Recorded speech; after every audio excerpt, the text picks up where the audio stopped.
Hey sis, welcome to Mahogany Muse, and if you're a regular, welcome back. Make sure you like this video and subscribe and share if you know other women that could benefit from this content.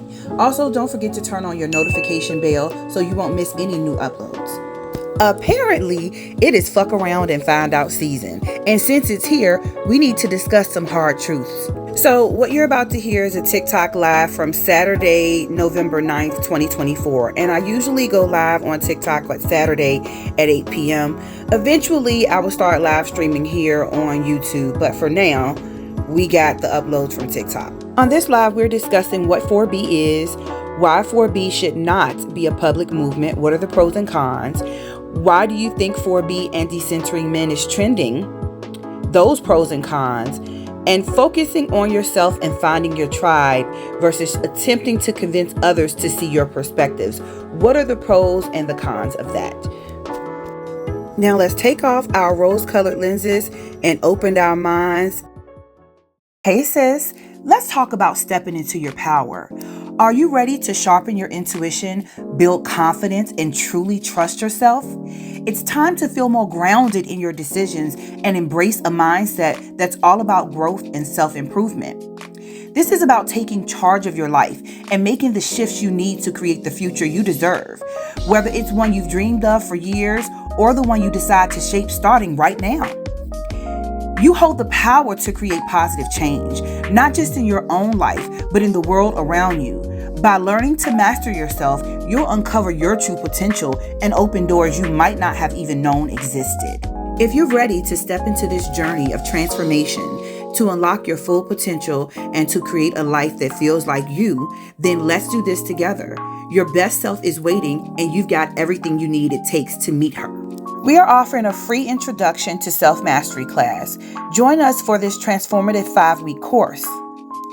The class schedule is Mondays from 7 to 9 p.m. Eastern, and it starts on December 16th, 2024. How to join? Well, you click the link in our bio to join our Patreon. Sign up is completely free. Once you've joined, find the Introduction to Self-Mastery post and follow the instructions to register for this free class. Registration closes on December 4th, 2024. See you there. Hey, it's Tara, the maker at Pure Alchemy Co. Today, I'm introducing a fragrance that's very sacred to me. Black Girls Rock was inspired by my experience as a Black woman and what I've witnessed by way of others. The bold confidence, sheer beauty, divine feminine resilience we embody, nurturing the sacred bonds of family and sisterhood, our unique sense of style while facing life, balancing our flexibility, working harder than most, the ability to turn nothing into something. We literally have the Midas touch. The fierce protective power we exude if something we need or love is threatened. Our capacity to exhibit poise and grace under fire. All of this wrapped up into one package is truly Black Girl Magic, and this one is for you. Black Girl Rocks is an intricate and complex blend of earthy and oceanic aromas with fruity nuances. Top notes of pineapple, plum, and ozone blend into mango. Mangosteen, citrus, and sea salt at the heart, rounded out by dark musk, palm sugar, and sage at the base. Black Girls Rock is a unique fragrance that many will enjoy. It's truly a celebration of who we are. Free samples come with each order so you can personally experience how Black Girls Rock. Like, share, subscribe, and follow us on our socials at Pure Alchemy. Subscribe to our mailing list to be notified about our promotions and new products on our website, purealchemy.com. See you there. Now, let's get into this live. So, this has been an interesting week, y'all. It has been a very interesting week. Hey, Ash. See, that's the other Ash. Hey, Jess P. It's the Ash. I almost got a little bit jealous for a second. I was like, I can't get up there. Where's the other boxes? you know, we can't leave you out. Come on now. We don't roll like that. No. But thank you. Thank you for putting the boxes up. Absolutely, absolutely. Thank y'all for showing up, supporting everything. Tonight's topic is gonna be a kind of mashup of things, man. A little bit of mashup of things. We gonna hit up a lot of different topics. So, but the overall theme is staying down. Take your capes off, burn them bitches. Um, Black women seem to be the safe place for everybody. You know, everybody, we seem to be the safe place for everybody, but we don't have any safe places at times, you know. So I'm going to, for those that, since I do have, let me switch up to the other screen real quick. Hold up. I got one more person that wants to come up. Oh, if this ain't who I think it is. Hey, 925. What's up, TT?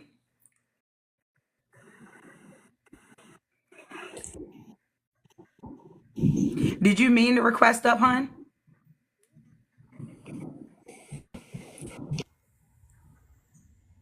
TT going once, No, don't touch that going. one. That's my bestie. I don't know if she's been in a live before, so she may not know she requested up. So I'm gonna just mute her for now. That's your birthday twin, Bella. Oh, shucky ducky. Yeah, that's your birthday twin. Both of y'all are some of the sweetest people ever. Okay, TT, I muted you for now. Whenever you want to unmute, you can unmute. If you don't know how, just type it in there and I can send you a request so it'll pop up on your screen. If y'all could continue to like the live, thank you for the likes. We got 4.7K. Let's try our best to get to 15K as soon as possible. If Bella would be able to do the honors with our, how to like the live and all of that stuff. We got goals to reach. Go ahead, Bella, do your thing while I switch up the backdrop here. Absolutely. We have 9 people in the bleachers and we're sitting 5.0K likes. Let's go ahead and take those 2 fingers that you rub some things, stroke some things, and twist some things, and tap, tap, tap that screen.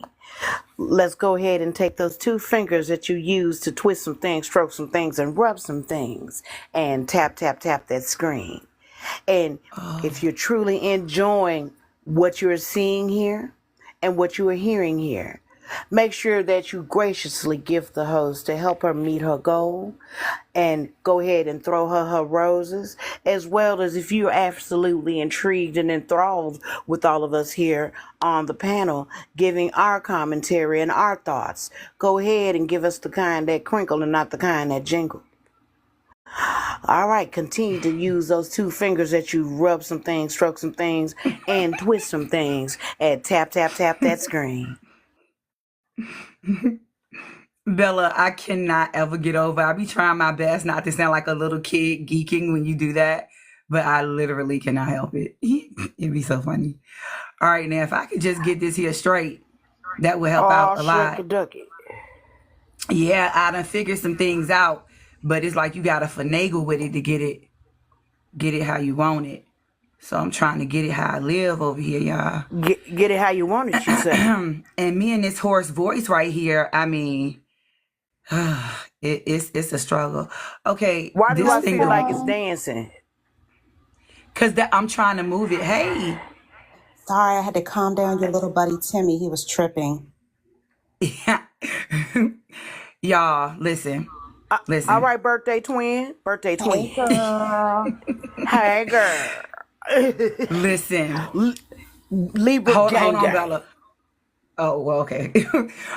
Give me a sec because I gotta properly introduce TT. I'm 43 years old. This is one of my best besties. When I'm talking about somebody that knows me through and through, we have been through some things together, have supported each other.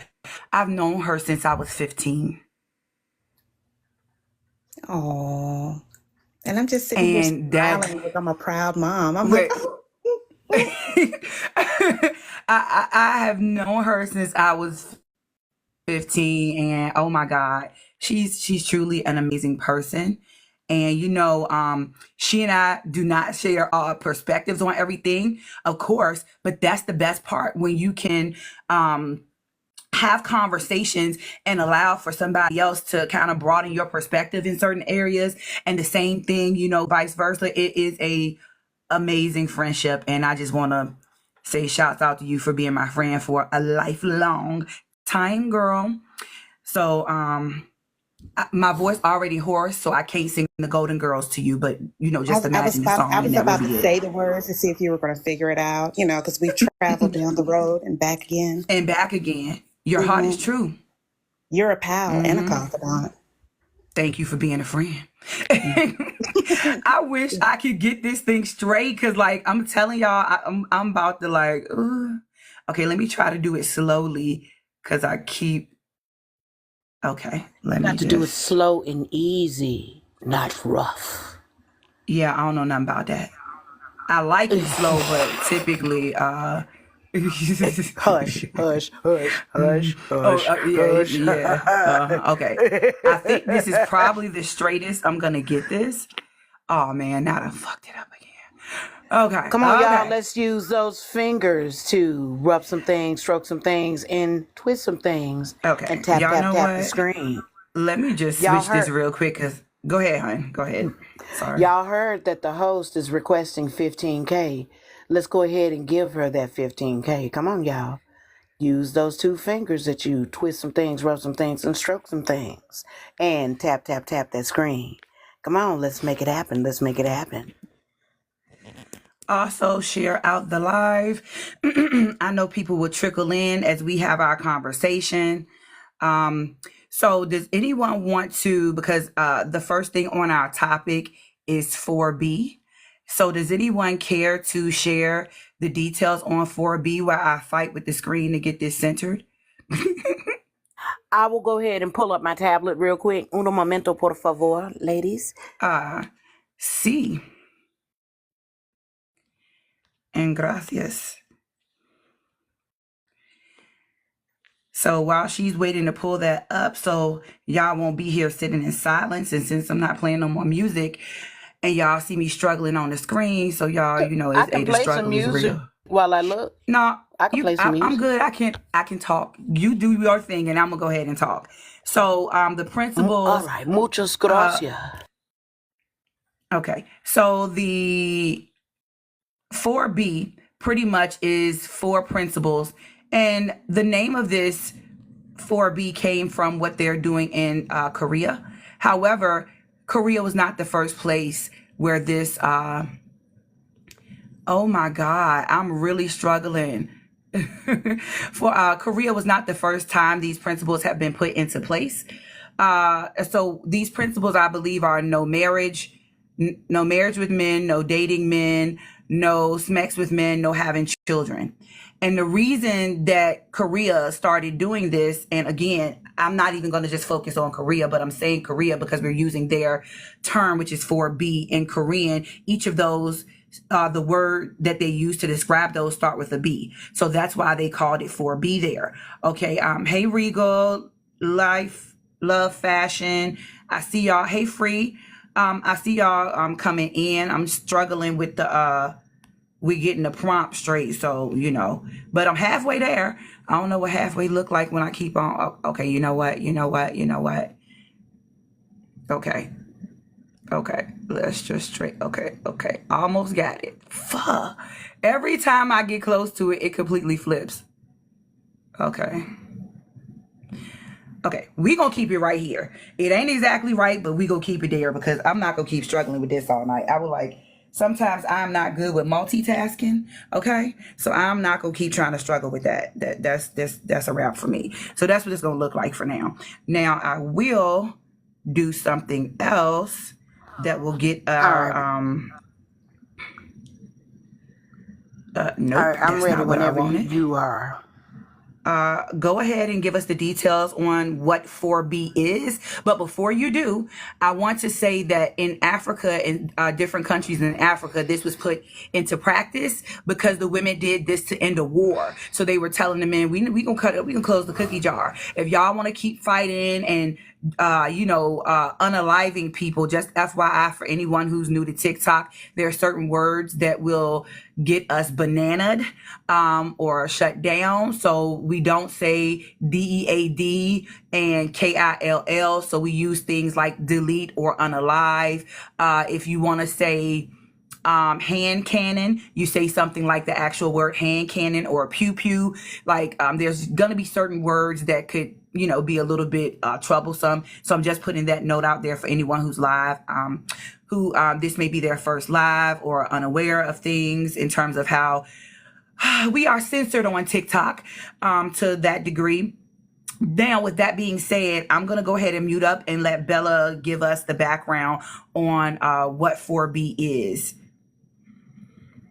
All right, everybody buckle up and put on that crash helmet. Here it comes. 4B, or 4 No's, is a gender-critical, radical womanist movement.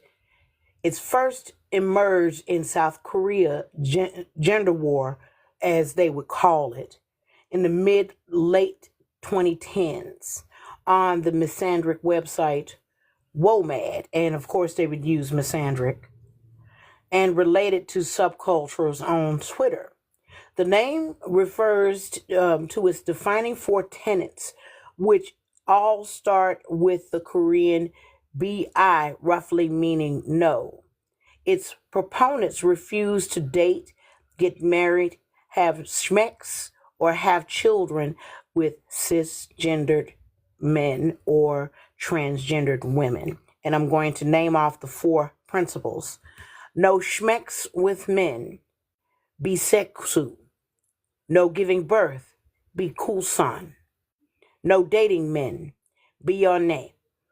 No marriage with men, be han. Basically, shutting down everything. Close the cool pappy up, put it on the shelf, and leave it there. So with that being said, I want to talk about the fact that this was pretty much put in place in different areas because of the treatment due to patriarchy and the wars that go on due to it, the treatment of women, the disrespect of women, and women not having their bodily autonomy. Pretty much women being treated as property. So when women were trying to pretty much get a control on what was going on with their children and their bodies in certain places globally, they have utilized this particular set of guidelines or standards to try to not put themselves in the middle of those types of things. So last year, there was a introduction of something called West 4B in the US. And I'll get into that in a moment because there's some details I'm going to share with that. So what I will say here is let's go ahead and start with number 1. And then as the conversation goes on, we'll fill in the gaps with the other things I want to cover because I do have some different information I'm going to show on the screen. Excuse me. For anyone who, in today's current climate, where we're about to have a different, due to the VOTE that just happened earlier this week, and I'm spelling it out because I don't want any of that stuff, because when you say stuff on here, the algorithm picks it up and it will tag it and send people this way. I'm not trying to get in line with that particular crew to make this a debate about who won, who not. I don't, I did my part. The outcome was what it was, and life goes on, right? I do understand that there were a lot of women that were upset at the outcome. I'm gonna leave that there because I try to not get too much in there. But let's go ahead and start with number one, and whomever wants to speak on that first. You're not required to answer, to answer the questions, but if you're up here on the panel, please feel free to. Also, at any point, if you are in the comments and you want to come up on the panel to participate with the discussion, feel free to do so. Thank y'all so much for getting the likes up to 11.2K. That was pretty fast. So I definitely appreciate that. So number one, it says, why 4B should not be a public movement, the pros and the cons. So I'm going to answer that first from my standpoint. From my standpoint, the 4B principles, if you are going to put them in practice in your life, it should be something that's private. And if you have friends that decide to do the same thing, then that's something that, you do in private. I can understand why people want to talk about it publicly, because the more women, as some of our rights get taken away, as we see is potentially about to go down, and I'm saying potentially because for some reason I'm delusional and I'm holding out hope that it will not turn into a scenario where we lose everything. And I'm trying to stay positive, so I'm saying possibly. But with that being a potential option, if people start changing their screen names and putting all of this content out there, it can link up to your IP address. Your name can be attached to it. Lots of things. If you have moon cycle apps on your phone, those things are connected to your phone. I mean, everybody can get information now. So that's the other thing. If you have trackers, and I don't do fear mongering or fear tactics, right?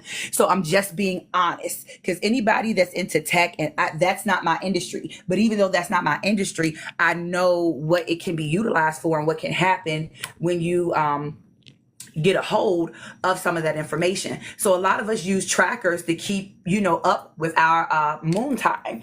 And I'm saying certain words because, again, y'all get it.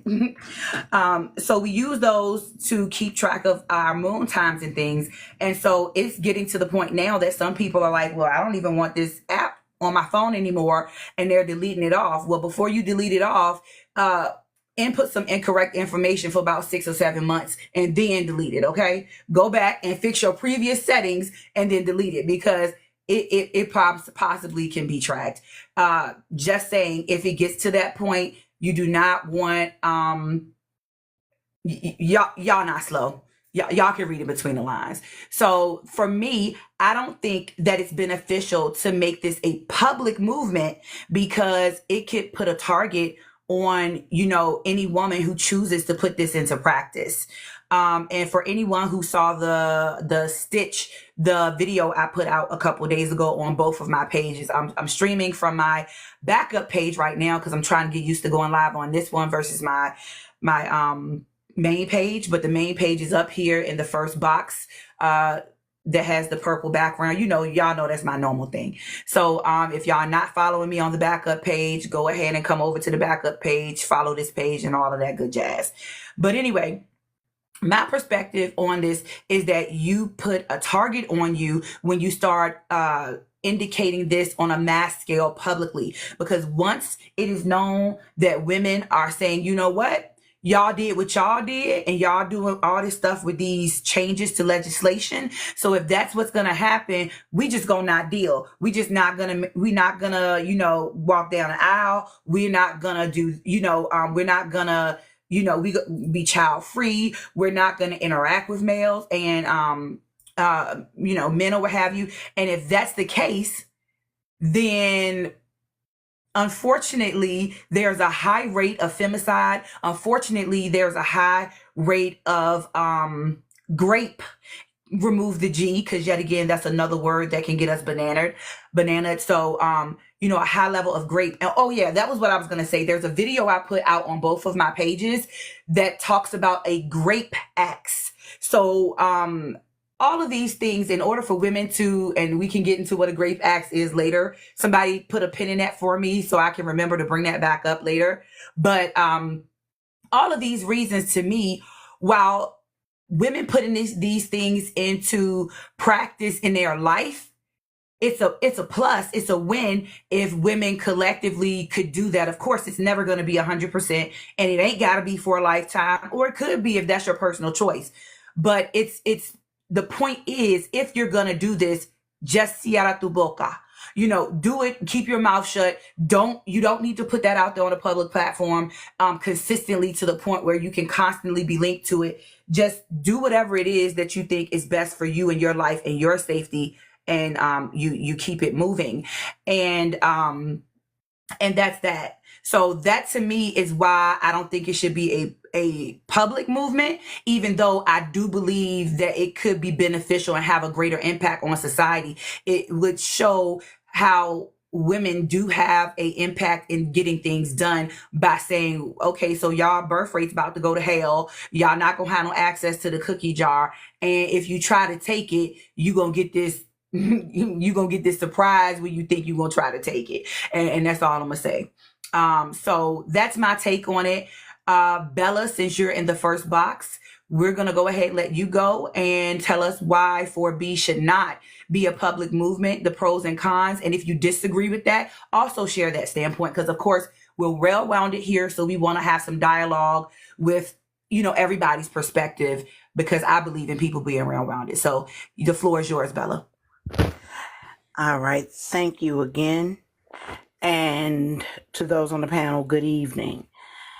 I feel like that this is something that should remain silent and secret, because number one, we don't know at this moment who is for us and who is against us. And you know that the phallus carriers will have intermediaries moving on their behalf to come into spaces to hear what we talk and then carry the information back to them. That's one of the primary reasons this must remain secret. The pro to this is, in secrecy, you're able to put your total and complete focus into any and everything that you have on the board to complete. Because even though the act of the horizontal mambo, it can be enjoyable, but it also can be a distraction. Yes, it can. Oh, I'm sorry. Mute. So, in locking the Cupapamus Rex down completely and being quiet and moving in secret, goals can be achieved. In my personal opinion, the only con is the phallus carriers and the phallus carrier holders will do what they can to try to break us off of code.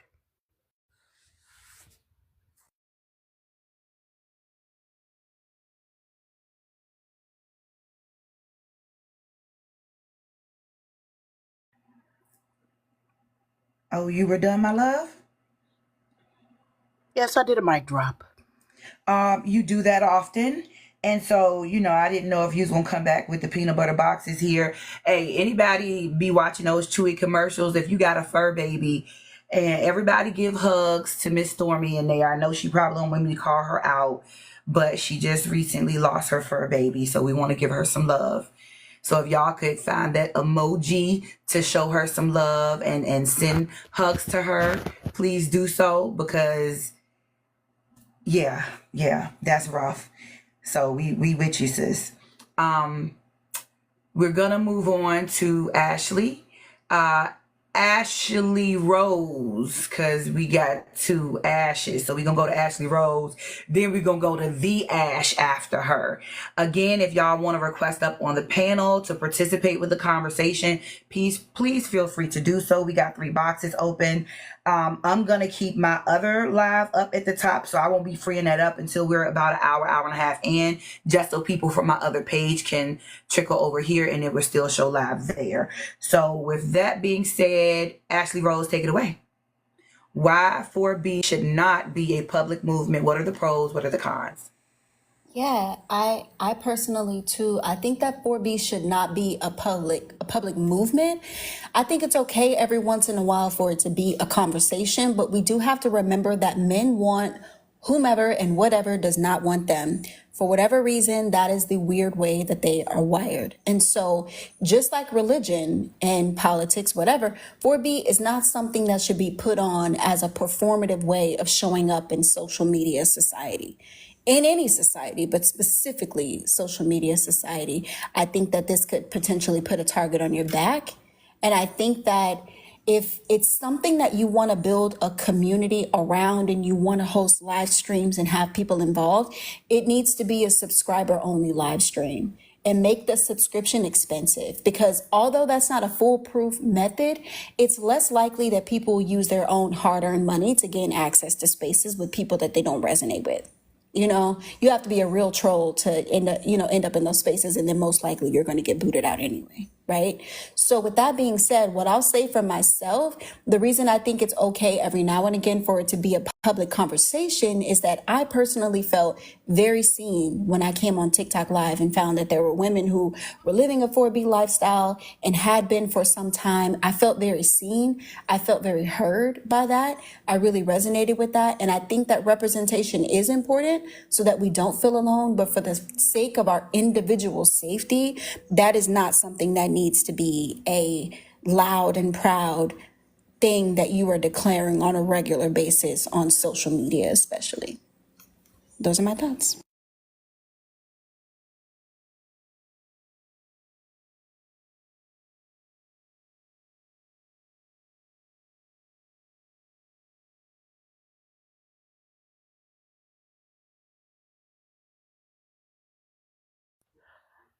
Apparently, Mahogany is away at the moment. I'm sorry, I was talking and I thought I was on mute. You should just say, "Are you Yeah. on mute?" Yeah, because I was just talking and I looked as soon as you started talking. Yeah, my bad, y'all. Anyway, so as you were talking just now, I was thinking about our earlier conversation. If someone, hold on, real quick. If someone can answer the person in the comments down below about what 4B lifestyle is, you I can, will. because just do it in the comments. Not, just do it All in the right. comments because All we're going to right. keep the Got conversation you. going. Yeah. Because we just actually explained that. So I don't want to stop and backtrack, but you can get your answers there in the comments. For the sake of keeping our conversation moving forward. Hold on one moment. I don't know who. Bella, also, can you, okay, I think you might have gotten that already.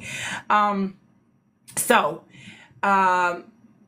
Ashley Rose, when you were answering number one, it made me think about the conversation we had earlier, in reference to how some people will. I don't want to get into it because it's going to take us into number two. So I'll just say it reminded me of what you were saying earlier, and it has something to do with number two. But it is not just performative. That was the biggest thing I got from what you said. It's not performative. It really should be something that is done simply because you want to participate with it because it works for your life, or you want to, in addition to it working for your life, you want to utilize this practice for a social change or a societal change that you're supporting. But yeah. Anyway, the Ash, how are you? I'm finding you. I am great. Besides this hoarse voice, I'm good. So What what's happened to going your voice? That's what Yeah, I was asking in the comments. Yeah, I didn't even see it. But yeah, I have allergies. So sometimes when the weather changes up a little bit, even though it's not that big of a change down here where I am, sometimes that's an issue. So I've just been drinking tea, herbal teas, and things like that kind of help out. So it's been getting better, but it's not 100%. And trust me, I got voiceovers and everything to do for videos. And I'm like, I do not want to sound like this on these videos. So it's not far from my usual Okay. voice, but Anyway, why do you think 4B should not be a public movement? Or if you disagree, share that with us and give us what you think pros and cons are. Okay, so definitely fuck around and find out season is definitely here. Me myself, I've been celibate. I've been abstaining from, the horizontal tango, I think, as Bella put it. If I'm not mistaken. Yeah, I've been abstaining from that for quite a while.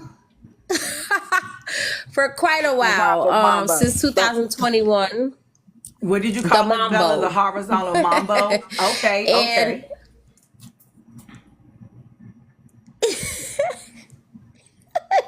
that is so funny. I love it. But I've been She's abstaining silly.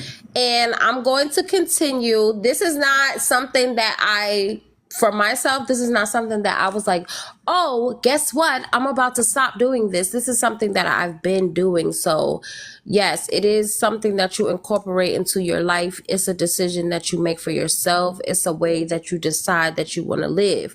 I do not believe that it should be publicly announced simply because it kind of cheapens the choice in itself. Like, it kind of cheapens it, in my opinion.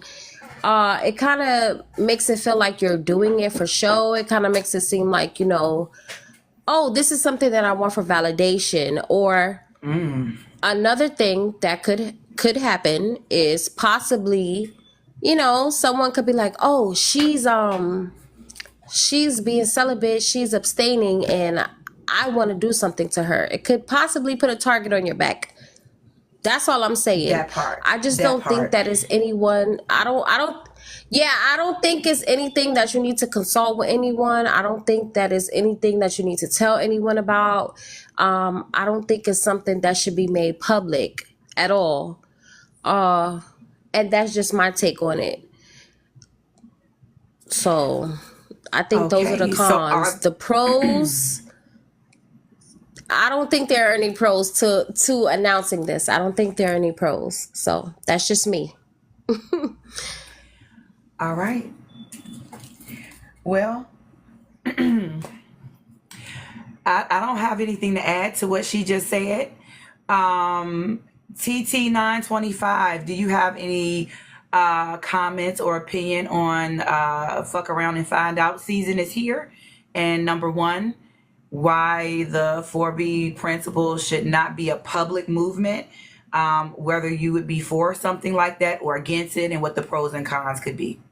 Sure. So, I guess I had just even heard about the 4B movement. I want to say maybe like a month ago, it came up on my news feed. And then it's been popping up recently, just in the past week, ever since our election here in the U.S. Uh-huh. So, as such, I just found it really funny and just texting you right before you jumped on live and you sent me the information on what it was about. I was like, oh, well, let me jump on and hear what's going on. But I'm kind of in a lot of agreement with a lot of what the panel and the young ladies are saying here. I do believe it's a personal choice. And me personally, in a lot of things in life, when I make decisions, I like to move in silence. And the reason why I choose to move in silence is because it does allow me to focus on my goals. It definitely protects me from the naysayers as well as any negative energy that is coming my way, because not everybody sees your vision or understand what you're trying to do. And also from the safety aspect, I don't think I had even thought of it from that standpoint, but I do totally agree with what a lot of you are saying. It does protect you, because there are, believe it or not, a lot of men that just have general hate for women altogether. And taking a stance like this is detrimental. It's a detrimental blow. So I can definitely see why it would be important to move in silence. And it doesn't have to be a huge platform that you're standing on if you choose to take this path. I mean, it's definitely a personal choice. So discuss it with those who you feel like you trust and who understand you and respect you. And that's it. Thank you so much. for sharing your view and your perspective. That men who have hatred for women part, ooh, you know, it's true and it's so sad. And it, for me, it's not shocking. But even though it's not shocking, and even though I've studied, and a lot of you all have studied, and even if you didn't do women's studies and things like that, you can just look at what has been happening over the past, 10 years or so, maybe even 5 to 8 years, and just see that, yes, the rage has been exacerbated. And I think it's because they are seeing women, being independent, doing their own thing, having choices, deciding, maybe marriage isn't for me. Maybe I want to be happy and I'll consider a true partnership, but to just get married for the purpose of getting married, I'm not with that anymore. I'm not, a lot of women are stepping away from religion in terms of the major Abrahamic religions. And with that, we are reconsidering a lot of different things that are happening in our lives and really putting that focus, all of that energy that we would normally give to a relationship. We're turning that around and pouring that into ourselves and building ourselves up and things of that nature. And personally, I love that for us, but I definitely want us to do it while we're safe. With that in mind, thank you for contributing, TT, on the first question. And we are going to go to Miss Florence. I can't see your whole name there. I think it's, Miss Florence. Welcome to the panel. How are you? I'm good. And yourself? I am well. I love your accent, dear. Where are you from? Oh, thanks a million. I'm Black Irish, so I grew up most of my life in Ireland. I love that accent. All right, I thought it was Cute. I thought it million. was Ireland or Scottish, but I wasn't sure. So I'm like, let me just let her tell me. But it's absolutely beautiful. So Thanks a million. Love the American accent as well. Sorry, go on. FAFO season is here, and just in case you are not aware of what FAFO season is, it literally means fuck around and find out. One So Fandel, yeah. season. I'm up to date. All right, cool. With the shenanigans that's been happening here, I swear to Yeah. God, I've Yeah. been following the elections, lads. When I say, Yeah. anyway, I'll let you talk. It's a I'll let you lot. talk. So, number one, our first topic here is why 4B should not be a public movement. Indicate whether you agree with the 4B principles. And if you agree with them, do you agree that it should or should not be a public movement? And what are the pros and cons? I think that I think I concur with a lot of the opinions that's already been said about this. Very much so. I think that it should not be out in the public because men love unaliving us and turning us into victims, and this would just give them another excuse to ultimately do that. And what was the other question? Sorry, I missed it there now. So, you said you agree with it. So as far as it being public, you said you agree with the principles. Do you agree with the principles, and do you I think do. it should be public? No, And no, what? it shouldn't be. It shouldn't be public. I agree with the principle for sure. I think that honestly, as many of my fellow sisters have already highlighted, is that due to the fact that we live under patriarchy, men just just want to use another excuse for us to be unalived. So I think that it's safer for us to ultimately to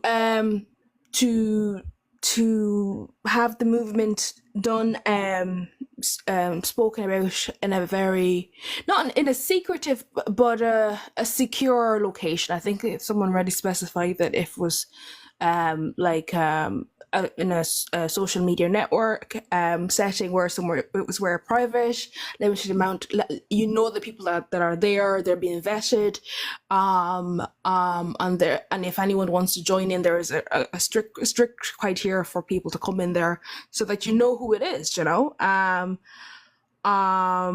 So I don't know. I don't know whether or not I think one way or another it will come out public, you know. I just don't know why. I don't like the way it's come out, as you know, in the mainstream media now, you know. Yeah. I think it's very strategic as to why it's come out in the mainstream media right now.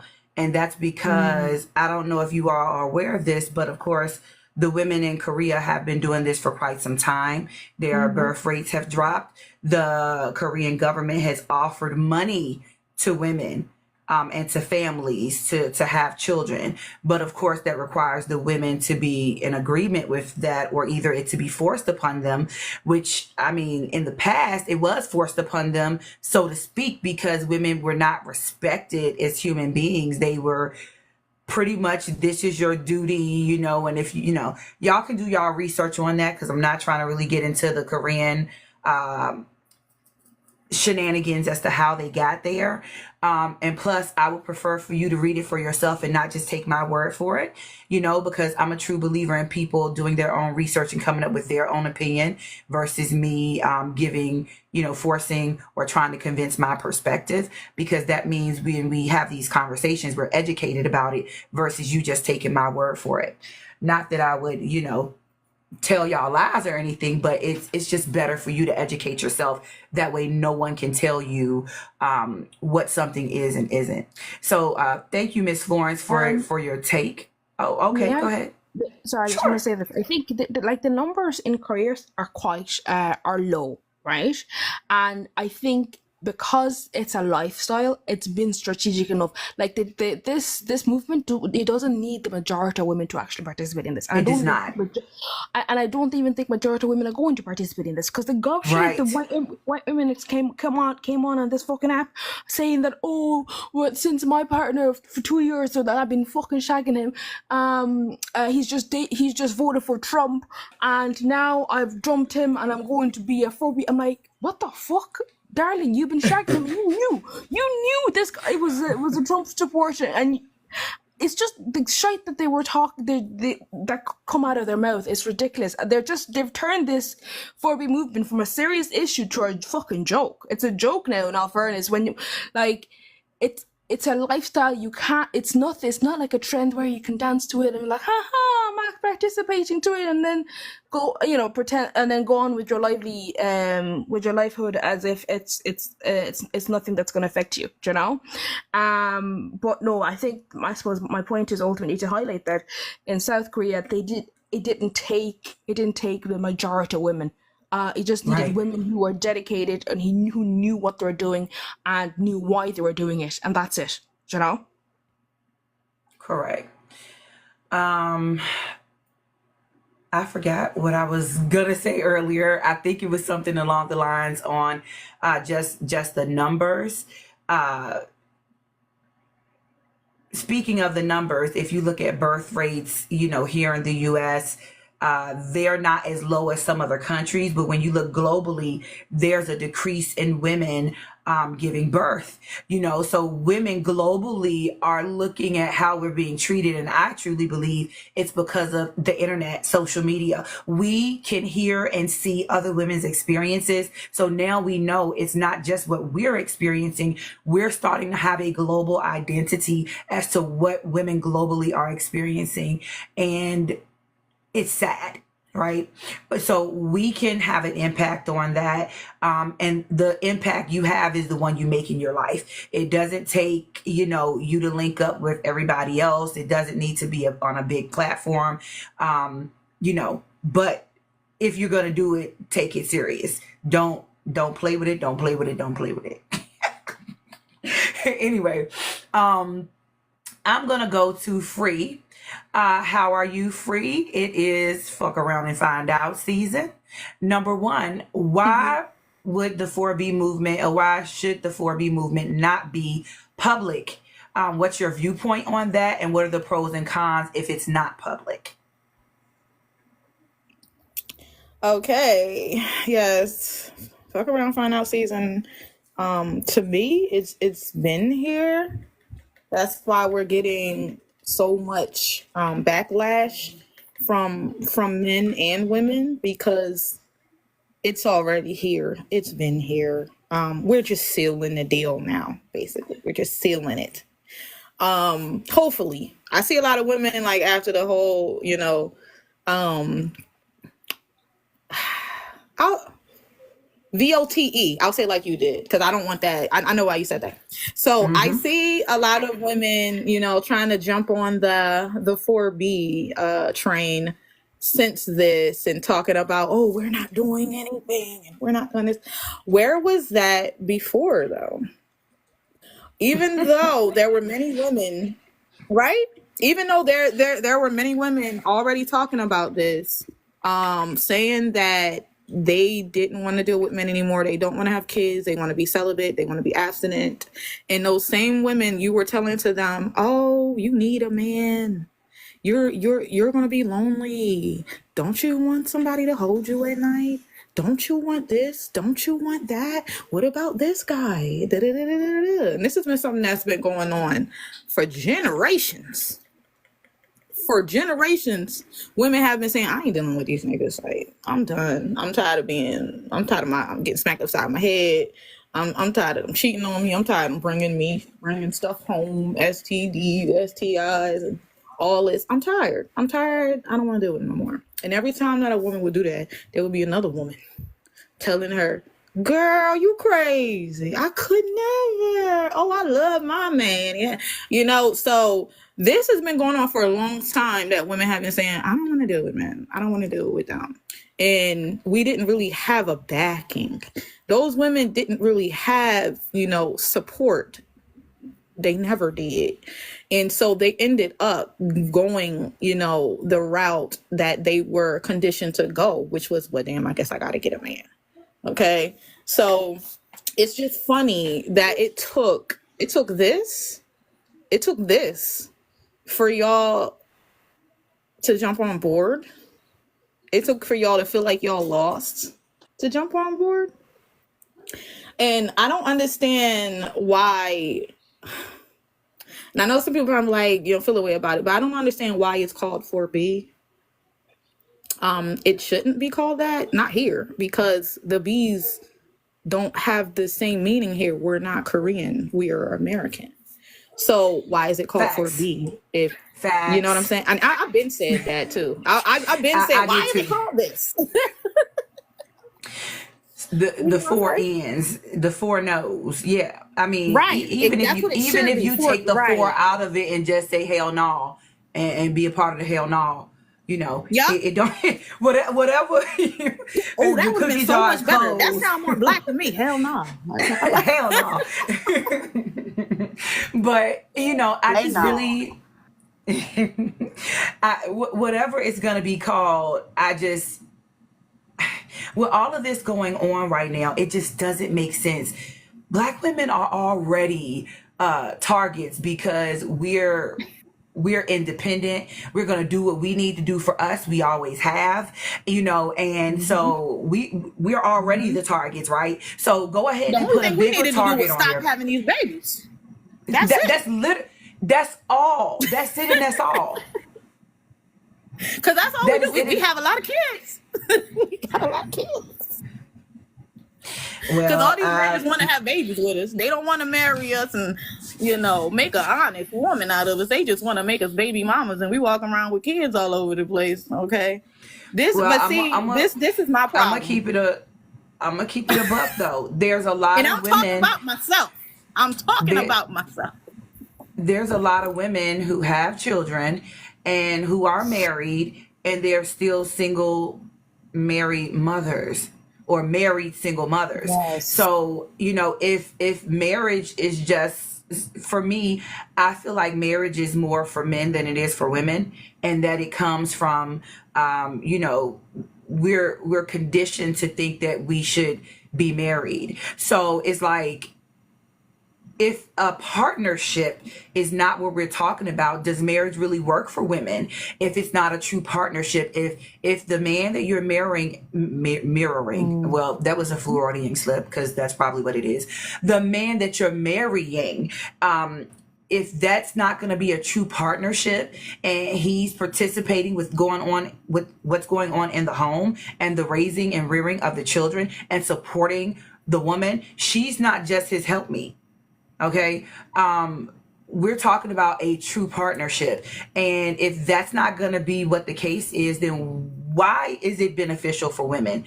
Unless she just thinks she wants that. And if, whatever she wants for her life, cool. But we're not just, I've heard men in different lives and things literally be like, well, if you're not going to have kids, you're not going to get married. What you here for? And I just chuckle. I just chuckle. Yeah, So you literally think we're only us on the planet to give y'all your legacy, because they never know the difference between lineage and legacy. Hey, Tori. But you know why they only think that is because of the patriarchy. Of course. They only think that because of the patriarchy. Because if it wasn't for the patriarchy, they would all be like, those is your kids. Those are your kids. They don't got shit to do with me. That's how they would think. When they want to abolish child support, they are your kids. And you didn't, when we talk about child support, and personally, if a man wants to abolish child support or not take care of his children, I think we should grant that to him, and we should immediately say, with this request, we're going to give you your vasectomy. Are you ready to go? Right then and there. We gonna take you right off. We gonna take you right off. That's the part, and right? We're gonna give you a vasectomy right now. Is that cool? Exactly. Because if it's not, I know it wouldn't. what the... Anyway. What are you doing, sir? Okay, can I answer it? I didn't answer it, though. I want to answer this. Okay. Girl, exactly. They gonna be finish off to the thousands. So finish off with number one, because I wanted to make sure you got all your thoughts out before I move on to Bree, and we may need a box because I think we have somebody waiting. Go ahead, Free. Need a box? Oh, okay. So, all right, why it should not be made a public movement? Like, basically, a lot of y'all said it. The pros and cons. The only pro that I see is that other women are being informed, and those women that, like I was just saying earlier, the women that already was like, I'm not dealing with men, I'm not doing anything with them, I'm not having relationships, kids, or anything. Those women have that support. They didn't have that. They had women telling them, what are you doing, girl? You're supposed to be with a man. You need that. You're supposed to have that. A man, you ain't nothing without a man. Okay? This is what women were being told for generations, that we are nothing without a relationship with a man. So that is a pro for those women to have that support, where other women are like, yeah, girl, me too. I don't want these niggas either. And, so that is the pro for me. That is honestly the only pro. That's it, is to inform other women and make them feel like they are not alone, to let them know they're not alone. Now, everything else, exactly what y'all said. It puts a target on you. It lets the thing about when you're doing something like that, do you ever see people, like you do, but like, let's talk about the movies. When you see people that are setting up something, trying to do something, right? They're not gonna go tell the people that they're doing it. They're just gonna do it. So when you go and tell your business and let everybody know this is what I'm doing, now they know. So now they can act. It's so much better to just sneak up on them with that than to let them know what's coming for them. And I feel like a lot of women just want to do that. They want to like let them know, like, yeah, we done with you. We don't want nothing to do with you. And that's the problem. Is you want to show off, because that's what men are doing. Because men are saying, I'm being a passport bro. I'm going across the country to be a simp for other women. So now you think you got to say, well, I'm doing 4B. We're not supposed to be doing that. We're supposed to say, all right, cool. Watch me move. And that's not happening. It's too many women, especially now after this whole thing, trying to use 4B as a gotcha. Like, yeah. And those same women were like, what the fuck is 4B? Like, those same women were laughing at 4B. And now they're like, yeah, 4B, gotcha. Now we're not gonna be with you no more. Ladies, stop dealing with men. And y'all were literally just fucking that dude yesterday. So yeah, that I'm just saying that is what it is. It's more like a gotcha. It's a trend now. 4B is trendy because they've made it a trend. So it's no longer what it was. It's just a trend. And so it shouldn't even be called 4B. So I mean, let's switch up the name a little bit and make it our own and be hush hush about it and talk about it in the privacy of each other. Yes, I completely agree with that. Let me bring Bella back up here. So with that being said, I'm gonna move on to Bree. How you doing, Bree? Hey, you guys. Hey, panel. Hey, everybody. I don't know who gifted me, but Good thank you so evening. much for the gift. So before I put my opinion out, because I literally just came in like 10, 15 minutes ago. When we say public, are we saying the movement itself public, or you mean like the people or the members a part of it don't need to speak out or say that they're part of it? Okay, this particular question is why 4B, the principles of 4B, should not be a public movement. Oh, okay. Well, in that case, I don't. So first, hold on. Let me finish it so you'll understand what I mean by it. So why 4B? If a woman chose to put these principles into her life, should not be an actual public movement. Do you agree with that or not? And whatever your viewpoint is, what are the pros and the cons of your perspective on it? Okay, so okay, I want to make sure I understand. You're talking about the movement, not the members, right? Okay. I'm talking about, okay, so let me walk you through it. So you know what 4B is, correct? Oh, okay. Yeah, I think it Okay. says it in the prompt. It says public movement. Okay, so I I think that it should be a public movement. I think it should. And the pros, the cons, we already know what the cons are. The pros is like Free said, that women would know that it's an option and that it is something that they could be a part of and help and for the initiative. But the cons, this is, and y'all can explain to me. That's why I was trying to get through my description of it before you answered, because I don't think you get what I mean by the question, and maybe how I wrote it isn't coming off right for you. So I wanted to elaborate so you would get what I meant by the question. Do you mind if I do that? No, go ahead. Okay. So I'm not talking about just simply having discussions about what 4B is on a public forum. That's, people can do what they want with that. What I'm talking about with this particular question is identifying it, like putting on all your social media pages, Bree 4B, like really just throwing it out there so you can easily be identified as someone who's practicing 4B versus just simply being quiet about your decision and utilize it in your life. That's the part I'm talking about. Like, you've made the decision for your life and you're doing it. If you choose to speak about it on a public forum, cool. But like, identifying yourself publicly out in the world as that, that's what I was saying in terms of why it should not be a public movement. Not that we shouldn't talk about it. So Tori, we're gonna get to you next. We're gone down in the boxes. So when Bree is done, I'll come back up to you and you'll get an opportunity to answer number one. No, that's okay. All right, go ahead, Bree. No, Hopefully I shedded some light on it. you did, you clarified it. Thank you so much, because that does change my answer. I agree. I don't think that it should be public. I don't think you should be like making it known that you are a part of 4B. So yeah, I agree. And so with that, with you changing your answers, what would be the pros and cons of you making it a personal choice but not making it public that you're participating with it? Why do you think that's a good thing to do or a not so good thing to do? So I think it's a bad thing to do because it puts a target on your back. I mean, for obvious reasons. And then another thing is too, if more people do it, I feel like it could be snuffed out before it's actually effective, only because of the fear that was surrounded by seeing the people that are a part of 4B being targeted and hurt and all of the things. And so less people will be likely or like will feel comfortable being a part of the movement. And what else? The pros though could be that people, like other women would feel safer knowing that someone that they know are a part of it, that they would find community easily. If they know that, it's in like, how chapters work, like, oh, there's a Huntsville chapter or whatever.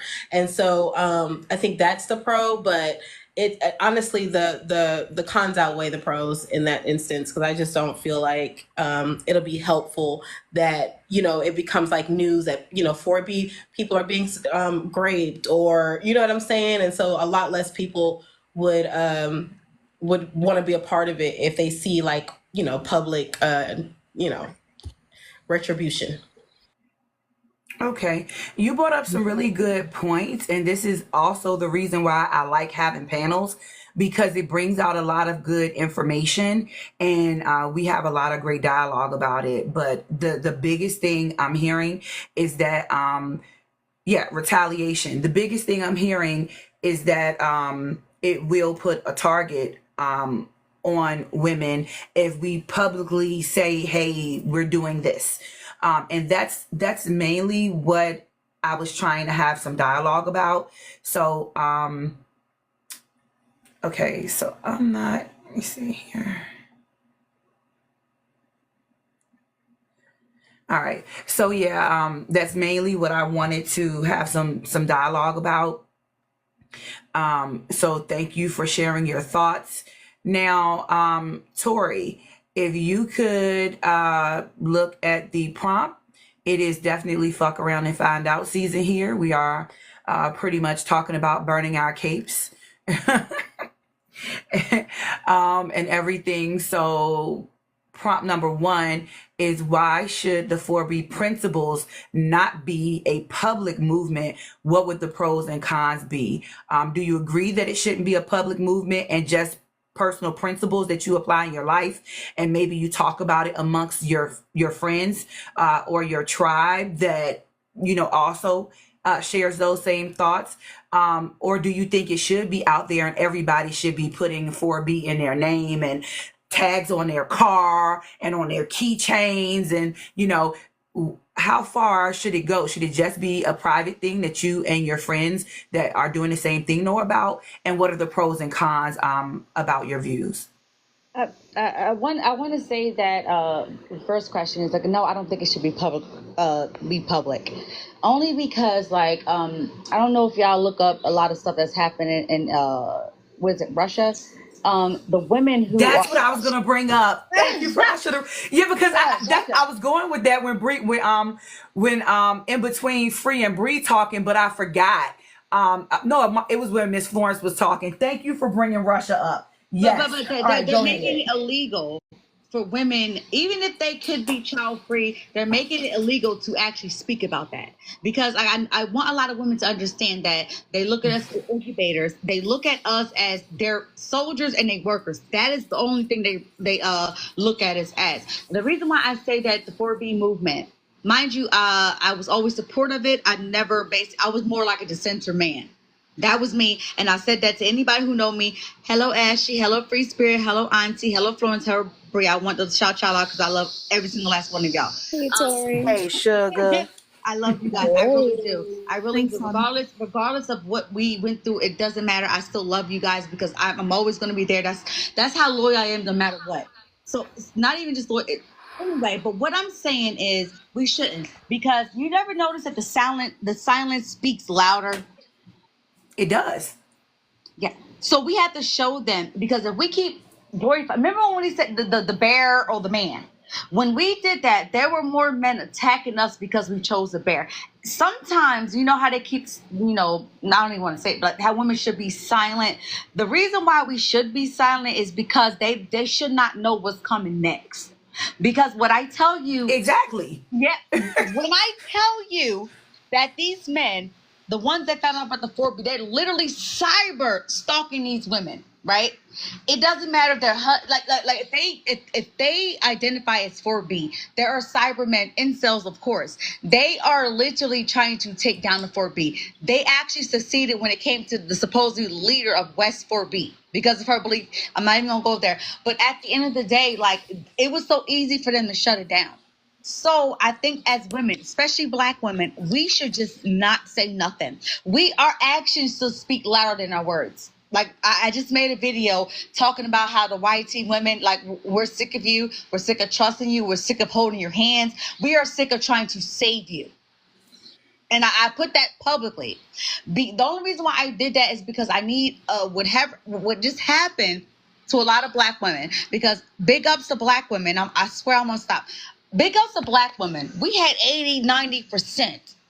That, and then we have like a 70. That was shocking with the men, right? So I'm being easy on them for this week. But the ones who voted for Scump, I'm still going to go after them. Use the word vote. We're not going to use that. We're going to use VOTE or referendum. I apologize. I don't want to attract attention for that while we're trying to, yeah. You're absolutely right. But what I'm saying is, like, one thing that they can never take from Black women. The reason why all races, ethnicity of women hate us is because we are so strong. We're never going to back down to bigotry. We're never going to back down to misogyny. We're never going to back down to racism. Like, I need y'all to understand, there was one, I think it was Jasmine, the way she put that YT man in his place when she said what she said, his face went pale. The reason why they don't like us as Black women, because we refuse to sit down and take it. We refuse it. And that's the reason why a lot of Black men don't like us. So I really believe that when it comes to this movement, which I'm always going to support. And the thing is, the reason why I support it is because we are women. When we have close proximity to men, we're in danger. The reason why I say that I am literally decentering men, because maybe one day I actually kind of did, but that's not the point. But one thing I would never do is I would never transition to a pick-me because of the way I feel about men. And the specific men that I would actually choose in my life, who was a male feminist, who do not believe in Bible thumping, who did not believe that he's superior over me. You know how hard that is to find that type of man? It's really hard, because the men who believe in religious belief are misogynistic. It doesn't matter what you think. They're misogynistic as hell. The day that a man believes that you came from his rib, he don't respect you. He believes that you're here to be his helpmate. I would never date a man who is a Bible thumper. And another thing, if we publicly as Black women, because everybody take everything from us, everybody take everything from Black women, we should not say nothing at all. Because it's going to be, we already have a target on the Black femicide, getting unalive every 4 hours. If y'all want to make a stand, be silent, because it speaks the loudest. And I'm in there. Well, thank you so much for sharing your opinions and feedback on the question. You brought up something really good, so I changed my backdrop before we get to question 2, because I saw one of our sisters post a video, and this came from her video. I'm gonna not mention who she is, because the who isn't important. The conversation that was had from what was on her video is what was important. And I do understand there may be some women here that completely agree with what's here on the prompt here. And it said, her video said, it's wild to hear so many women talking about 4B movement now that women's rights are at stake. But when West 4B was trying to mobilize, y'all ran her off of TikTok. So I'm one of those people that contributed to running her off of TikTok. And I'm going to tell you why, and I'm going to show you why. And I'm open to anybody who wants to have conversation around that. No problem with that. I respect all opinions, but I'm never going to do something or say something that I don't have receipts on and I don't have a background or a reasoning for. And I do not apologize for my stance, and I'm not going to over explain it, but I'll discuss it. With that being said, I'm going to switch to the comments. No, you didn't offend me. You didn't offend me at all. I was planning on talking about this. You just happened to bring it up, and I was going to wait until it kind of matched the conversation. You didn't offend me at all. I'm perfectly okay with other people having difference of opinions or, feeling like they're closely aligned to somebody else's, whatever they got going on. That doesn't offend me at all. I'm not a person that requires people to agree with me. With everything I say, that's not even how I move at all. I think women need to come to their own consensus and things on their own. And the only way to do that is provide details and information. So that's what I'm here for. I personally, thank you, TT. I personally had a lot of correspondence with this particular person. So I'm going to download something. So While she's doing the download, I will be queuing up some music. Give me just a moment.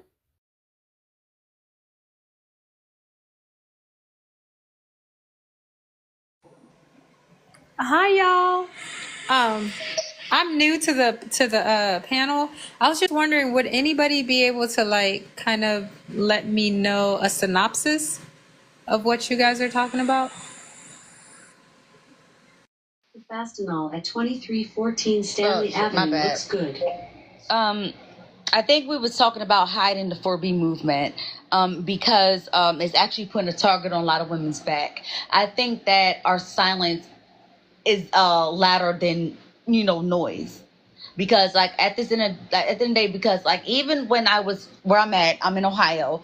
I was born and raised in Jersey, but I couldn't even put up Kamala and Walt sign at all. We had to secretly vote for her, because if they found out in Ohio, which went red, I'm not surprised. A lot of us was in danger, and I think that's the reason why that's the reason why when it comes to 4B, be silent. Rachel, if you would, momentarily, go ahead and run to Google real briefly and look up the 4B movement and then return. And we're saying that simply because we've explained it already 2 times. Not that we want to deter you from participating with the conversation, but we kind of want to move forward with the topic. So if you're able to Google it while you're listening to us, it'll bring you up to speed without having to completely backtrack on the particular topic at hand. And of course, if you have a question or something, feel free to put it in the comments or, vocalize that in between what we're going to present here. So right here on the screen, it says, it's wild to hear so many women talking about the 4B movement now that women's rights are at stake. I completely agree with that. What I'm going to share with y'all is the conversation I had with this sister that had this up on her video.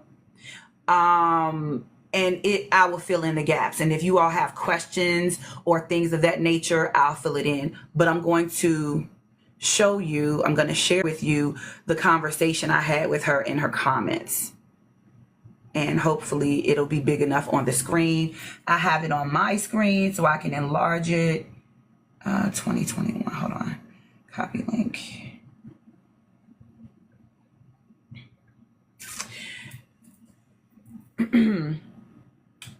So here, she put that video up, and I went into the video and in her comment section and just posted some information. Hold on, I'm trying to download something, y'all, on my laptop. So I don't know if that's big enough for you all to read it. Can you all see that pretty good, or do I need to read it to you? Yeah, I see it pretty well. So do I. Okay. So essentially, I went in and I said, 4B are principles you put in place in your life. It doesn't need to be public.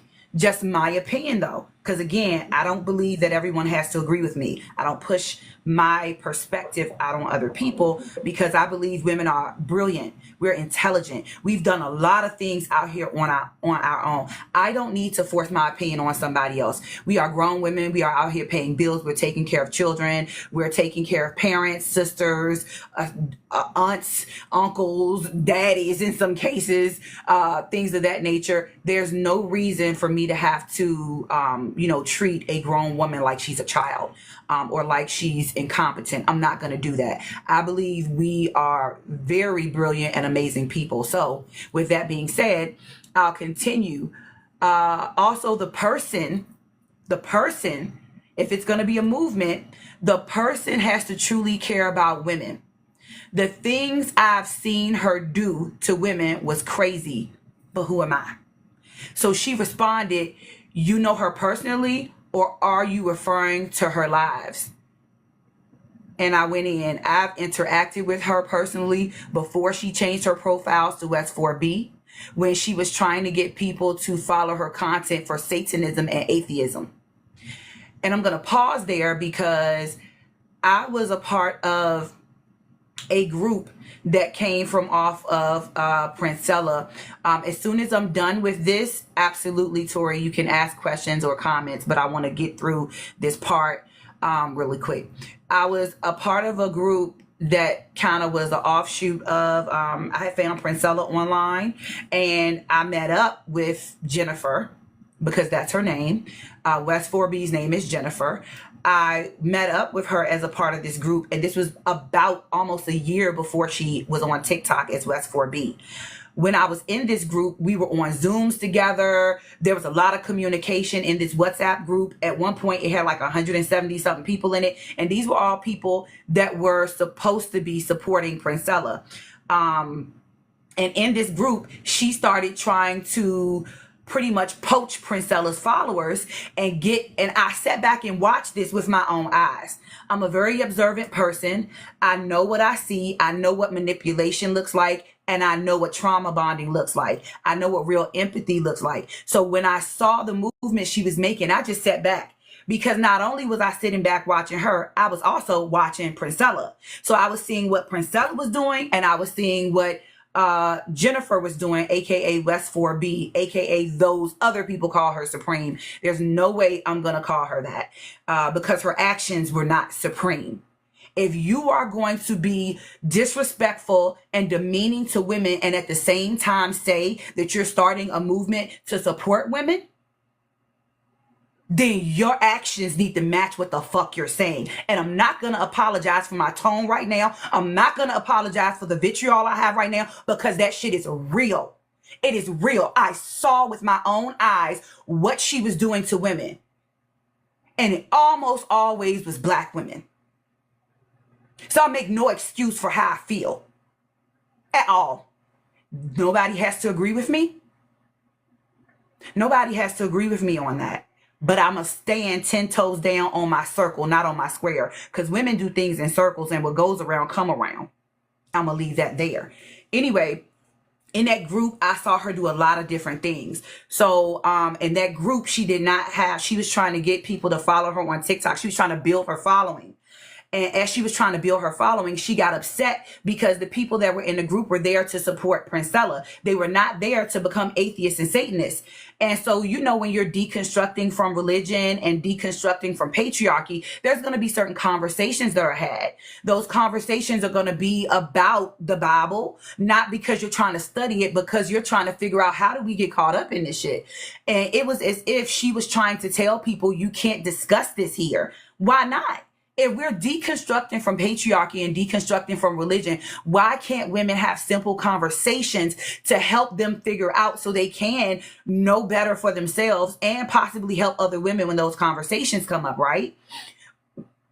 Why, if you're trying to start a movement to help women, are you going to put patriarchal like restrictions on what they can say, when they can say it, and try to force them to pretty much go with what you believe. Like, that just did not seem right. It was not respectful. And every time women spoke up, she kicked them out. And before she kicked them out, she would try to go and get other people. She would pretty much try to talk to them one-on-one to get them to come to her side before she would kick them out, because she knew if she kicked them out, people were going to ask questions.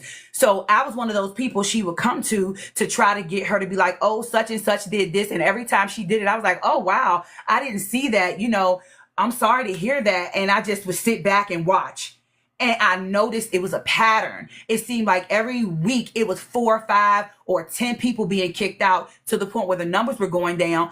And then she would try to get a whole bunch more people, and it would just keep being a cycle of her bringing people in and kicking people out. And I was just like, this is interesting.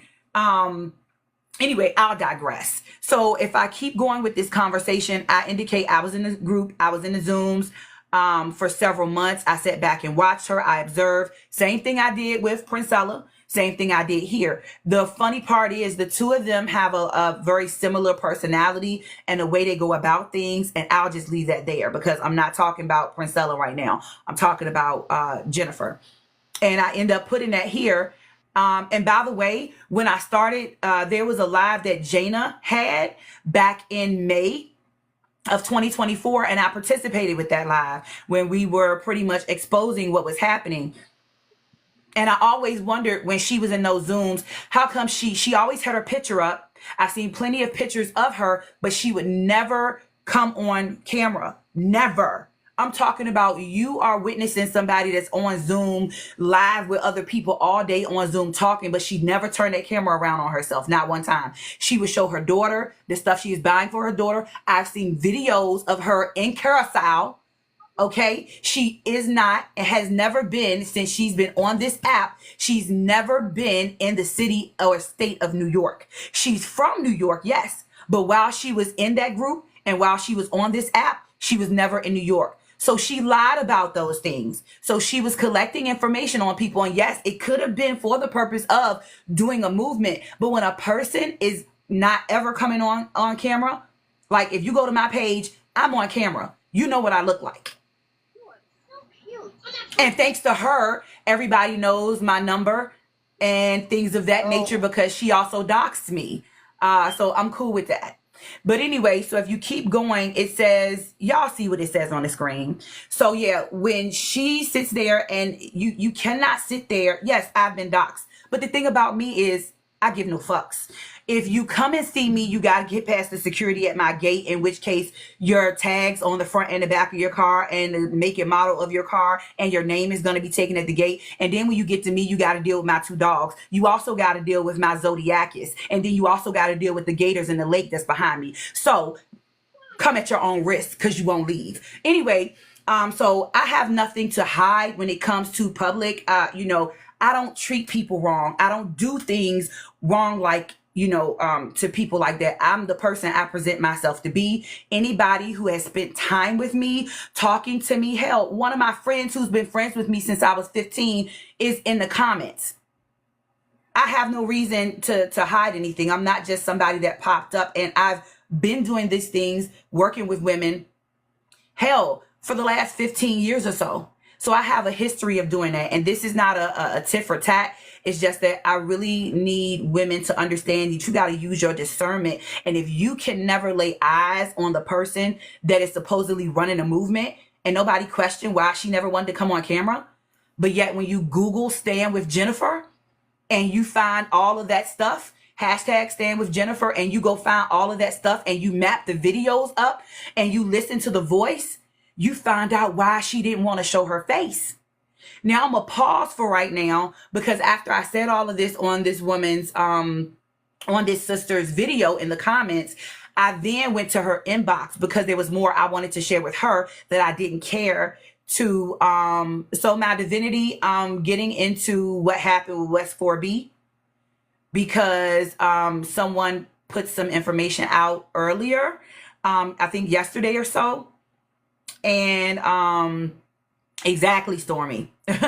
I've been on camera on people's Discord. I'm on camera on my video. I literally have nothing to hide, and I'm very personable. At least I like to think so. There are tons of people on this app that I've reached out to, had private conversation with. People have my phone number. They know how to reach out to me. So it's again, it is what it is. Hey, love. So anyway, I want to give Tori a minute because she raised her hand earlier and I was talking. So I just want to give Tori a moment to say whatever she wanted to say or whatever was on her mind earlier. And of course, hey, my divinity, if you want to come up here and participate with the conversation, we got a box with your name on it, boo. So come through if you want to come through. But Tori, share your thoughts or comments or questions because I saw your hands up earlier and I kind of was on one, so my apologies. No, it's fine because like you said, when you watched her, you started to notice a pattern. I kind of stopped messing with her is because I was on her panel, and at the time, she was literally being, am I allowed to say this word, transphobic? And it was like a big old squabble, but I put myself in there and I let both of them know who, like the op that was against her. And I said, at the end of the day, she claims it's her movement. If she doesn't want this, it doesn't matter. I had before I got to say it to the person that was, pissed off. I said to them, I said, y'all both are right now arguing for no reason. And at the end of the day, the 4B movement is a good movement. But the way she went about it, I was just like, this is going to cause a lot of controversy. Before I got to let her know that, I was dropped. But to add insults to injury, it was a big old thing. And it was one of, I think her name is Tea Time. I went up there to moderate my friends because I had two different friends who was on. I was on there.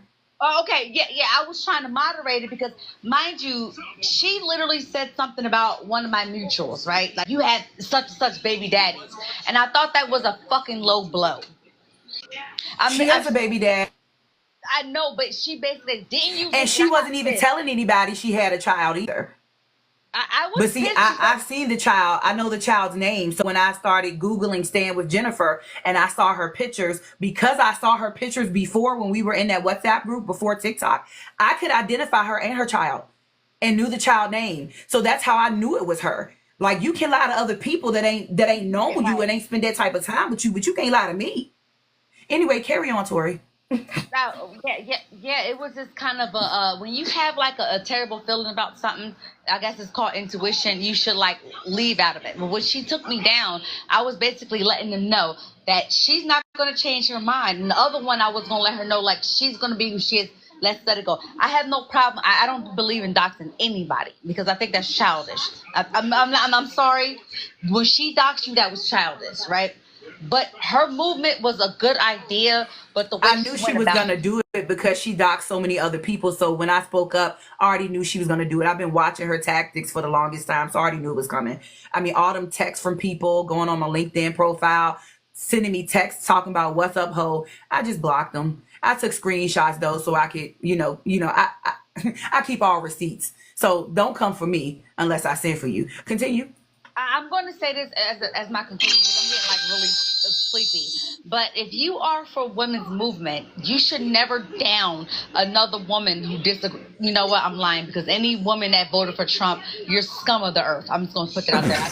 No, you're scum. You're fucking scum. You're scum. But what I'm saying, when it came to that situation with that other person, was I felt, mind you, we're not mutuals.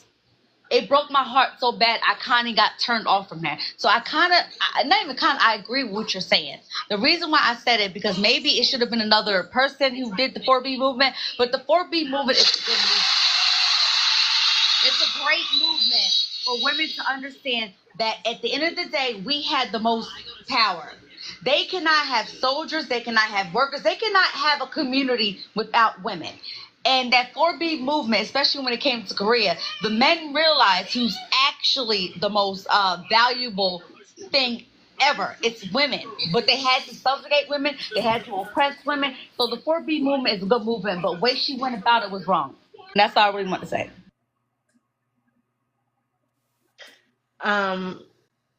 Could I put my input in real quick before you start, or I can wait? I can wait. Go ahead, dear.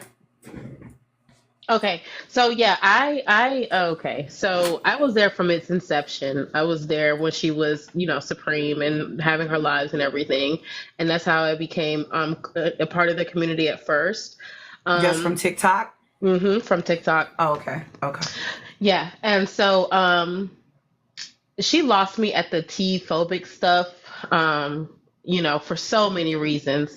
I understood what her like apprehensions were and like why she was standing on, that mountain. I understood it, but I felt like it was just wasn't strategic. You know what I'm saying? Like y'all have been saying, she didn't handle it well, and I knew that it was because her intentions were in the wrong place. When that live came up with Jana, and they were talking about her being Jennifer. I knew that was the case because I saw that y'all they posted the pictures on the live, and I saw Mm-hmm. her face on Yep. Zoom.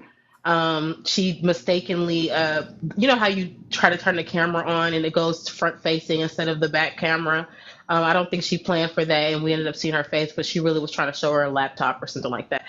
So I knew that she that was her. I just didn't know that Jennifer existed until that live. Um, but honestly, I've been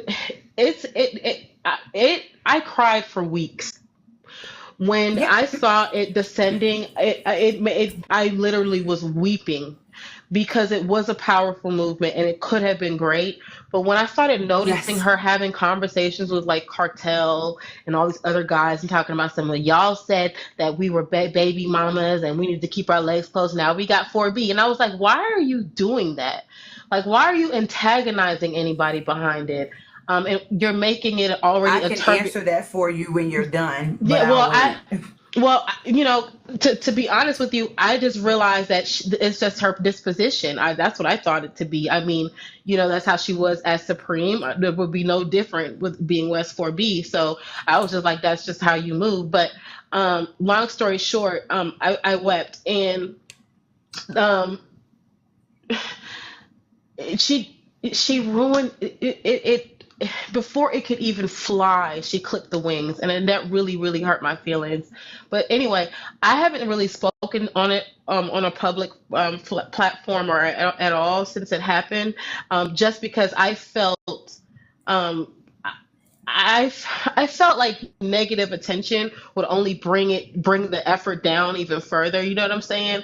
I just felt like maybe there's a way we can, do it, but just maybe change the name or change the face, whatever the case may be. But I didn't want to discourage it any further by bringing her up. But I'm glad you're having the discussion because it is something I would like to unpack. So, first off, thank you for sharing your story and take your time to talk about it and unpack. Um, there's no need to rush. We do have different things to talk about, but the reason why I'm so passionate about this is because y'all hear what's in her voice. I watched this happen so many times. Women who are separating themselves from what's going out here in society and thinking that they found their tribe, and then the trust that they instill in somebody because they didn't take their time to really get to know the person, because we have gotten really comfortable with social media that we become parasocial and we think that the person that presents themselves on screen, that that's exactly who they are, and we get excited because it's behind a cause that is very beneficial, and then we just jump in without watching for a minute, sitting back, listening, and requiring that person to show us that they actually believe the things that they say. It's dangerous. It is dangerous for us to not look out for our own self because we're seeking solidarity, we're seeking sisterhood, we're seeking support. And we've got to be very careful because everybody is not who they say they are. What you're saying is we need to properly vet these people that we are putting our energy into. Yes, ma'am. Mm-hmm. And Yes, ma'am. it was heartbreaking, for so many reasons. But what stood out to me, um, I felt like she was like, I felt it was almost intentional, right? It was. Like, yeah, I felt like, There is no almost. It was. yeah, yeah. So yeah, it was intentional as far as I took it. because here it is already. We're in a very vulnerable position and we're fighting for strength. And you started off making it unsafe for women to even consider because of how you're presenting it. And also coming in like, I can't stress this enough. Like, you can't create enemies before you secure your allies. I didn't understand why you were trying to other us. You can't be a part of this. Married women, TPT women, all of these, oh, should it be AFAB? All of the things, and it was just like, can we at least like solidify the principles first before we start creating war? And it already, this is a very hard thing to do. Already this places us in a dangerous position by fighting the patriarchy at all. But then you, on top of it, add controversy before it even comes up. It just broke my heart. And I want us to have something to do, and it upsets me. I'm not, it upsets me because yes, now the question, I don't understand why the question is ever, why are women worried about it now? You know what I'm saying? Why are you worried about it now? Like, that idea to me blows me because yes, now. What's wrong with now? What's wrong with, you know what I'm saying? Us figuring and deciding that this is something that we need to do. Why are we critiquing it so much to the point where it's almost like it's a pointless, effort? All of it is just insane to me, but. So to your point, I want to say that pretty much mirror what Stormy just said in the comments. What you're speaking about and what she did is worse than a man taking advantage of us. And it is. It's very much so worse because you think you're in a place that's safe. And because it's another woman and because it's a black woman.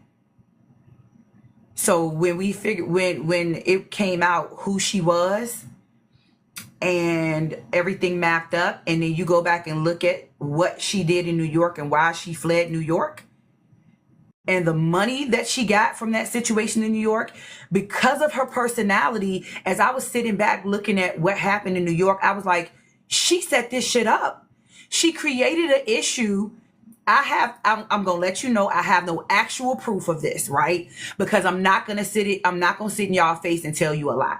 So this part of what I'm saying is what I think happened based on what I know about her. If I say it's what I think, I'm going to tell you that. When I get to the factual part, I'm going to tell you that. I'm not going to sit up here and lie in y'all face. Like, that's something I'm just not going to do because I wouldn't respect it if that shit was done to me. So I'm going to treat you like I want to be treated, even if I don't get that back to you. That's just me being reciprocal. That's just me standing on my word, being self-aware, being accountable to who I am. So with that being said, when I looked at all of the details around, if you Google Stand with Jennifer, and I went through all of those pictures and the videos on YouTube and mapped out everything, and I remembered all the pictures I saw of her and her daughter and all this stuff, I knew that was her. And I said, you know what? With her personality and how manipulating I've seen her be toward these other women, I've seen it like time and time again. I mean, just sat back and watched. I was like, I bet she did something. The first thing is, I said, I bet she did something to her neighbor to cause him to be outside with his pew-pew. And I bet she even put the stuff she claimed he threw in her yard. I bet she put it in his yard first, and he retaliated. And the retaliation is what she got on camera to prove to other people that she was being discriminated against.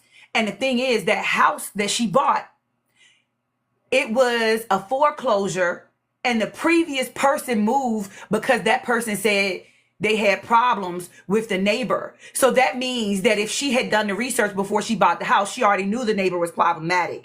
So did she buy the house because she could create an issue with it?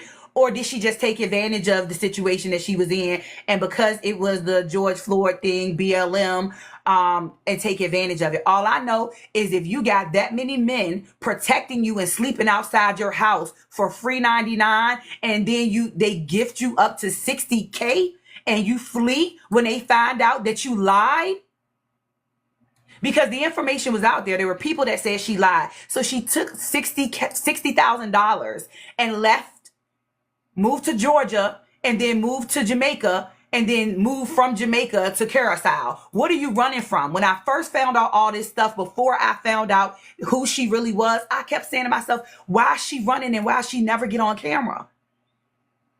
It just didn't make sense. So when I got the deets. I'm not going to ever speak on nothing that I can't say is fact. So I'm going to read y'all what's on the screen right here. So this is what I inboxed the sister that had put the video up. And the video was saying, why is everybody for West 4B now that our women's rights are on the line when she was run off the app? When West 4B was run off the app. So I already showed y'all what I put in the comments under her video. So I'm going to read y'all what's on screen now because it might be too small for y'all to see. So I'm going to read it. So I went in her inbox because this is what I didn't want to put just under the comments. And I said, putting 4B out on any woman's name right now could cost them their life. Do you think they are simply going to stop at taking our rights away? They want our wombs. They don't care about us, period. I still have the receipts on the things I witnessed, and I hope others still have theirs, because I wasn't the only person that spoke up about Jennifer. Jennifer didn't do anything to me personally, but she tried to manipulate me to pick her side several times. It didn't work because I saw what she was doing to other women, and it's sad. The original group was a support group for Princella, but she tried to change those women into the supporters for her Satanist and atheist stuff on TikTok. And this was before she changed those very same accounts to West 4B. She had them like that. And that was her main thing. I was even in a Zoom when she interviewed somebody and it was atheist stuff and she was begging us to support her. And it's like, we're not here to support that. If that's what you're into, cool. But why are you trying to poach a group that was pretty much for somebody else to build your own platform? And nothing wrong with you building your platform, but why are you mad that nobody wants to support your atheism? So she was essentially looking for something she could get a movement off of. So when she was researching the 4B stuff while she was trying to get people to follow her atheism stuff. So when the atheism didn't take off, she said, she gravitated toward the fact that 4B was trending. And that's when she changed her profile to West 4B and started hopping on the West 4B thing. So essentially, this is a woman that and I've heard her say this out of her mouth more than one time. She straight up says she never had a problem with men. So if you never had a problem with men, that's why she ain't had no problem having men like Cartel on her panel. And the reason why she would antagonize them and be like, we're 4B now, so y'all should be okay. Y'all should go mess with the pick-me's and all.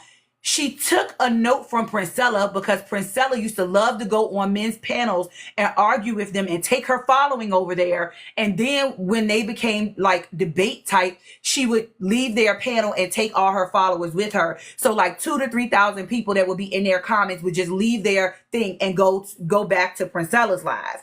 And so she sat there and she watched that and she admired that.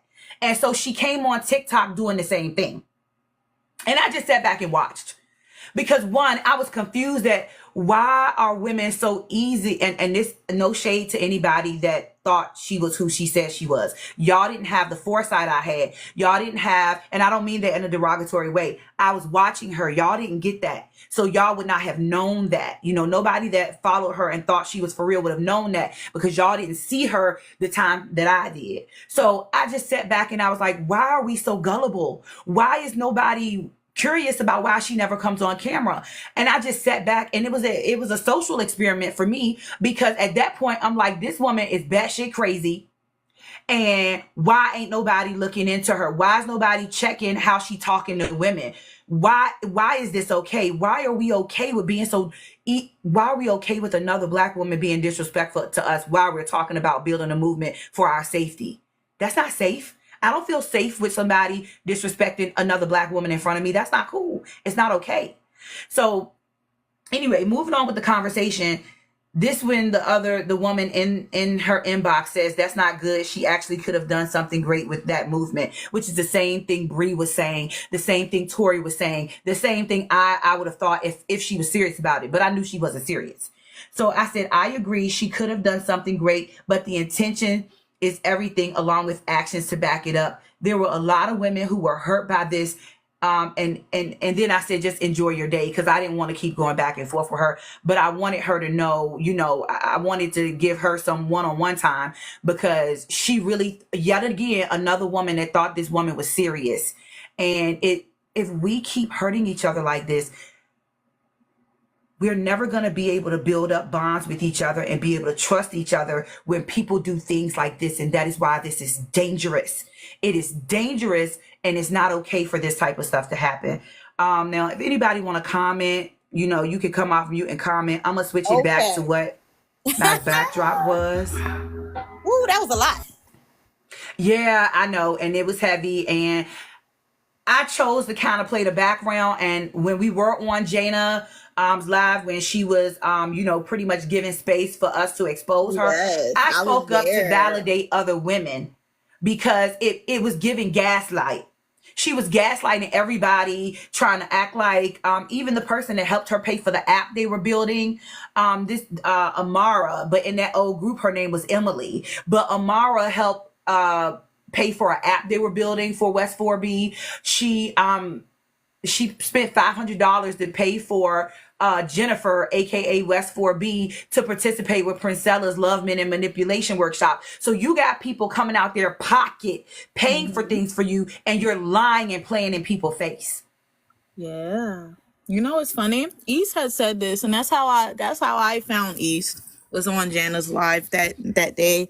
I was up on the panel too. I had told my little bit of how I felt about certain things too. It was funny, but that's how I met East, and then I seen her, and I seen East first on the 4B live, and she was giving it to her, and everybody was talking shit about East, and that is why a lot of people. That's one of the reasons why people don't like East, because she was telling her about herself on there. And when I seen that, I said, And look, And that's and my Zena, sis. She was my sis before. and Zena took her down through there, around T-phobia. So yeah, it was both of them.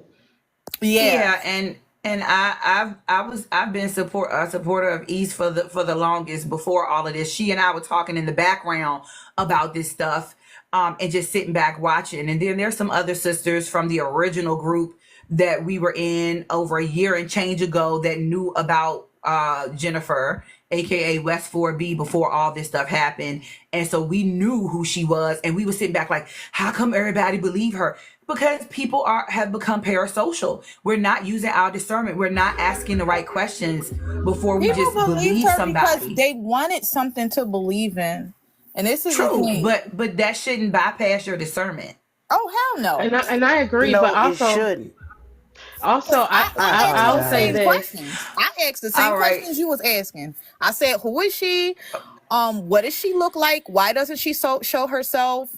I had all these questions too, so I get it. And I started asking around. Yeah, I want to say Bree, that. Go ahead, Bree. No, Go real ahead, quick. Bree. I want to say the only reason why it didn't strike me as odd that she didn't show her face, because I was like really, I was a avid follower of Mahogany Pink on YouTube, and she never shows her face. And then I was a part of her book club, and she showed her face then, but not not publicly. And the reasons why she did it made sense, so I just assumed that was the reason why she never showed her face. But I like honestly, you're right. Okay, I will say this. Okay, when was the last time that women have came together and made a movement in general? Like, it's been a long time that I've ever seen like a suffrage movement. I mean, we could say Me Too, but that's mainly white tea women. I think it was the first time that black women I saw in a long time, or in my lifetime, where black women were coming together to mobilize. So I didn't. I think it's harder to discern a movement that's so rare. And I think for me, it was like she said, I wanted hope for something. I figured, okay, this is probably the safest thing for her. If she's going to be the face, maybe not show her face. It was multiple things that went through my head. Obviously, I've learned from that experience, but I want to give grace too, because I feel like this was the first time, Black women have seen anything like this. I mean, in our lifetime, as far as I know. So, I want to make room for that as well. Thank you for adding that. Bella, you're next. And Ash, I'm trying to catch up with your comments. But go ahead, Bella, while I try to catch up with the comments. All right. The thought that I wanted to drop is why so many got caught up is because they were looking for a Messiah when they can be their own Messiah. Boom. And that's why I teach self-mastery. Because, anyway, you go ahead, sis, because I don't want to interrupt nothing you saying. And in searching for the Messiah, not understanding or knowing that all of what you need is within you, based on the conditioning that was handed down from generation to generation to generation to generation. And we're just now beginning to see just a little bit of daylight. Just a little. We were hoping that there was somebody that would hold our hand so we can turn back and grab the hands of others and come on along. Come through. And in that state of vulnerability is when the wolf that was in sheep's clothing came and ate the whole flock. Take this as a teachable moment. Start listening to all the bells, whistles, and alarms that your body will tell you. Start paying attention to patterns. Start listening to tones and inflections. Listen to what's not being said. And then an answer will reveal itself. Absolutely. Yeah, be your own hero. I really want women to understand there's nothing like you out here on this planet. Especially Black women. There's nothing like you out here on this planet. Nothing like you. You do not need somebody to save you. You have everything in you to do it yourself. Everything. Now, you can have some sister solidarity. You can, learn things from people. But the main thing is whoever you're learning something from, they should be adding to how you can be the best leader for you in your life. It should not be a scenario where you have to be dependent on them for everything. And it's like, I just need women to trust their instincts. If you need to work on your discernment, then, there's a lot of tips and tools out there. I have some tools on my page, link in my bio if you're interested. I have a lot of books, a lot of different things, but the whole point is I really want women to look inside themselves and see their own worth, see their own value, know that you are a gift and a prize. And before you link yourself to someone, sit back and listen to them. That includes me. If you see me talking some shit and I'm not about the shit I'm talking, I expect you to pull my coattail and be like, hold on, sis, wait a minute. And there's nothing wrong, because if I'm putting myself out here on a public platform saying these things, then I should be expected to walk it like I talk it. And if I can't, that same thing that I did with her should be done to me. I don't have no problem saying that publicly, because I don't have no problem doing the opposite of what the fuck I say. So that's not a problem for me. And I got plenty of people on this platform that have my number, have talked to me. I've spent hours on the phone, one-on-one. I don't need to do everything out in the public. I'm more interested in being a real person that helps to build other women up, because with everything we got going on right now, we need this, but it needs to be real, and it needs to have some it needs to have some respect and some dignity put on it, because Black women deserve that. We've been through too much. We just been through too much. Anyway, I'm rambling. So, did anybody? Rachel, welcome to the panel. How are you? What's going on, sis? You've been patiently waiting for a minute. Oh, thank you so much. You guys are all wonderful. Thank you for inviting me up. I'm still trying to wrap my head around what is exactly going on. I mean, I understand the 4B movement. I was just trying to understand what is the majority consensus about it. And I know for me, I feel like if we could have more teaching on how women can love themselves more than they love a man, because I think you in the right place. That's exactly what I teach. It doesn't come naturally to everyone, because I know I was raised around men, so my life is very much male centered. So I took care of a man, like all my brothers, I take care of them.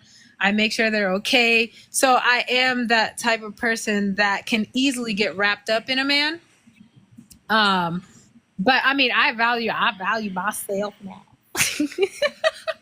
I do value myself, but sometimes there are some inherent habits that are difficult to let go of. And one thing I don't like when I do see a Priscilla is just, it's normally like bashing women who are inherently like that, instead of teaching them how to center themselves. And that's the main reason I fell back from Princella, because I used to teach women a lot of different things a long time ago. I had a podcast called Black Roomniverse. I did it for like 3 years and change. I had a website that was a membership only website. I taught classes offline. Y'all, I got an external hard drive with over 600 books on it. Resources. I'm abundant with resources. And I'm not the only woman that has resources. There are other people out here like me that can share a lot of information. But I took the time in the background to set something up because of what I saw. And I stepped out. I found Princella because before I get back out here, I took like a 10-year sabbatical. I taught things, I learned things, I shared with women, and then I stepped away, because you can read books, you can learn new things, and that's knowledge. How that becomes wisdom is when you put it into practical application in your life. So I took that 10 years off to go live my life, put those principles into play in my life, see how it shaped up for me, and to see what I needed to shift around, right?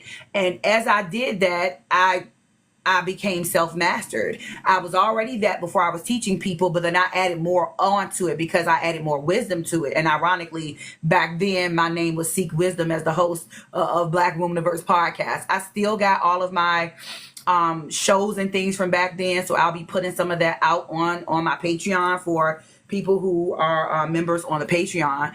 But it's important for us to actually, anyway, yeah, I got back on track.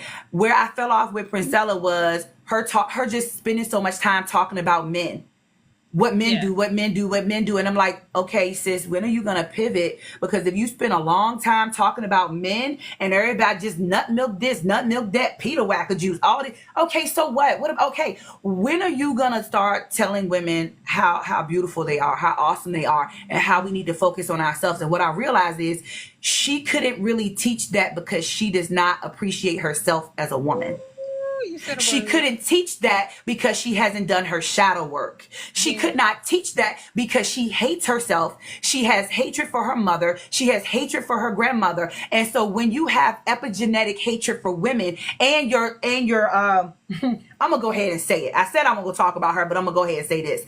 When your mentors are all men and every book you read from is men, and when your previous mentor prior to Ken Brisbane or Ken Billions, when your prior mentor is Tommy Sotomayor, who does not like black women, and she never talks about that.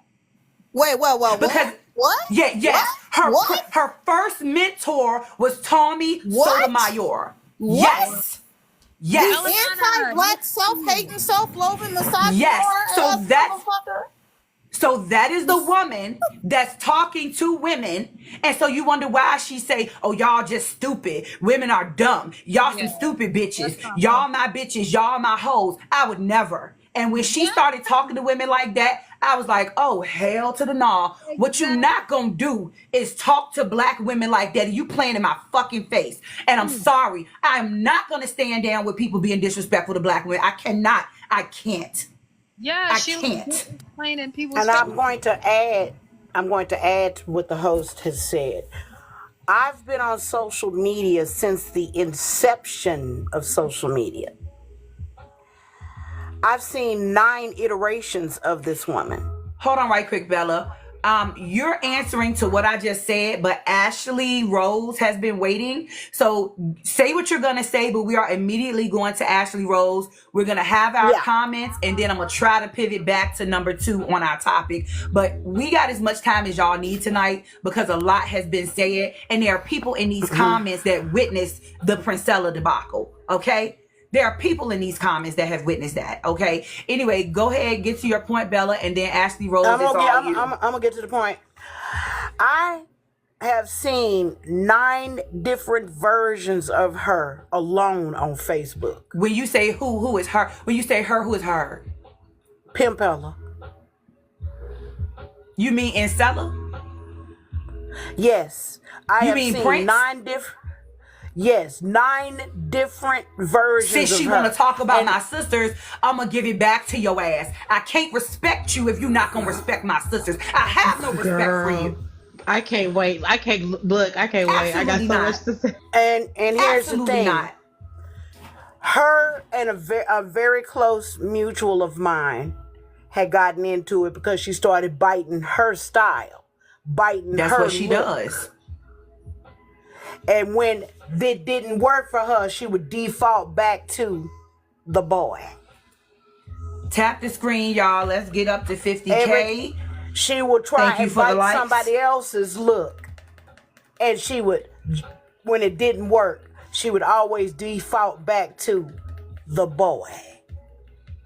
Y'all, I come with receipts. I don't come for play. All you have to do is go search her on Facebook. And you will find her, you will also find her GoFundMe. You know, Karma. You'll find that GoFundMe. So her and Jennifer both had GoFundMes. Y'all won't find a GoFundMe because I've been funding my goddamn self. I've been paying my own bills. I've been doing my own shit. I ain't asked nobody for shit. Unless I'm providing a service that's well worth what I'm putting the price tag on.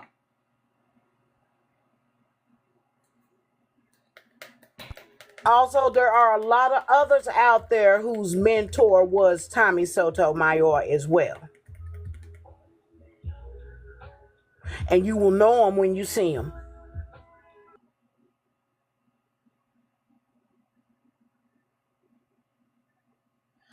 Yeah, so can you briefly tell us who Tommy Sotomayor is before we go to Ashley Rose? Because some people may not be familiar. We know Free is familiar. I'm familiar. Somebody in the comments just said, wait, what?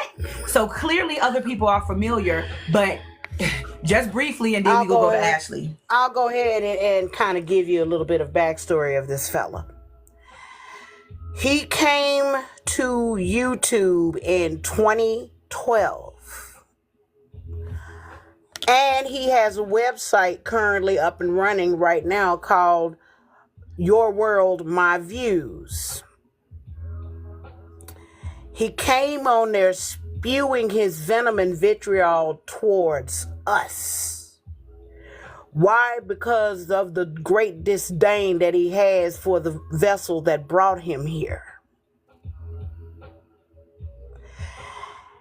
And eventually there was enough people that signed petitions to get him deplatformed from YouTube. He got deplatformed.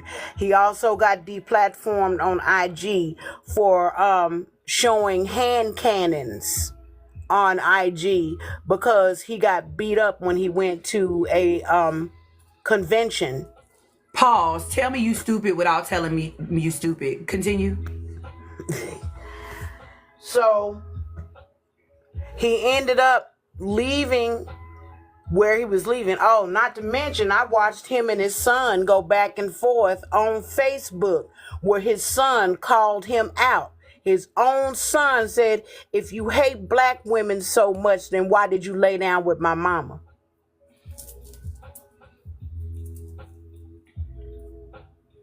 Yeah. I mean, valid question. But if you stick your little pee-pee in anything, I guess it don't matter.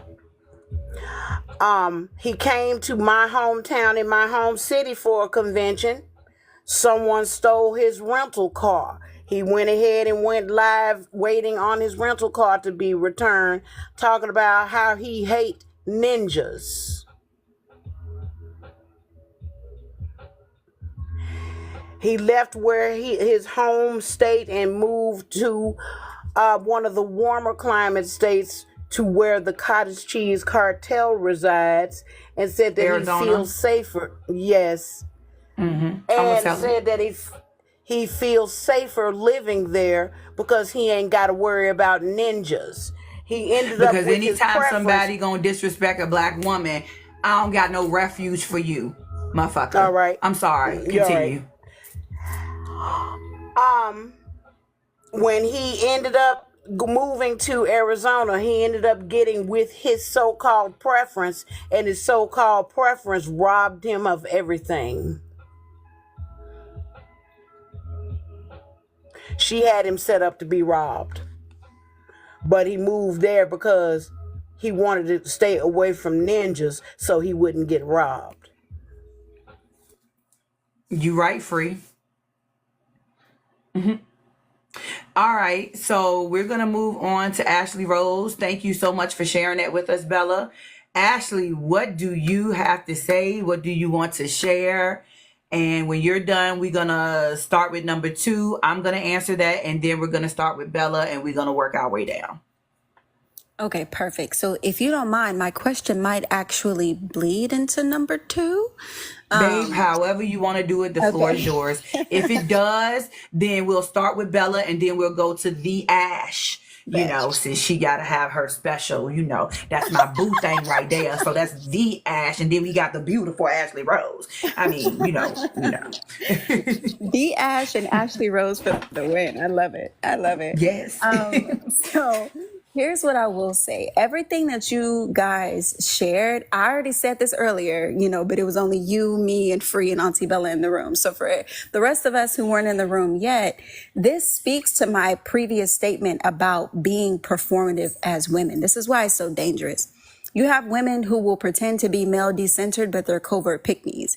You have women who will pretend to be religion decentered, and they're trying to convert people to Satanism. Like that's not a religion in and of itself, but neither here nor there. The point is, as women, the way that we can have... I said that same thing to her on a Zoom when this stuff was first happening, and she tried to tell me she wasn't spiritual. I said, sweetheart, you recording money affirmations and mantras for you to play so you can hear yourself play it. What you mean you're not spiritual? What you talking about? What? Okay, and you're decentering religion when Satanism is a religion in and of itself, but it's just a darker one. But anyways, yep. So that's what I mean, y'all. Like, it is so important as women for us to have that discernment, because women, and especially one of the things that's easy to spot is kind of like what you said, Mahogany, unless you are in a state of mind where your self-esteem is not where, it needs to be, where your self-worth and stuff like that, if there's still work to be done there, that's the only way you wouldn't recognize this. But women who utilize shame as an activation tactic, like we talked about before, women who utilize shame as a motivation tactic, that doesn't work, because Black women specifically, and I'm not speaking down on any other race of women, but Black women specifically, historically, we've had to rise above all kinds of obstacles, especially ridicule, harsh language, and a lack of empathy toward us as Black women. We've had to overcome that strong Black woman trope. And it is very important that we notice these things in other women, because that is a part of discernment. Observation and noticing certain behavior patterns and just patterns in general, that is what really speaks to us having that discernment. But anyone with any amount of self-respect is not going to respond to shame and ridicule as a motivation tactic. And this is how we show self-respect and self-love to ourselves. This is how we guard our peace. And this is how we remain autonomous. And so like Auntie Bella said, we need to be our own Messiah. We need to be our own savior, because Pimp Bella, she's trying to be somebody's Messiah. She's trying to be somebody's savior. This lady Jennifer, she's also trying to be someone's Messiah and savior, but none of them can save us. They can't even save themselves. So that's why we have to have our self-esteem and our self-worth well and intact. And I land there. Well, a word was said. I mean, several words were said. Several phrases were said. I didn't know that why you ain't give no announcement to tell us the plane was gonna land. What I'm supposed to do now? Exactly. And she took all my talking points, Ashley. I'm sorry. That's all of what you, the nerve. The nerve. She left out a crumb. I can't eat. Dang. I thought we were on some sisterhood shit, and you just left no food for us. Exactly. You came into the kitchen, you cooked, and then you ate and you walked the fuck out. What are we supposed to do now? That's okay, Ashley. I bet I won't let you go dropless. before me again. I bet you that. I bet You you know what I'll I'm say saying? something first. She gonna have to be last from here on out. You're gonna have to be last. And I want to say to y'all, if y'all are not following Ashley Rose Media, please do, because she has awesome lives. I try my best not to miss them. Her lives are typically on Tuesday. But I love how she sets her lives up. I love how she I took a little couple of pointers from her. Look at how I got my questions set up, Miss Ashley Rose.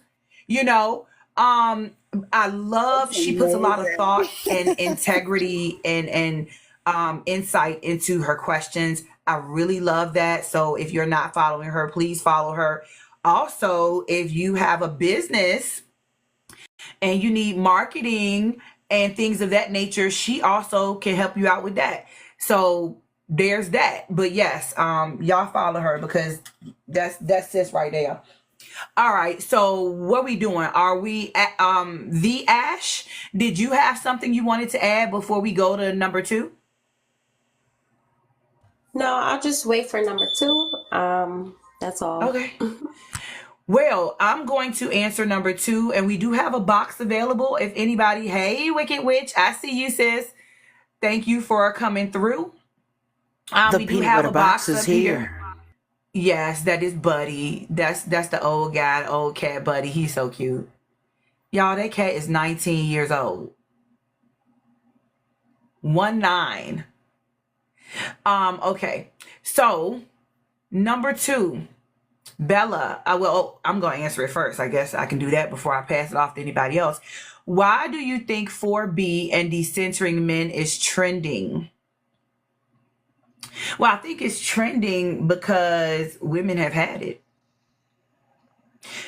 For me, I've had 4B principles in my life. Probably, I'm 43. I've had 4B principles in my life. I'm unmarried, child free. Probably for about 85% of my life, I don't deal with them niggas. I just don't, because every time I try, it has not worked out well. I don't have, because I'm very goal oriented and very focused. I've never, even when I've had relationships, I've never centered a man, because I'm just too busy. I got things I want to do. I got trips I want to go on, sisters I need to support. I don't see the benefit in putting a man as a priority in my life when I know that I can count on my friends and my sisters. So for me, if you cannot add value to my life, why do I need you? If I just want to sit on your face and bounce up and down for a little bit, if that's all I want to do, because that's all you can do for me, then I will go do that and I will holler at you later. But I had told Craig and them I was going to kick it with them. So I'm just joking. Anyway, throwback to Martin Lawrence, You So Crazy. But it's like, I just, honestly, and what I realize is Men do not have this. They don't care to give us reciprocity. They don't care to love on us the way that we give that out to them. I've got a lot of thoughts on why that is. I don't know that I totally think they're incapable of love, but who the fuck cares? I don't care what you're capable of. I'm looking at what you're doing, my dude, and what you're doing is showing me you don't. So I don't give a fuck whether you're capable of it or not. Like, what your capacity gonna do for my bank account? What your capacity gonna do for that? You say you provide and protect. How about protecting my heart with the decisions you making? And you don't. The majority of men don't. So, and all that, it ain't all men. Well, you know what? For y'all that say it ain't all men. Well, until the majority of men can get these other motherfuckers to do what they need to do right, or the small percentage that know how to do it right, if y'all can't fix the ones that can't, I don't want nothing to do with none of y'all. Unless I'm on one of my off moments where I feel like I want to go kick it with them for a minute, which is rare. And then I just give them back to the streets where they belong. You know, unless you're going to evolve and become a better person and be consistent with it, I just don't have time for you. And I don't really consider myself a Miss Andrews. I'm just a realist. If you with the fuckery, why I'm going to keep trying to deal with you? Why am I going to waste my time? My time is better spent pouring into myself and then going back and getting my sisters who are interested in what it is I can share with them. And I've been through a lot in life and I've triumphed over a lot. And so that's the thing that I share. And that's why I'm out here on TikTok and on YouTube. And by the way, I do have a YouTube page. I got an Insta if I could get a follow for y'all, because I'm trying to get my subscribers up, because eventually I'm going to be doing lives on YouTube. I don't plan to stay on TikTok. And the reason, well, I'm gonna be on TikTok, but I prefer the YouTube platform. And I like YouTube because I don't have to keep switching up my words. I can just speak how I want to speak. And you can use StreamYard over there, and you can put your stuff behind a paywall. I got interviews lined up. I just got to figure out the dates and things, but I have a lot of resources and people that I want to present to women, and I want a safe space to do it in. And I've already built up the things in the background, and there are women already here that y'all are talking to that you probably don't know have already been working with me for about 5 or 6 months. So they know what it's like. You know, we see each other twice a week, and things like that. So they know what that's like. Anyway, Authentic says she could wait. Oh yeah. So decentering men, as y'all can see, I've been decentering men for a long time. I've had the 4B principles for me. I've already spoke to the pros and cons. So I'm going to just, lay on back and kick it over to Bella. So Bella, what you got for us on number 2? Why do you think 4B and decentering men is trending? Everybody is fed up. Mm-hmm. Primarily us. We're tired. We're tired of being viewed as less than human. We're tired of being taken for granted. We're tired of our hope that we did pour into them being spit on and pooped on. That's why it's trending. And then for the others that it's trending for, they got that may not. And when they and if you're wondering what that may not is, it's a knot that may not go away. Now they're scrambling. And in the scramble, a lot of them have not fully turned inward to take a look at what part they played in the madness. In order to better understand and learn yourself, you have to take a look at yourself and look in the mirror and ask yourself, what part did I play? And when you get an answer to the part that you have played, then you can acknowledge the behavior, modify the behavior, and rise from that.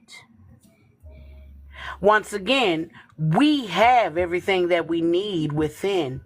It's up to you to activate it. The pros to this will bring things to a standstill as the foundation that has been snatched from under it, everything will crumble. I see no cons.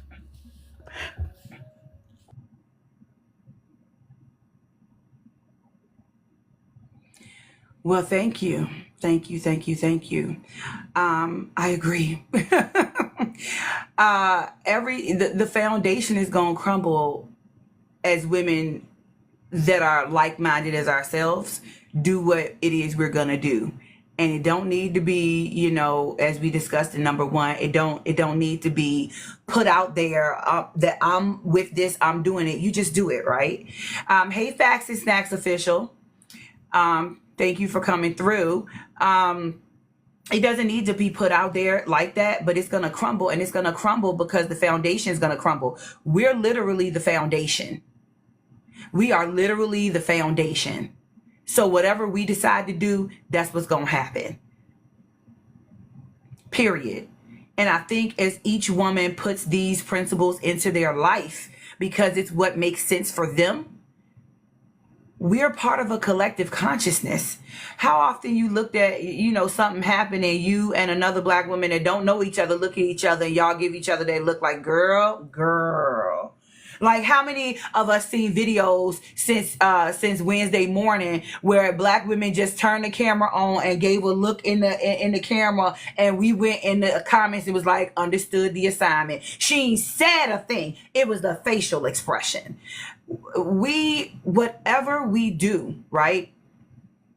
Whatever it is that we do, the masses will be reached by the decisions that we make. It does not necessarily need to be everybody. It doesn't have to be the majority. Just enough. Anyway, Ashley Rose, did you already answer number 2 with your previous statement? I think you did, but I just wanted to touch base with you before I go to the Ash. Yes. So real quick, I just want to add very, very briefly to my answer, just specifically for question number 2. Why is it trending now, especially now after this? How do I want to VOTE? Yep, there you go. Yes, Yep. after the VOTE. Yep. So if Roderick 2022, y'all know what I mean by that. If Roderick 2025 is put into effect, there are literal consequences for allowing Roderick. I like it. there are consequences for allowing men near you and especially inside of you. We now see it clearly. Because remember, in the 50s, marriage meant survival. But now women have found joy and independence. Even women who are in a relationship still live on their own. They still have their own careers and their own bank accounts and businesses a lot of the times. They still have a level of autonomy, but they now know that with Roderick, there's going to be a loss of autonomy for forever, literally for forever, if you get stuck with the wrong one. Also, enough time has passed where the jig is up, and we now know that the reason these laws were put in place in the first place is because men need us more than we need them. So there are a lot less women who are willing to align themselves and get caught up with the parasite. That's it. And beautifully stated. And as Facts and Snacks said in the comments, I'm trying to figure out why people can't be consistent with it. Why are people so enraged now when Roe v. Wade was overturned how long ago? When January 6th happened how long ago? Right. When we've seen what this person was doing, why y'all acting like y'all didn't know what the program was? So y'all thought he was joking. Y'all thought he won't go do it for real. Exactly. And hold on, before I get too far in it, you bitches with these blue bracelets, stay the fuck out of my face. Stay the fuck out of my face. I don't want to hear no shit about no goddamn blue bracelet. I don't give a fuck about you wearing blue. When that shit mattered, you should have been blue, bitch. And I ain't even one that be on the thinking that the VOTE is going to change everything. Girl, yes. So let me bring you up to speed since you want to question the blue bracelet. You know what you let me think about? That the black woman that says, get out my face. Yes, get out my face. Because that's what I need them to do. So what you, okay, let me back up. Because see, the sis asked blue bracelet ? So before I go off on my tangent and she don't even know what I'm talking about, let me fill her in. So the white women, the clear, The cottage cartel women, no offense to anybody, but then if you hit dogs holler, you know it is what it is. I'ma just keep it a buck. Cause see, I'm a black woman and ain't nobody got my motherfucking back anyway. So what the fuck I'ma be nice about what I'm saying for when you feel the way you feel anyway? If you feel some type of way, you feel some type of way. That's your goddamn problem. I done burnt the cake as you see up the top. It's on fire, bitch. So I ain't coming to help your ass out. You gonna have to figure this shit out on your own. Back to the goddamn blue bracelet. They got me fuming right now. So these haughty women said that, you know, they don't want to get caught up with the people that went with the red. And so to show their solidarity to the black women's, they have decided that they gonna start wearing blue bracelets so we can see that they are our sisters that supported our cause. So they gonna wear blue bracelets. And then shortly after, somebody said they was gonna wear blue bracelets. I can't even, this shit is tongue tied. I'm saying blue bracelets. I don't even, fuck that shit. They said they was gonna wear blue. Whether it's a bracelet, a fucking bonnet, a fucking shirt. What? I got you. The cottage cheese cartelians, the toilet paper infantry, the rice Girl, I was on a whole roaches. roll. You finna make me forget what I was about to say, girl. You know, Oh no, sometimes I got don't you. be with it. All of them heifers wanna front. We with you. Nah, bitch. Get out there and swim with no life vest or dinghy.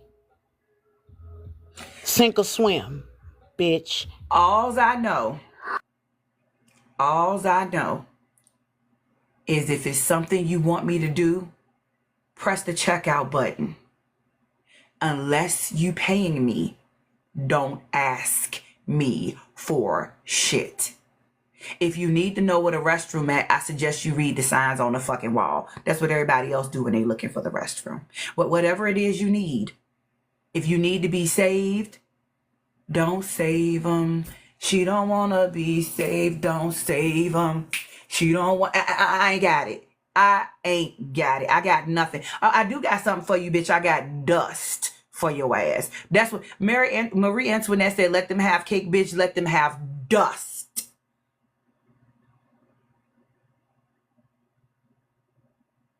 That's all I got.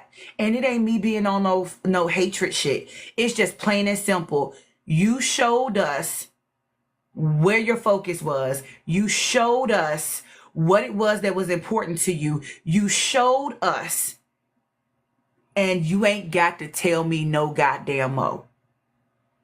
That's it, and that's all. So, Bella has already answered number 2. I answered number 2. Ashley gave her fill-in for number 2. And now we're going to the Ash so she can respond to number 2. The floor is yours, sis. So I feel like 4B is trending. Okay, the reason I feel like it's trending is prior to this, I feel like women, we knew where this was going. And we didn't really want to believe it to be true, but it is true. I think we wanted to have a little bit more faith in the male species. I don't know why. But yeah, we already knew where this was going. And so now that we're here, you know, because it's fuck around and find out season, right? So we're here. So now it's especially trending because of this past election, right? I don't want to put that in the algorithm, but the VOTEs, right? They came in and the people said what they had to say. So now I don't know if anyone has seen this, but there have been some like news articles where like women, and I feel like it's especially the white women, right? They're being extra performative, and they're like, oh, we're gonna shave our heads, we're doing all of this, but they did this back in 2016 and they did this again, and I really expected no less from them this time. Yeah, so their feminism has always been performative AF, and so that's one of the reasons why I feel like 4B is trending right now. And yeah, overall, black women, we came to the polls. We did what we had to do. I know where black women stand with it, but if anyone else has seen the percentages of the VOTEs, we know what it is. So, yeah, most of us as women, we already knew what it was. We already knew what time it was. We already know where this was going. So that's why 4B is trending, or if you want to say the 4 N's, the 4 no's, because I'm not the fuck with it. So hell to the nah. That's why it's trending. Hell fuck to the these no, niggas. That's why. no. Hell no. I'm trying to sing with this horse ass voice, but the whole point is hell no. Hell no.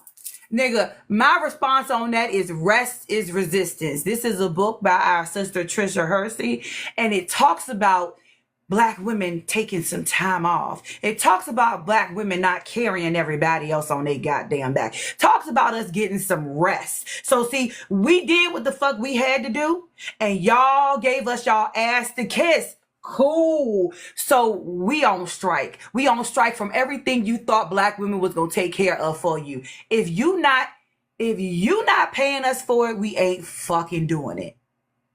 Period. Because see, y'all are putting our life and our livelihood on the line. And sis, if you do, and I'm being very facetious and extra with this sis for the collective that I'm talking to. If you do want me to do something for you, you now have a surcharge. So whatever my normal price is, you got to pay extra. I'll figure out what that extra is when you know. But yeah, I ain't with the shits. I'm just not. Because see, y'all think this is a goddamn game, and now we're the first people that are gonna have to deal with this. See, you're still next to Tom and Ken. You still with Brad. And because you look like you look, you get your automatic privilege. Okay? And so you chose to give us your ass to kiss and then turned around and offered us a bracelet. Bitch, we tired. We are tired. Tom, Ken, Brad, Derek, Bradley. We tired. So you take your ass home. Oh, yeah, Chad. Yep. What? Come on with it. Come on with some more of them. Tom, Ken, Brad, Chad, Brandon, Connor.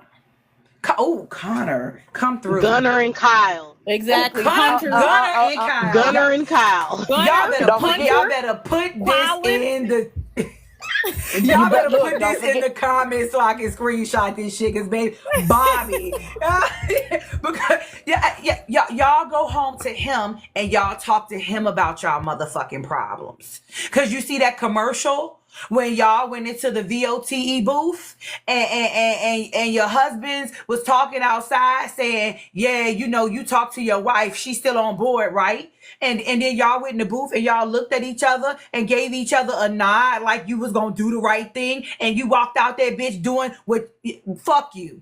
Fuck you, fuck you, fuck you. You cool, but fuck you too, bitch. That's what I got for you, dust. And I don't give a fuck if they put an F1 in the comment, because I done left a whole bunch of fucks out and ain't shit happen tonight, and it's my backup account. Fuck that shit. Yeah, I let a whole bunch of F-bombs out because that's how I feel about this shit. We are tired. Okay, let me get the other sugars some time to answer the prompt. So let me put it back up. Cause yeah, I done went off on a ramble. But just for shits and giggles, let this motherfucking shit burn. Let it burn. I got a song for you. Okay, around. Google Volume 7. You fucked around and found out. I'ma just grab my stuff and leave. Excuse me, please. Fuck this shit, I'm out. Nope. Fuck this shit, I'm out. Alright then. I don't know what the fuck just happened, but I don't really care. I'ma get the fuck up out of here. Shit, I'm out. You have to send me the name of that song because I'm gonna need that for a video or something if I can get without a copyright. That shit was hilarious. What is the name of that? Oh, I remember that song. I need that. Girl, Ursha is burning. That's a whole different story. That's probably why he made that song. Let it burn. I'll send everybody the link to that. I'll send you the link to it. So we got Bradley, Keith, Humphrey, Cornelius, Steve, Tanner, Beauregard, Matt, Howard, Brad, Chad, Dustin, Jason, Eric, Franklin, all of them. We got Taylor, Bobby, Connor, Ian, Tom, all the so Becky, Jennifer. I know it might be a couple of my sisters named Jennifer, but you know, Becky and them, Mandy, Mel, all y'all, go and talk to them men we just named. Savannah. Y'all gone. Savannah, yeah, all of that. Charlie. Y'all gone. Who? Who else was it, Bella? Charlie. Oh, it's a girl named Charlie. All right. Yes. Yeah, because Charlie, yeah. Y'all go on and talk to them. We don't want to hear it. You went and sided with them, so we gonna need you to go to them for all your needs. Every fucking need. Every need. We don't have it. We are tired. We are taking our due leave and our rest because we in the background doing what the fuck we got to do. And we ain't gonna be talking about that shit online. I can guarantee you that. The only thing we telling y'all asses online is you on your own, bitch. You're on your own. Figure that shit out. And my rates are $40 an hour with a $300 deposit. Yeah, if you want consultations and shit, god damn it. I've been using my S Pen and it done moved the shit again. So now I gotta, okay. I think I'm getting the hang of this thing. I think I might know what I'm doing. All right. So we just had Authentic Ash, the Ash, answer number 2. So we're going to go down to Rachel. Rachel, would you like to give us some context or some details in your response on why do you think 4B and decentering men is trending right now? And what are the pros and cons of it trending right now versus it just being a thing, or however you choose to answer the question? Sure. I will say that women got a rude awakening. I believe we were complacent and didn't believe that this would ever happen, even though we had signs that it would. But I think especially a lot of women, they thought that their husbands would back them up. And they just had a rude awakening that men would come together, and it just showed us that women are divided. And because I remember when white men were actually going to be the minority in 2050, it was projected that that's why they doing all this, men, babe. That's exactly why they doing all this. It's their women that are having a problem having children. Yes. So they have actually bamboozled the minorities, especially minority men, into thinking that, that they are going to benefit right along with them.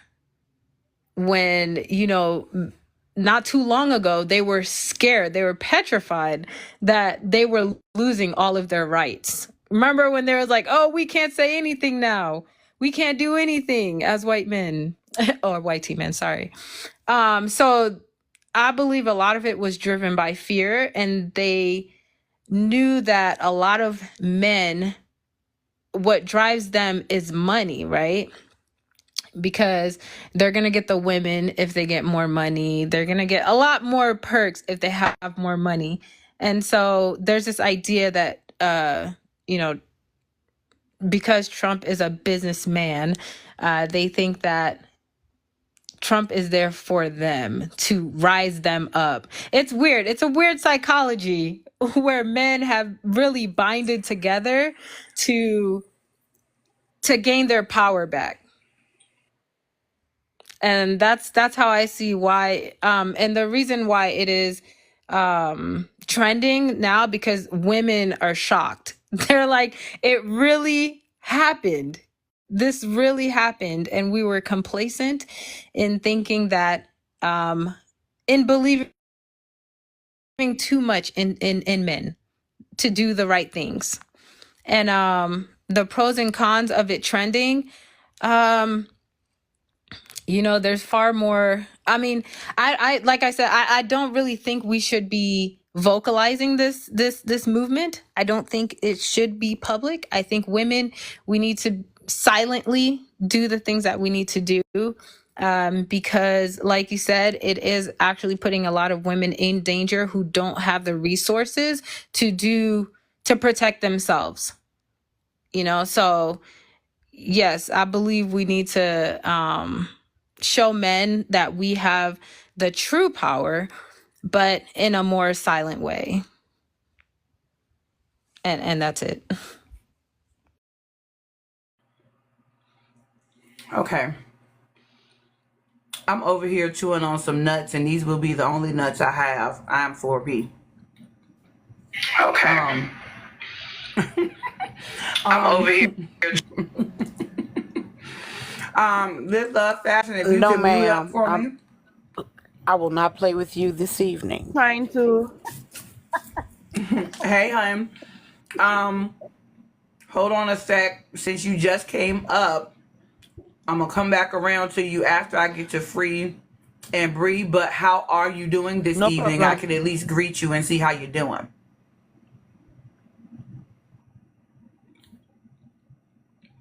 Okay.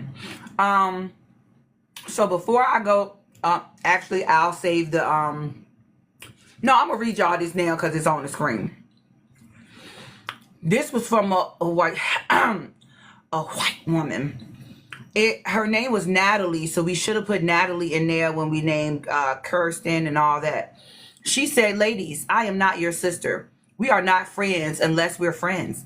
I don't automatically have your back. I don't want to play pretend Handmaid's Tale. I don't want to play pretend Handmaid's Tale with you or complain about made up oppression. I'm not going to unquestionably rise up with you or inherently share your cause. I don't feel some kind of special bond with you or feel safer with you than I do with men just because our genitals look similar. Frankly, when and if the shit ever hits the fan, I'd rather be with the men's. Please fuck off with your weird, dramatic, psycho sisterhood bullshit."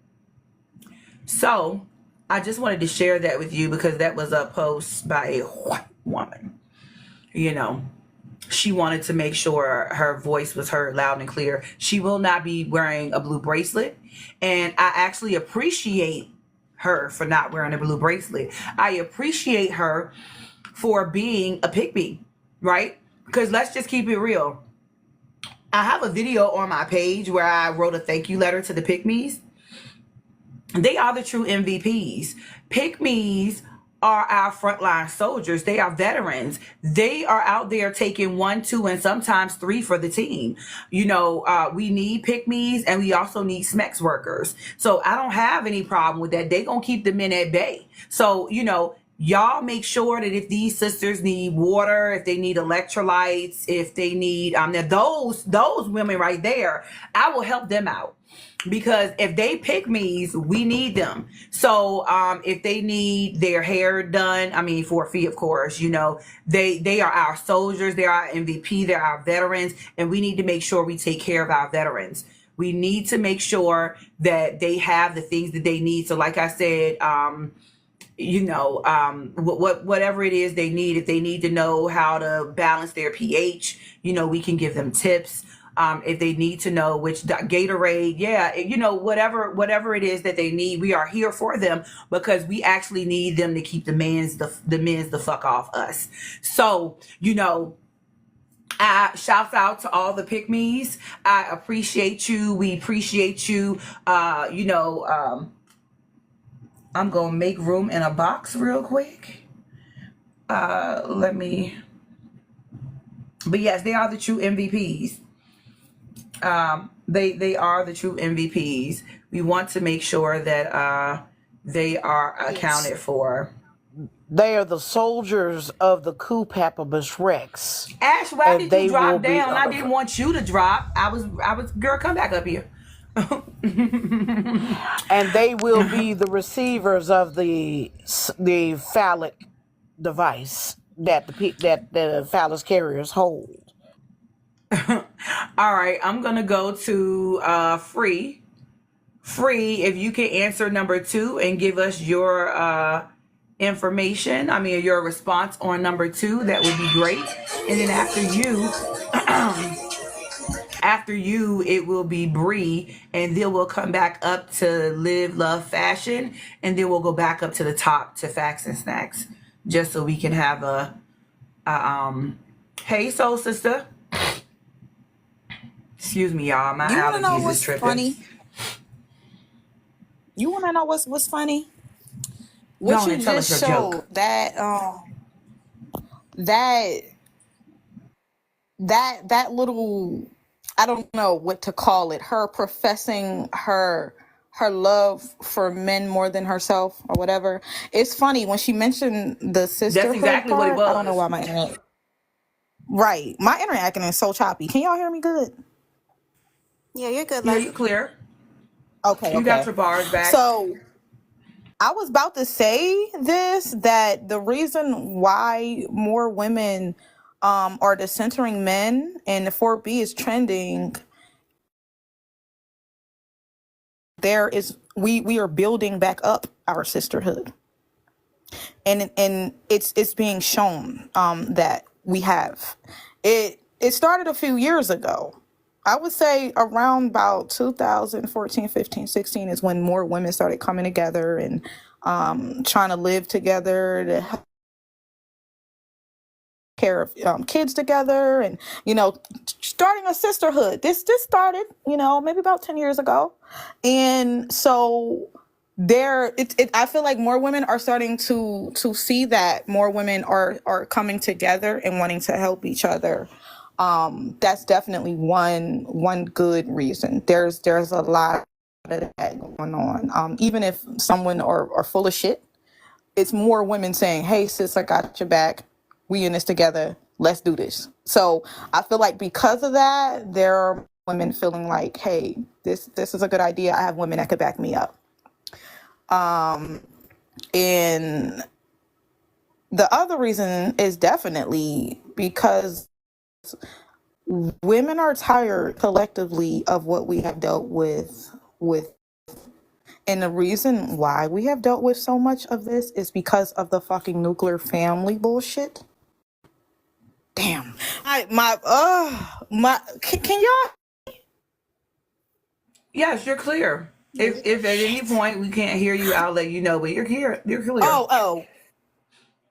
Okay. Because I see them bars and I'm just like, what? So,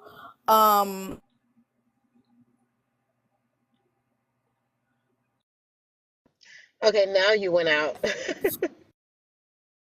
okay. Yeah, now we can hear you. Dang. I'm trying to remember what I'm saying. Okay, Wait, Free, you now want to you go can't? out and come back in and maybe see if your bars improve or something? Can you hear me now? We can hear you, but now your teacup is on. Okay. Yeah, I took my Wi-Fi off. Sometimes they act dumb. Okay, there it Okay, now is. you're Can you hear good. me now? Yep. We can Okay. hear you in the So, back. what was the last thing I was saying? I was saying You stopped at nuclear the family and how nuclear detrimental. family. Yes. There we go. So the nuclear family, Sounds the like you whole don't like that nuclear family, well, girl. nah, I hate that shit. The nuclear family is a scam, and the nuclear family Of course. isolated women from their sisterhood, from their community, to center a fucking man. And this is why so many women are going through hell, because they don't have their sisterhood anymore and they have centered a man, and they are just going through it with all these kids, taking care of them by themselves. They don't got nobody to help them, and they're dependent on this man that's at work most of the damn time and comes home and don't want to do shit. Okay. So these women are finally realizing, like, hey, I don't have to do this. I've been tricked. So we've awakened. The divine feminine goddess has awakened our minds and opened us back up to the truth again, because all of the lies and the bullshit is wasting away. It's just falling to the wayside, and we're coming back into our true selves and centering ourselves where we need to be. So that's why that's happening. The divine feminine energy is aligning us like she was gonna do, so that we could properly get back into our place. I love when men say, you know your place as a woman. Our place is not with you, sir. And that's what we are learning. Our place is every place. Exactly. Not with a phallus carrier. Try, I couldn't get off Right. mute fast enough, and you said exactly what I was going to say. It's everywhere. Exactly. But they want us to believe it's up under them, in the space that they want us to be in, where they have the say so and the control, and we just got to go with it. And so the divine feminine has came, and she is not allowing the bullshit to continue, and it's opening up akashic records, the akashic memory, and all of that is just coming right in, especially in melanated women. We already had that shit, but that's why they had to go so hard on us. That's why they had to go so hard, and they still are till this fucking day, trying to tell us that we're supposed to be up under men and submitting, and we still like So those things it's just, it was inevitable for us to get here. And men and pygmies have tried so hard to keep us in that stupor, in that amnesia that we had. And they can't, because it was inevitable for this to happen. It had to happen. That's what nature does. Nature's gonna take its course, and that's what's happening. Like, that's just what it is. And the pros and cons, the pros of that is this right here, is women realizing their worth and wanting to be who they truly are outside of what they were told. The cons Come through. what cons is it? Hold on. Why do you think there's no con? I don't see no cons here. I put pros and cons there simply because I don't expect everybody to agree with me. So I like to leave space for women that may think there is a con, so we can have that dialogue and have that conversation. But you're motherfucking right. What con could there be to putting your interest and your focus into yourself? Like, that's the best thing for you. Now the con is that the man's gonna be mad, but do we give a fuck? No fucks given. No fucks left. I don't give a goddamn. Fuck that shit, I'm out. There you go. Hey, Ann. So, all right. We're going to go to Bree, and after Bree, we're going to go up to Facts and Snacks, and y'all can take it away with number 2. What do you think 4B and decentering, why do you think 4B and decentering men is trending, and what the pros and cons are for that? Well, I think everybody's basically covered it. It's the timing. It's the political climate. It's the how relationships are going, infanticide, all of the things. But I also wanted to say this too. I think what's happening, and I say this a lot too. For the first time in human history, right? We've been able to have conversations across the pond with multiple, like thousands of people, multiple people at once. And so that means information is traveling a whole lot quicker, and we are evolving a lot quicker as a result. I think that in the beginning, we thought that men behaved this way because of ignorance, and now we've come to the age where we realize it is apathy. We first thought that men just didn't understand women, or they didn't have empathy enough to understand women. But now we realize it's not empathy that they lack, it's actually compassion. These men know what's going on. They know how to put themselves in your shoes, they just assume that that's what's supposed to happen to you naturally, and that compassion is wasted on you because it's your birthright to be abused. And now women have come to the conclusion that, slowly but surely, that we can't depend on them to save us.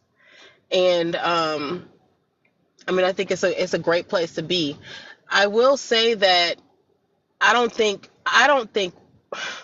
black women are ready. I know black women are ready for obvious reasons. But for the majority of other women to get on board, it's going to take more work. It's going to take more tragedy. I don't think they feel it yet. When Roe v. Wade was overturned, of course I was sick. But afterwards, the silence was deafening, you guys. It was radio silence. No protests really, no uprising. There was no recourse, right? We were expecting people to come to our aid? No, I was expecting us to come to our own aid. I was expecting for women to mobilize. I really was. Because I was with it. I think we did in a way. No. Listen, this is what I'm trying to say. I'm talking about with the same fervor, the same umph, I guess, for lack of better words, than as Black Lives Matter type thing. I understand that the numbers are different because it's a different type of initiative, but I do feel like I was expecting more ruckus, because when it first happened, there was a lot of movements that were happening amongst women. Like, okay, we need to stack up on our BC. We need to get get our drugs and morning after, week after pills, all of the things. Sorry, excuse me. Then there was a whole newsletter situation about where we're meeting, different chapters, everything else. And now those sites have been taken down. They're gone, right? And so, again, this is the reason why I was so... reason. Go ahead. No, but this is the reason why I was so gung-ho about the 4B situation. I was very happy because, that was especially Black women coming up with the initiative. I thought this was huge. So I am happy, and there are no cons to it being trending. But I think that's the reason why we're now able to, things are a lot more clearer now, because we have so much information.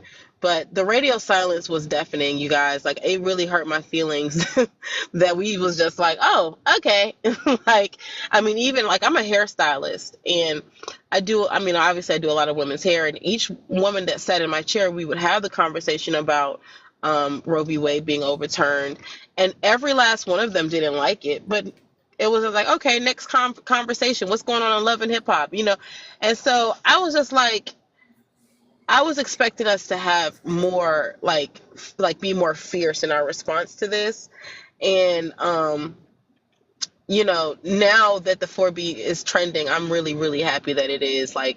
We need to do something about this. Something needs to happen. So yeah, that's just my thoughts on it. Well, thank you for sharing. You said a lot that I want to comment on. I almost couldn't let you finish because I was not that I was disagreeing with you, but I was trying to jump in there, and I was let her talk. You just be quiet, let's talk. So when you mention not similar to BLM, I think what women probably will do, I think we're better at organizing and planning, because a lot of those movements had us in the background, or had us in the forefront of it anyway. So I think if we do this right and we focus on ourselves and we recenter ourselves, and then we get the healing that we need, because there's some things that we need to do collectively, and then we turn around and aid our sisters in recentering us as a group, as women, specifically Black women, because anyway, blue bracelets and all, we already know it's going to just be Black women. With that being said, I think we'll be better able to do something more strategic And I think being with it, having it as a underground basis, it probably shouldn't be out in the forefront like that until we're ready to actually make a move and let it be a strong one, with solidarity. So I definitely, the Wicked Witch, she just said, I foresee us needing, I'm all for that. And I will just say that I'm sure it's in the works. I think what's going to happen is a lot of discernment, a lot of spending time with the same sisters week after week. And as as things will come together, but it's in the works. Trust me, it's in the works. It's definitely in the works because this is needed. Yeah, but Mahogany, I want to make sure I make this clear. I'm not saying that there's anything wrong with the way that we're doing it. I'm not saying that we should. I didn't I take feel that. like I the didn't best thing personally to take do. that from you at all. No, I didn't figure you did. I just want to make sure that that's clear. Just period. Like, because I'm not saying that we need to be loud and proud, loud about it. I don't think that's the case. I think women move best in silence. So I agree with that. I'm just saying that at the time when Roe v. Wade was overturned, I was expecting a little bit more of a ruckus. But now, that was like almost 2 years ago. Now I'm noticing that it's just better. Like, with the 4B movement, we're talking about how it should be like a covert mission. And I feel like that's best. I totally agree with it. I'm just, speaking on why it's trending now. Like, it's just time to do it, that way. It'll be just way more effective.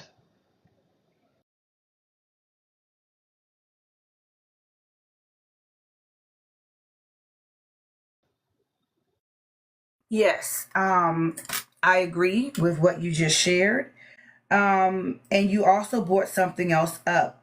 You were saying that they took those sites and things down where people were trying to organize. That's the other reason why it shouldn't be public. Because when you're out there in the forefront like that and you're trying to organize, when you're out there in the forefront like that and you're trying to organize, people have a way of derailing things when it comes to organizing things. And I just personally think something like this needs to be held close to the chest. And we need to, just like a newborn baby, kind of take care of it and not let everybody, you don't let everybody hold your baby as soon as you shouldn't let everybody hold your baby anyway. But you're extra careful when someone is, when your child is a newborn. You wouldn't let everybody hold that baby because that baby's still building up its immunity, everything. I feel the same way with this thing that's going to have to be being done and it being very strong, but not being out there in the forefront because we're speaking about something that's being done for women, by women, and specifically us women type thing. So, but that's how they got taken down. And then when you smack a title on it that everybody knows what it means, it's easy. That's kind of why I wanted to have this conversation, because I'm happy that people are thinking about it and I'm happy it's trending. I would have loved to see more people get on this thing and put these principles together in their life before now. But how do you make it consistent? How do you keep it going? How do you grow it? How do you keep it sacred and protected? And how do you know how to discern who you're dealing with? And that they're of sound mind and are making good decisions, things of that nature. So that's that. So the other note I have here is you mentioned like how did those things get taken down? And I think you mentioned I forgot exactly what you said that made me write this note down. But the note I have is we have been conditioned to expect no one to care and to just take things lying down. Like, I think you mentioned, well, why aren't we doing more? And I'm like, well, we've been conditioned for people not to care about the things that impact us. So when Roe v. Wade happened and when all this stuff has happened, we're used, especially Black women, we're used to other people not giving a fuck.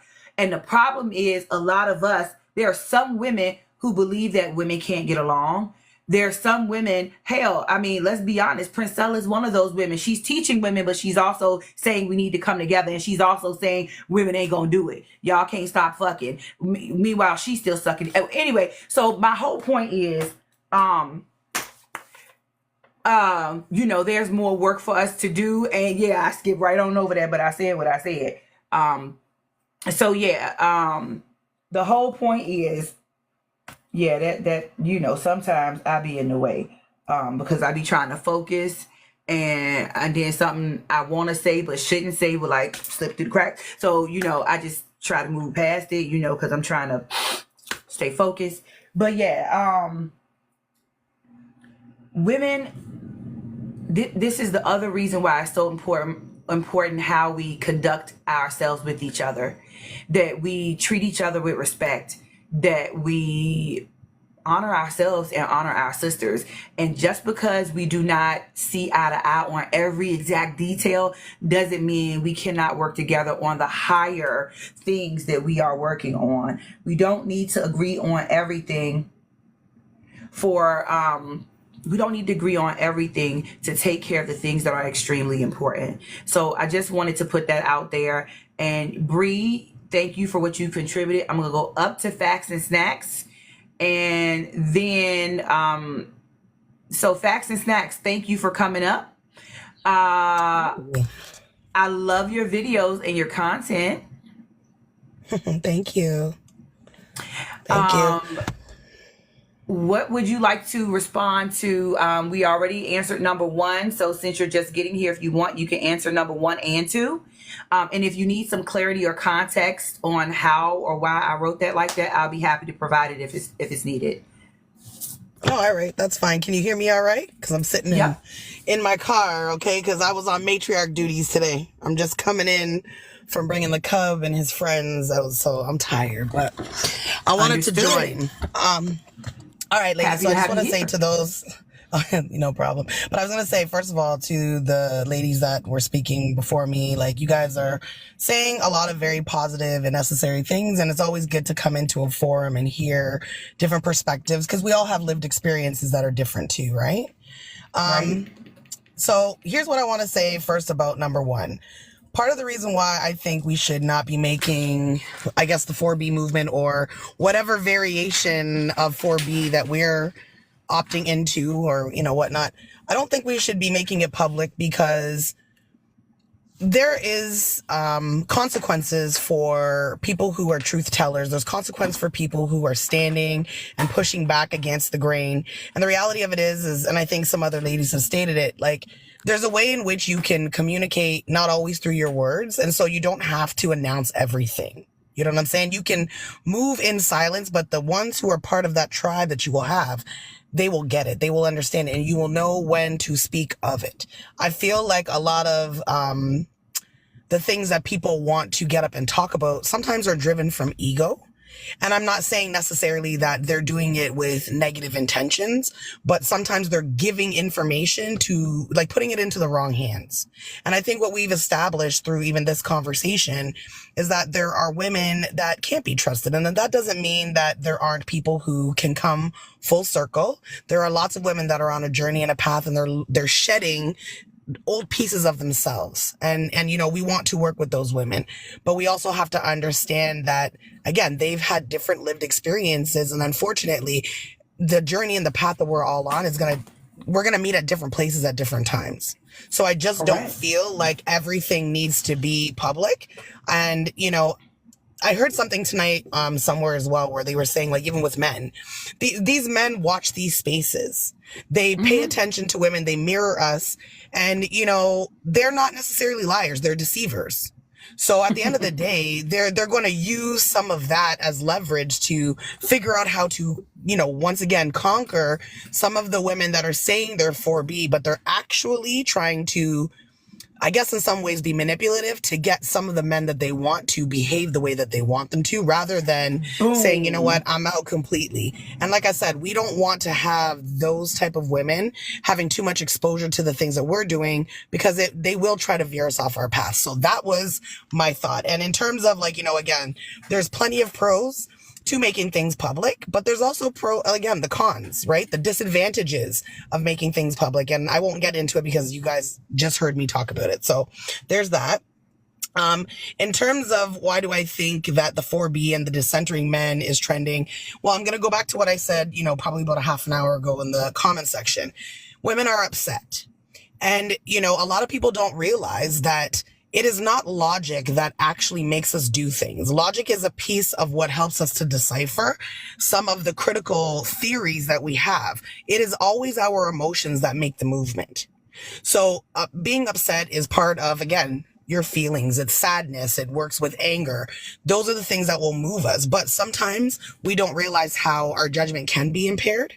So some of these people are jumping on and they're using that upsettedness in their feelings, or they're using their emotions to drive them, but they haven't really sat down to put together the critical thinking aspect of it to make sense as to where they're going. So unfortunately, they once again are jumping on these trends while they're upset, but then once they are no longer upset, or once they have maybe found a guy that comes in and says all the right things, they abandon this. And that's not what this is supposed to be for. If we are putting together tribes, these are supposed to be lifelong. These are supposed to be things that we carry with us and we grow and we nurture. And we can't do that if somebody is really just using this as a measure to, again, modify someone else's behaviors. So that to me is the issue with some people utilizing their feelings and their emotions to jump on trends. So I'll give you guys an example with me. I have not been with a man in almost 2 years. And when I say that I've decentered, it's still a progress because I'm attracted to men, but I have no desire to be with them. But it took me some time to get to that point. But I don't have the inkling in my mind that I'm doing all of this work so that I can hopefully find somebody for me. I'm not interested at all. My mind doesn't go there. I am working on myself utterly and completely. I don't date anybody. So it's not even some people are like, oh, are you a lesbian now? Listen, I just, to me, I'm not focusing on dating. I'm focusing on myself. I'm focusing on the people that are in my circle that I want to share and have love for. That's not romantic. You know what I'm saying? Intimacy can be brought different ways. So that is what the goal is supposed to be. It's about self-development and building and pouring into some of the things that we're all doing together, right? So saying all of that to say, I think that again, the centering men and the 4B trending is really some women not yet coming into themselves to love themselves and to learn to be by themselves and work with other women. Some of them are really doing this because they're trying to figure out ways to still get that man, but they think it's a vetting process. So that's my thought on that. And to the pros and the cons of that, well, the pros are, and I don't know if you guys have ever heard this before. It's kind of like when you watch TLC or A&E when they would have these different intervention shows. The thing is that it doesn't matter how somebody gets there as long as you get them there. That is the pro of it. But unfortunately, you can get somebody there, but if they haven't hit that rock bottom, nothing is going to happen that will be long standing. And I think that's the con of all of these things, because you can still get people to come, or that old adage, you can bring the horse to water, but you can't make it drink. And that is a con, unfortunately, because sometimes time and energy is spent. And even though for you have to say, you know what, I'm going to help people, but I think somebody said it earlier, Black women shouldn't have to feel like it's their labor. But part of nurturing does mean that you have to give some room, and you have to give without expectations that are higher than what some people can hit. So, like I said, the con of that is that sometimes you feel hurt, that some of the people that you really care for won't be on this journey with you. But it will come full circle, and you'll understand that even if no love is lost, people have grown apart. So that's my pro and con on that.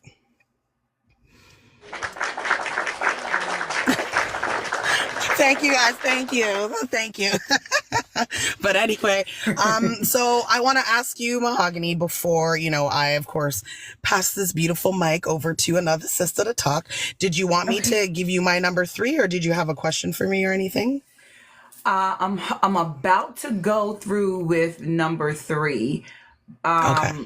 So, Sister Synergy, when we get to you, you can answer all 3 because we're pretty much finished up with number 2.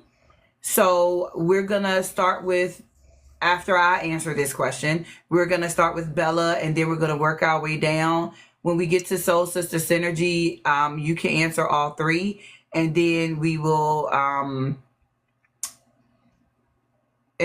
end with Free, unless Free wants to go in front of you, since you were just out. We'll deal with that when we get down there to the two of you.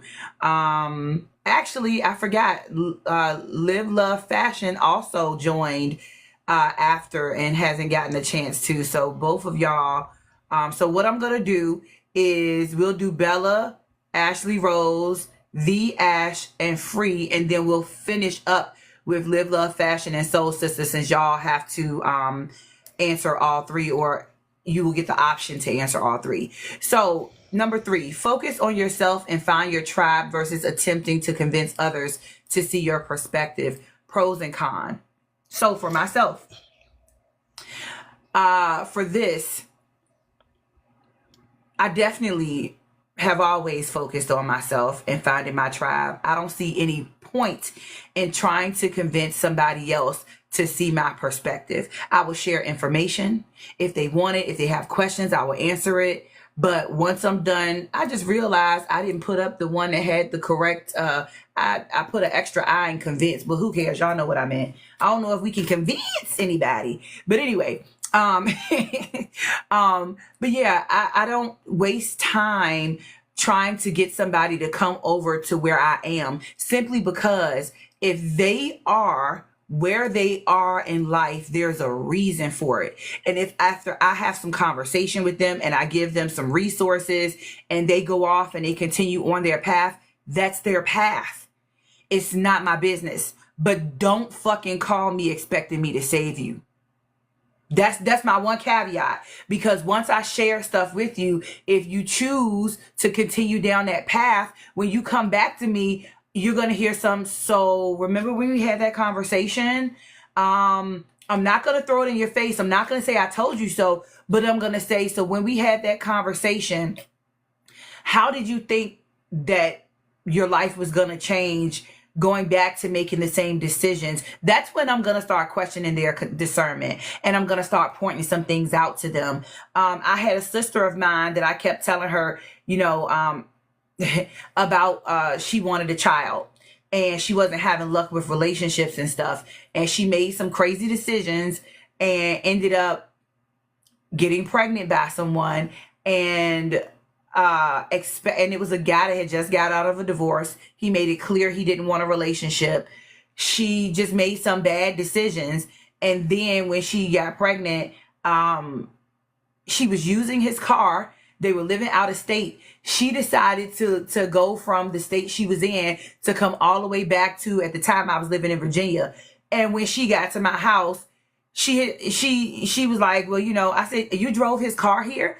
I said, you do know that that's grand theft auto, and that's a federal crime because you just crossed over 2 states to get here. Well, I'll just tell them I'm his baby mama. I said, sweetheart, baby, come here. Come closer. They don't give a fuck.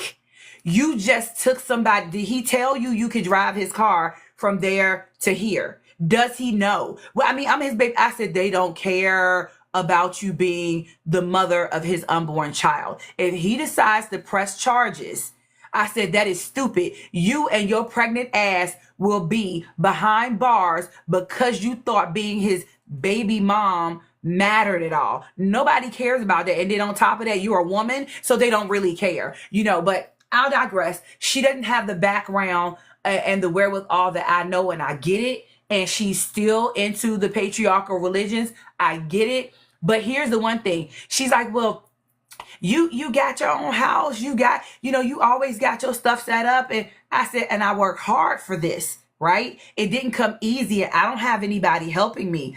And so she was expecting to be able to stay at my home. And let's keep it a buck. Before she went to go stay with this guy out of state, she fell behind in her bills, which people, so some of us, some people live check to check, or they only a check and a half away from, whatever. So I'm not trying to make her situation seem like it couldn't happen to anybody. But when you get behind in your bills, you don't just give up. She quit her job I don't know why being behind in your bills and losing your apartment makes sense to quit your job next. And then you go say you're visiting somebody, and then the visiting turns into you living with them when you didn't ask about that beforehand. So it's like you made a bad situation worse by making bad decisions. And she was letting her desperation for a relationship and a baby drive her. And good night, hon. And I was just like, you if you're in a bad situation, you don't make it worse. And I was like, I'm not gonna judge you. Exactly, it was like squatting. I said, and then on top of that, fell behind in her car note. And when she got to his house, she changed her address on her car note to the new place she was at. Why would you? So you gonna make bad decisions and you don't even know how to protect yourself from the bad. When I tell you I was just done for. And I said, this is still somebody I care for, still somebody I love. So I'm not going to kick her while she's down, but I'm not going to lie to her because I don't coddle. I don't care who you are. I'm not going to coddle. So when she came to my house, she was expecting to stay with me because I had a 3-bedroom, 2.5 bath. I too am a cosmetologist by trade. Although I don't do hair anymore for anybody else, but I had a salon. I had converted my 800 square foot garage into a salon. So I had 2 styling stations, 2 shampoo bowls, all that good stuff. And, okay, free. So she expected me to help her out. And I was like, okay, sis, so we just talked about all the decisions you made leading up to this situation you're in now, and the fact that you just made a really bad one by driving this car through several states. So here's what you're going to do. You're going to go to the local homeless shelter. You're going to ask them for a place to stay, and you can come here during the day. You can come here, chill, relax, no problem. But at night, you're going to lay your head down there. And here's why. Because if you don't spend the night there, they're not going to feel like you need a place to stay, and they're not going to help you get a place of your own. I don't mind you coming here and being here, but you need to get back on the path to getting something of your own, because I didn't tell her this, but in my mind, since you already make bad decisions, I'm not going to let you level up off of what I've done for myself, because nobody helped me make nobody was there for me when I made bad decisions. So I'm not going to coddle you, and I'm not going to have you just hanging out there in the wind. So if for some reason they didn't have space at the shelter, then I would have looked out, but I also would have been checking with you every week. Like, hey, so did you check with the shelter this week? Because what you're not going to do is do the same shit a no good ass nigga would do, except he would try to give me dick in order to stay there. I'm not for that. I do not coddle. If I'm not going to coddle a man and I feel like a woman is higher than a man, why would I allow you to do that? And then I also told her, leave that dude alone. If he already told you this, leave him alone. Don't worry about child support. You the one that went out there and wanted a child. You did not ask him to wrap it up. You let him do this. Well, I mean, he could have wore a condom. I said, wait a minute, hold on, wait a minute. So he's responsible for you getting pregnant when you know when your ovulation cycle is. No, sis, let's admit you've been wanting a baby. You got your baby, but now you done went and she stole his social security number because she got his information out of his wallet while I guess he was sleeping or while he left the house to go do something. So you stole his information, you got pregnant, and you took his car and you left.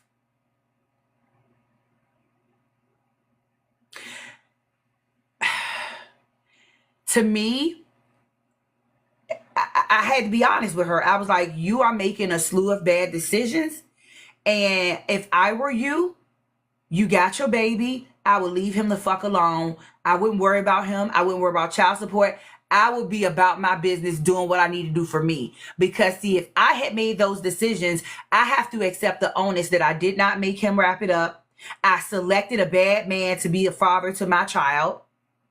So I would have some responsibility in that, and I would want nothing to do with him since this is what it is. And he would have to actually step up to the plate and take care of the baby on his own. I wouldn't be going down to get child support because now I'm responsible for the fact that I thought it was okay for me to quit my job, move in with somebody without telling them I'm moving in, and try to push a relationship on them, all while letting him dig in the cookie jar without putting a glove on. Like, I'm trying to make it make sense, but everywhere you go in, the decision is wrong. And so, I get it was conditioning. You are right. It was definitely conditioning. But I'm not going to be your cushion and your resting spot when you make bad decisions. Because if I ain't going to do it for a dude, I'm not going to do it for a woman that's making bad decisions. Especially when I've talked to her about her decisions when it came to relationships in the past. So her conditioning is not my problem. Your emergency is not urgency on my part. These are your decisions. So at some point, you're going to have to. Now, that baby is my goddaughter. That baby is my goddaughter, okay? And I told her while she was pregnant, because she had this attitude, just going on. I said, hey, you're carrying a baby. You're creating right now. You need to be mindful of what's going on in your mind, your thoughts, all of that. This is going to go into this child. Everything that you are doing, saying, and thinking, and all the energy you're around right now is going to be right in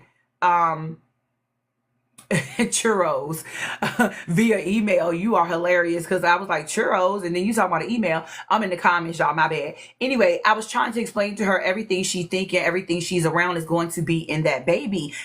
Tell me why my goddaughter is a replica of everything she was saying and doing while she was pregnant. And I warned her. So every time she come to me, Amani this, Amani that. And I'm like, first of all, don't be talking about my goddaughter like that. And do you remember when you were pregnant and you had that mouth and you just thought you couldn't say no wrong? Baby, she's a replica of everything you were while you were carrying her. And did I not warn you? I warned you. You just think what I'm saying ain't true. And I warned you. I told you.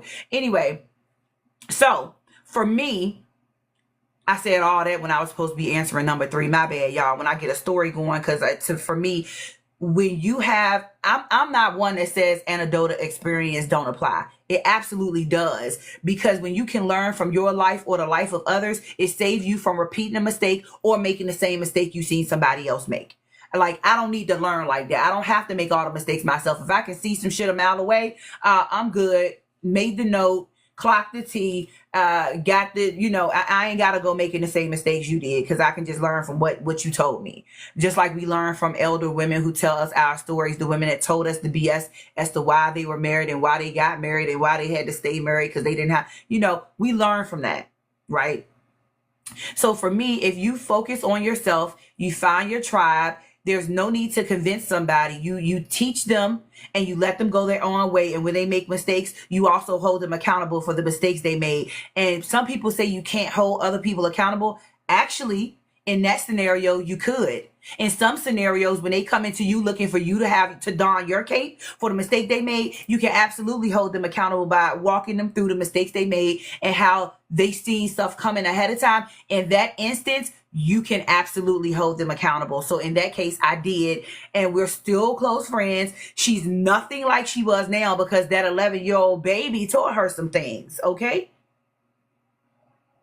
Okay? Her having to go back and forth with child support with a guy that, I'm not going to get into her business, but she's learned some things, and she's definitely not the same woman she was then, and I'm thankful she isn't.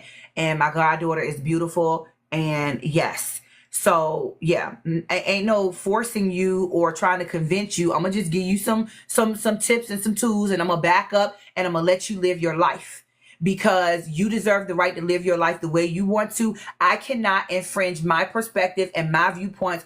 I cannot get in the way of you using your free will and you walking your path. I do not believe in that. I practice self-mastery. So what I master for me is for my life. You gonna need to go figure yours out on your own, especially if you're not saying you want the lessons and you're not gonna make the commitment. Because actually teaching yourself self-mastery or going through something with somebody so you can get self-mastery, that takes some dedication. It is not a quick process. It is not an easy process, because it forces you to look at you.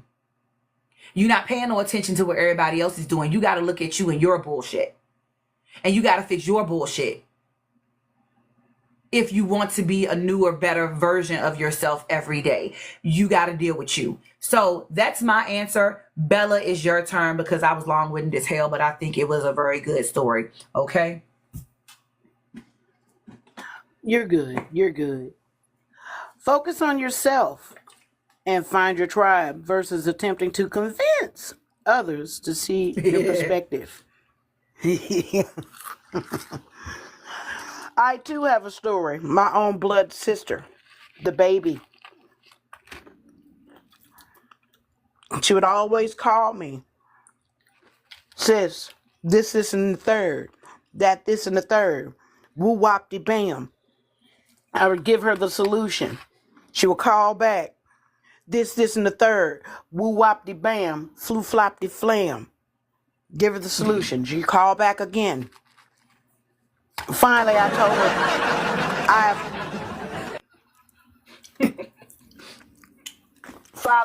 her, I'm at a stage in my life where it is time for me to release people, places, and things that no longer serve me. I have given you every solution in the book, and I now have to pull my hands from under you and let you fall to the ground. I now cut ties at this moment because you choose not to rise above your circumstances, and I bid you adieu. You can't convince anybody. Once again, as it's stated, you can lead a horse to water, but you can't make them drink. Would we love for everybody to come along on the journey? Absolutely. Is it possible? No. Everybody moves in their own time. You have some of us, you tell them, hey, that stove is hot. And they're like, nah, you bullshit. And then they run upside that stove and get a little sizzle. And then some of them will have the nerve to say, well, why did you let me hit that stove? But you told me that you didn't believe that the stove was hot. Now that you done burnt your booty cheeks on that stove, you understand How the was your fat meat ass is on the greasy. stove? Don't do that. You said booty cheeks. I can't help it. So, as the old folks told me, a hard head will indeed make a soft ass. So, the pros, you learn to separate those that are no longer going to be a part of your journey. Excuse me, that cannot speak to the higher version of you. The cons is losing those that once were a part of the life when you were the old you. All in all, these are all teachable moments that go into the pages of the book of you. That way you'll be able to teach as you move forward.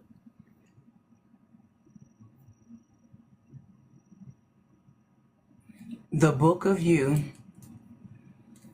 All right.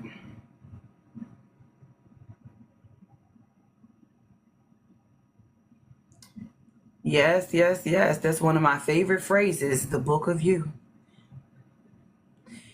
Anybody who's in my self-mastery group understands where that statement comes from.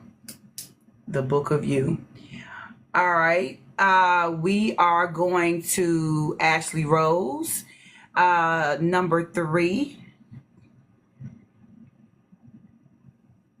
Yes. So focus on yourself and find your tribe versus attempting to convince others to see your perspective. I absolutely believe that we should focus on ourselves. And in focusing on ourselves and finding our tribe, like I said earlier, it's so important to use our discernment and trust our intuition, because finding your tribe, I think what it's not discussed nearly enough, especially among women, it's a journey, y'all. It's a journey, especially as your discernment is sharpening as you go. You may find that you've given people access to you who don't deserve it.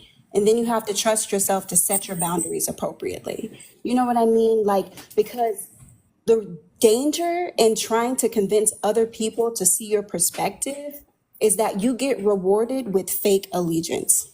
You get rewarded because, and no one benefits from that. You know what I mean? And like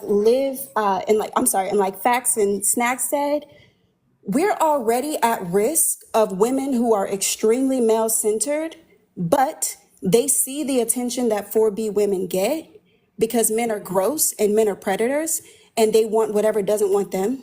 So for women who are like that, any attention from a man is valuable to them. So they're going to pretend to be male decentered in hopes of manipulating men to behave the way that they want. But for those of us who are truly male decentered, we have to use our discernment because it's not just the pick-me's anymore, y'all. It's the covert pick-me's that you really got to look out for. Okay? So we need to align ourselves with women who have and display self-love, self-worth, boundaries, and self-respect. Okay? Because at the end of the day, the best thing we can do is send love to those pick-me's, even the covert pick-me's who think they're fooling people. Because at the end of the day, like Mahogany said, they are our frontline soldiers. All right? They're doing the real work by tap dancing for these men. Somebody has to, and that's for the safety of the rest of us. You know what I mean? So rock with your tribe. Remember that as women, as long as we're here to build up each other, to support each other and help each other grow, we are so powerful together. And there is nothing we can't accomplish when we're all in alignment with each other. So as stated before, it is very important for us to move in silence and to make plans at the kitchen table, as Auntie Bella and Mahogany say. And I land there. Well, thank you for that. Boundaries are definitely important. And just as much as we want people to respect our boundaries, it's also important for us to respect other people's boundaries. Like that's a two-way street. And having those boundaries in place it's a part of self-mastery because it's a part of being self-aware. And self-awareness is an internal and external thing. And when you are truly authentic to yourself and you know who you are, you become very much aware of when you're in the presence of other people who aren't as self-aware and people who are not truly okay with being who they are out in public, out loud. And for me, when people are not authentic in how they show up, if you truly are, you will be able to see it. And when you see it, you're going to address it. And you just kind of live and let live. It doesn't have to be some thing where it's a blow up and, you just kind of fade the blue a little bit and continue to let people go on. And you move like that because to me, what's the point? And again, that it kind of will fall into the realm of convincing somebody else to do and be something else if you were to, go in too hard on that. Ashley, did you have something else to add there? No, I just love what you said. I just want to second that. Absolutely. Okay. Well, thank you so much. Your contributions are always loverly, always scrumptious. So Free, we're going to go to you so you can answer number 3 if you're ready. So the floor is yours for number 3, and then we're going to go to Live, Love, Fashion, and Soul Sister Synergy. Okay. Yeah, focus on yourself and find your tribe. That is what I have been doing. I would say for about 10 years, especially the finding your tribe part. Cause I can't remember who it was, but they had mentioned earlier, about women, doing certain things, with men and making certain decisions. And what came to mind was it's because they don't have a support system. And that is why a lot of women end up going the route of the nuclear family and getting into that the man is the plan situation because they don't have a support system. A lot of them, and there are ones that have that too. But there are some women that don't have a support system. They don't have that sisterhood. They don't have women backing them up, and showing them the right way to go and how to be and how to stand in their purpose. So they end up going the wrong way. So yeah, definitely having that focus on yourself and having your tribe, having the right people beside you. I'm not even gonna say behind you. Having them beside you, and making sure that they're giving you the keys. We didn't have, a lot of us didn't have that growing up, because those same women were chasing that same bullshit, very conditioned, believing that it's me and my man against the world. And I hear that all the time. And I used to think like that too. I used to want that. And it was because I was conditioned to believe that it should be me against everyone else with my man. Like, how the fuck does that even make sense? But we actually believe that, some of us, and some were actually taught that. I've heard it a lot. My mom is one of them type women that are like, it's me and my man, and fuck all y'all. She's like one of them type women. And so I heard that from her. And so I thought that that was normal. I thought that a woman wanting to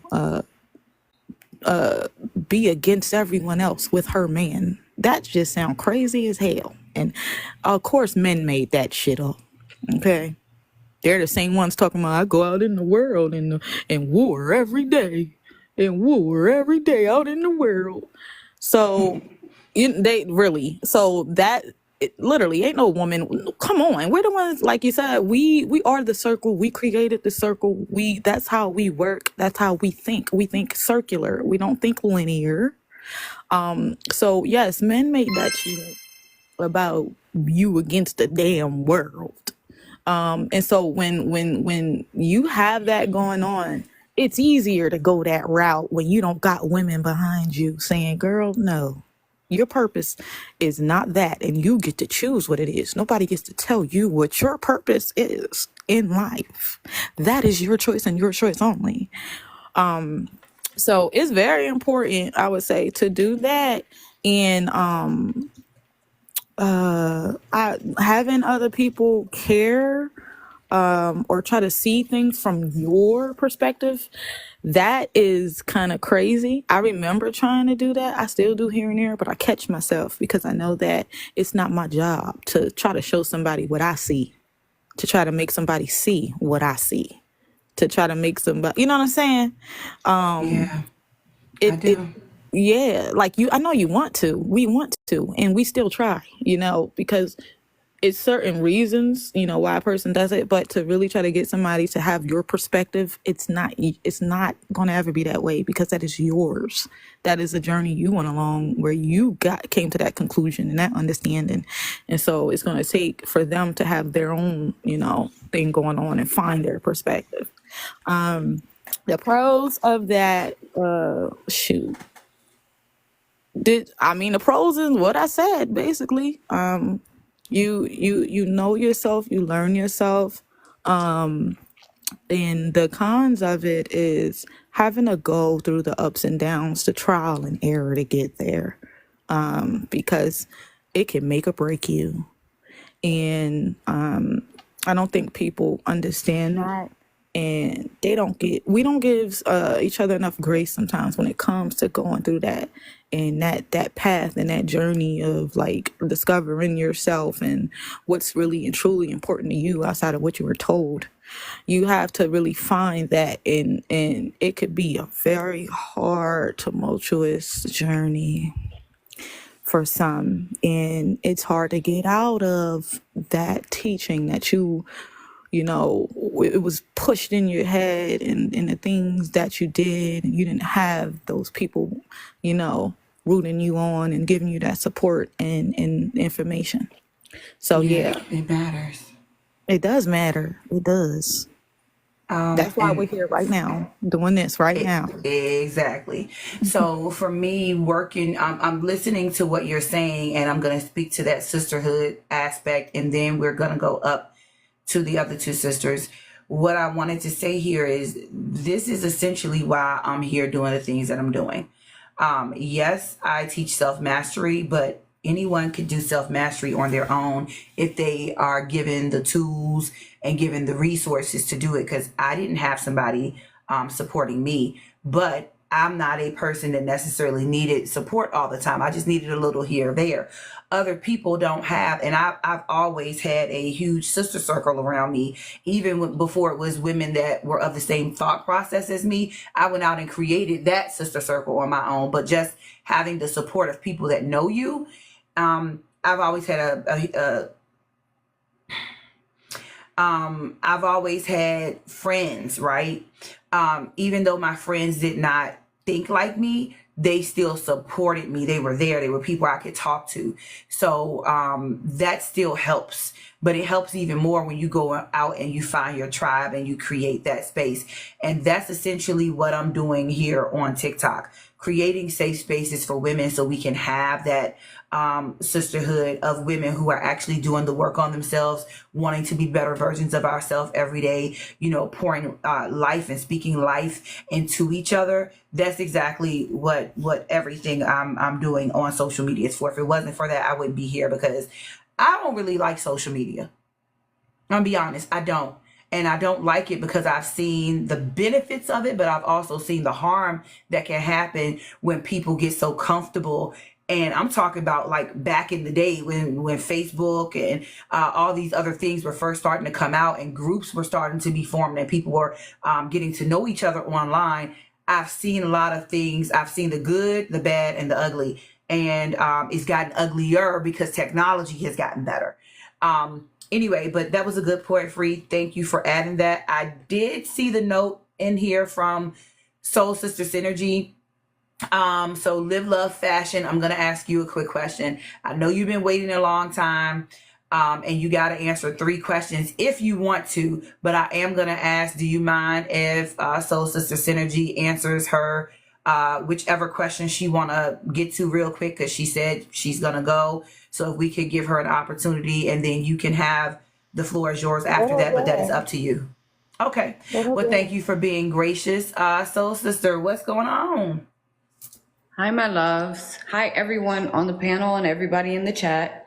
And also, thank you, Live, Love, and Fast, I think. Fashion. Live, Love, Fashion. Thank you for being gracious. I do have something going on, and it'll be starting in about 10 minutes. So, and I appreciate you allowing me to go prior to you, even though you were first. So thank you.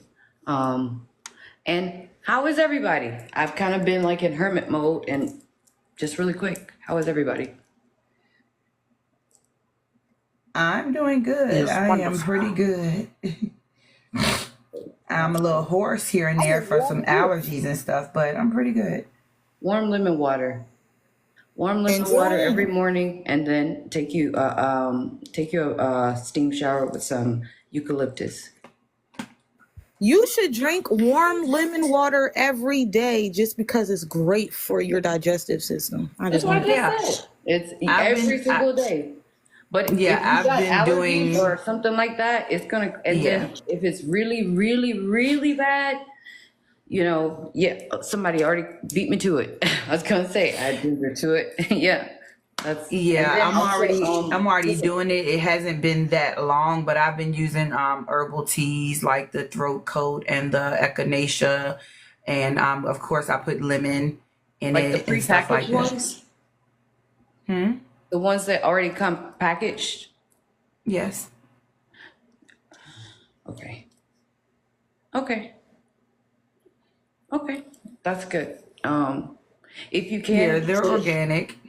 If you can get the fresh herbs, because the prepackaged ones are like really good for like just drinking throughout the day. But like if you're feeling bad, actually, having symptoms. Nothing else is wrong. I'm just hoarse. I don't have like a sore throat or anything like that. It's just hoarseness that I get sometimes due to allergies. Do some honey and garlic. Yeah.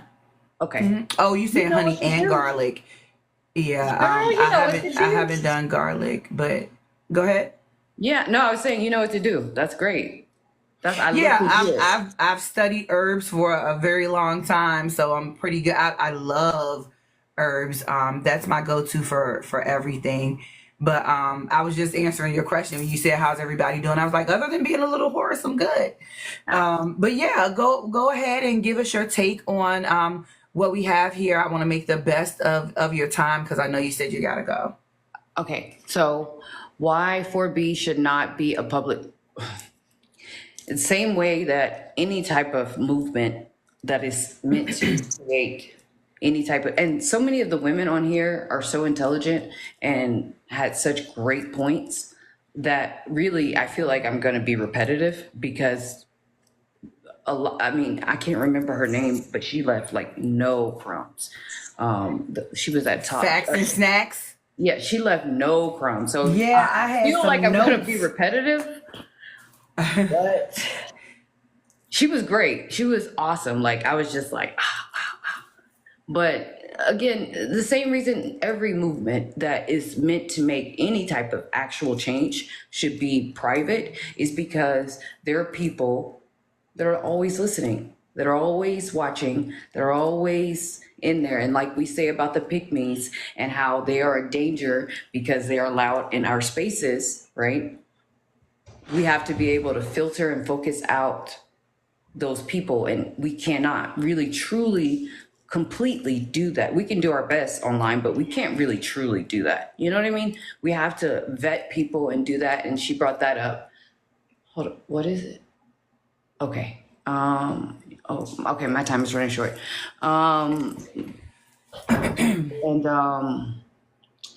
Yeah, so she hit that. There is no con to it not being public. I guess the only con I could think of is more people wouldn't be aware of it, but I feel like if you were able to say it in a way where, hold on one second. Hold on 1 second.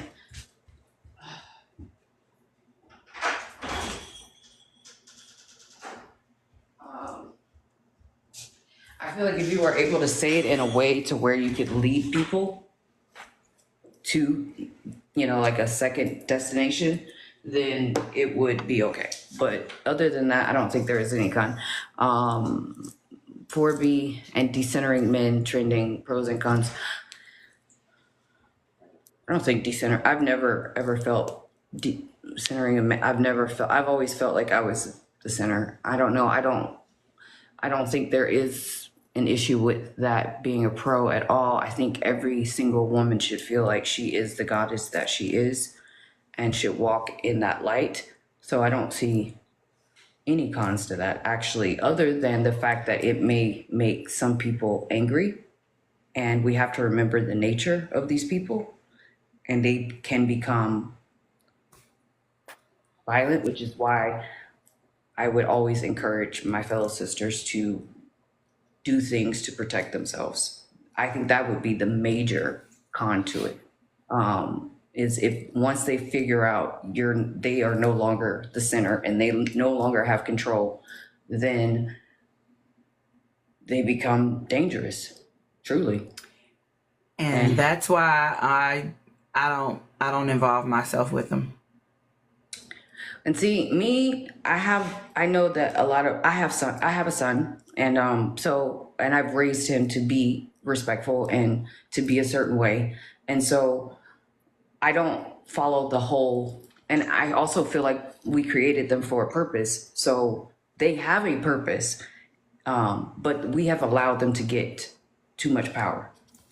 It's like when you allow a child to speak back to you, when you allow a child to tell you what to do, and now you're doing what the child has said. You do not, you see what I'm saying? Like, you have a purpose. I created you for a purpose.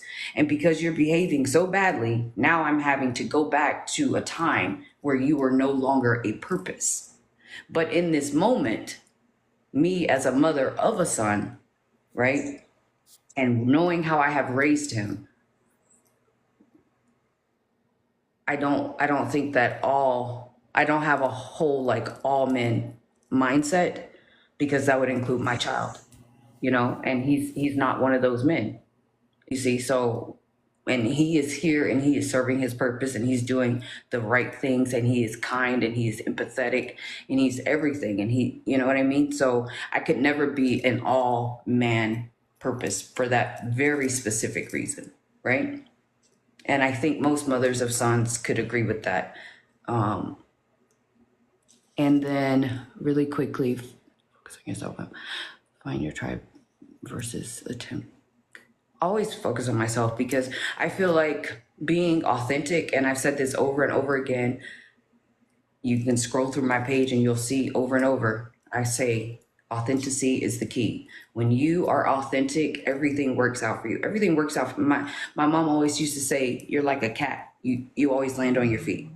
Everything always works out for me. It's just because I am always genuinely me. And I think that we have to learn, someone else brought it up. They said that, people are in different phases of their journey.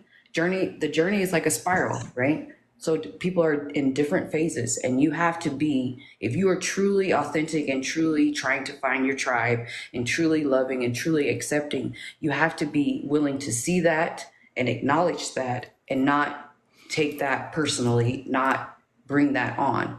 You know what I mean? See it for what it is, and then you're not responsible for doing anything other. You can drop seeds, but other than that, you're not really responsible, other than the responsibility is to yourself. And what people tend to do is they take on other people's behaviors, other people's likeness, and they take it personally. And you have to be aware of that so that you don't lose focus of what your journey is, right? And so when it comes to focusing on yourself, I 100% agree with that.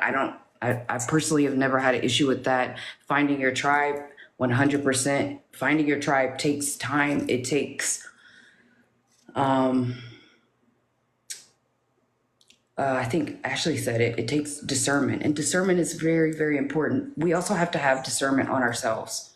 We also have to know where we lack and where people are sent to help us grow, right? Because sometimes a person can look completely messed up, but they were sent to you for a reason. So finding your tribe takes time, and it is beautiful, and it is necessary, and it is, I'm of the knowledge that your family, your birth biological family, they serve a purpose until a certain age. And then after that age, your tribe is the actual family. That is the family from now on. So that is extremely important. You don't need to attempt to convince anybody of anything. Like I said, you drop the seeds. If they don't pick it up, they may not be in that space right then and there. It's okay, because if it was meant for them, whatever you dropped, it will come back, right? Whatever it was, it will linger in their brain. So it's okay. You don't have to convince. And I actually am against convincing people, because I went through a phase where I was just like adamant of like, I have to tell you this. I have to tell you this. I guess what I know. Guess what I know. And it drained me so much that I was not able to help in the way that in my purpose, right? I feel like you do less good when you try to convince people versus just walking in your authentic self and dropping the seeds as you naturally would. So yeah, that's the answer. And Free, you're right. This live was really, really good. It was really, really great on so many levels. Thank you both for being here. I love to, and sorry I keep having to clear my, you know what's going on, but I appreciate you all for participating. I gotta go though. I'm sorry, I have to go. Right. Have a good night. Thank you. Thank you for participating. Yes, I gotta go.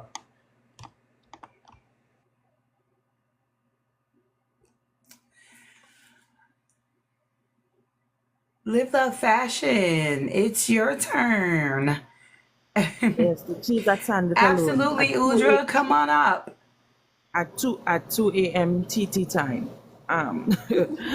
Good morning, everybody. Good morning.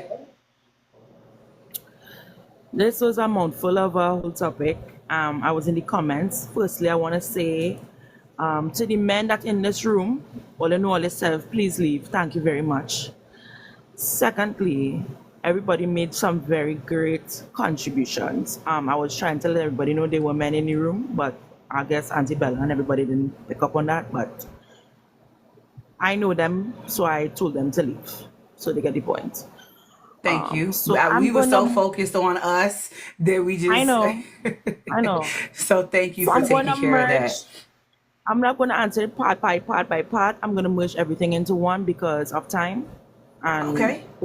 Uja wants to say something important, so I Hey, want to give Red. her enough time to say what she has to say. Right. So for me, you all know basically know my stance with 4B movement. I am for it, but this is what it needs to be. More than like what you're seeing in going on in Italy and Russia and in Korea, you all need to understand out here is a different dynamic. Me speaking personally, being probably the only Caribbean person on the panel, our dynamic here is still stuck in the taboo in the 1986, 1962, before becoming independent mindset.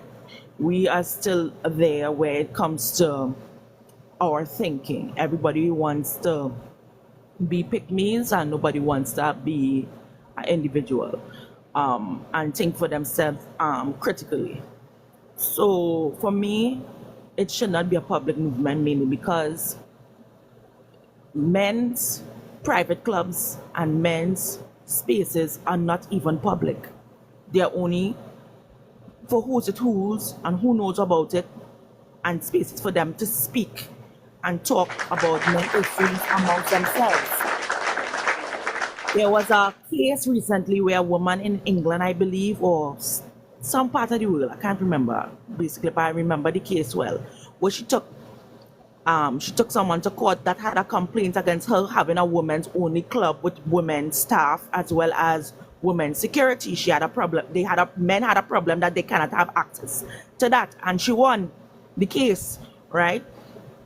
And I say this is the first of many cases. I think it's the videos here on TikTok. If I find it, I will send you all the link. But the reality is a lot of women need to start thinking like that. Have women only spaces with women security and women bartenders and everything to feel safe. You understand? But at the same time, with these women spaces, a lot of women, I would say, some of the pick-me's, some of the ones who still clinging on to the hope that I hope the man will change and whatever else they want clinging on to, right? They are the ones that will carry back to headquarters, aka the men, that these rooms exist and this is what taking place. Hence why we can't have certain places like that as well, because there will always be some level of infiltration, i.e. undercover, CIA and other agencies, or they don't know how it does go. Everything will be a dismantling from the inside because of these kinds of thinking of women around us, right? I find trends to be tacky and distasteful.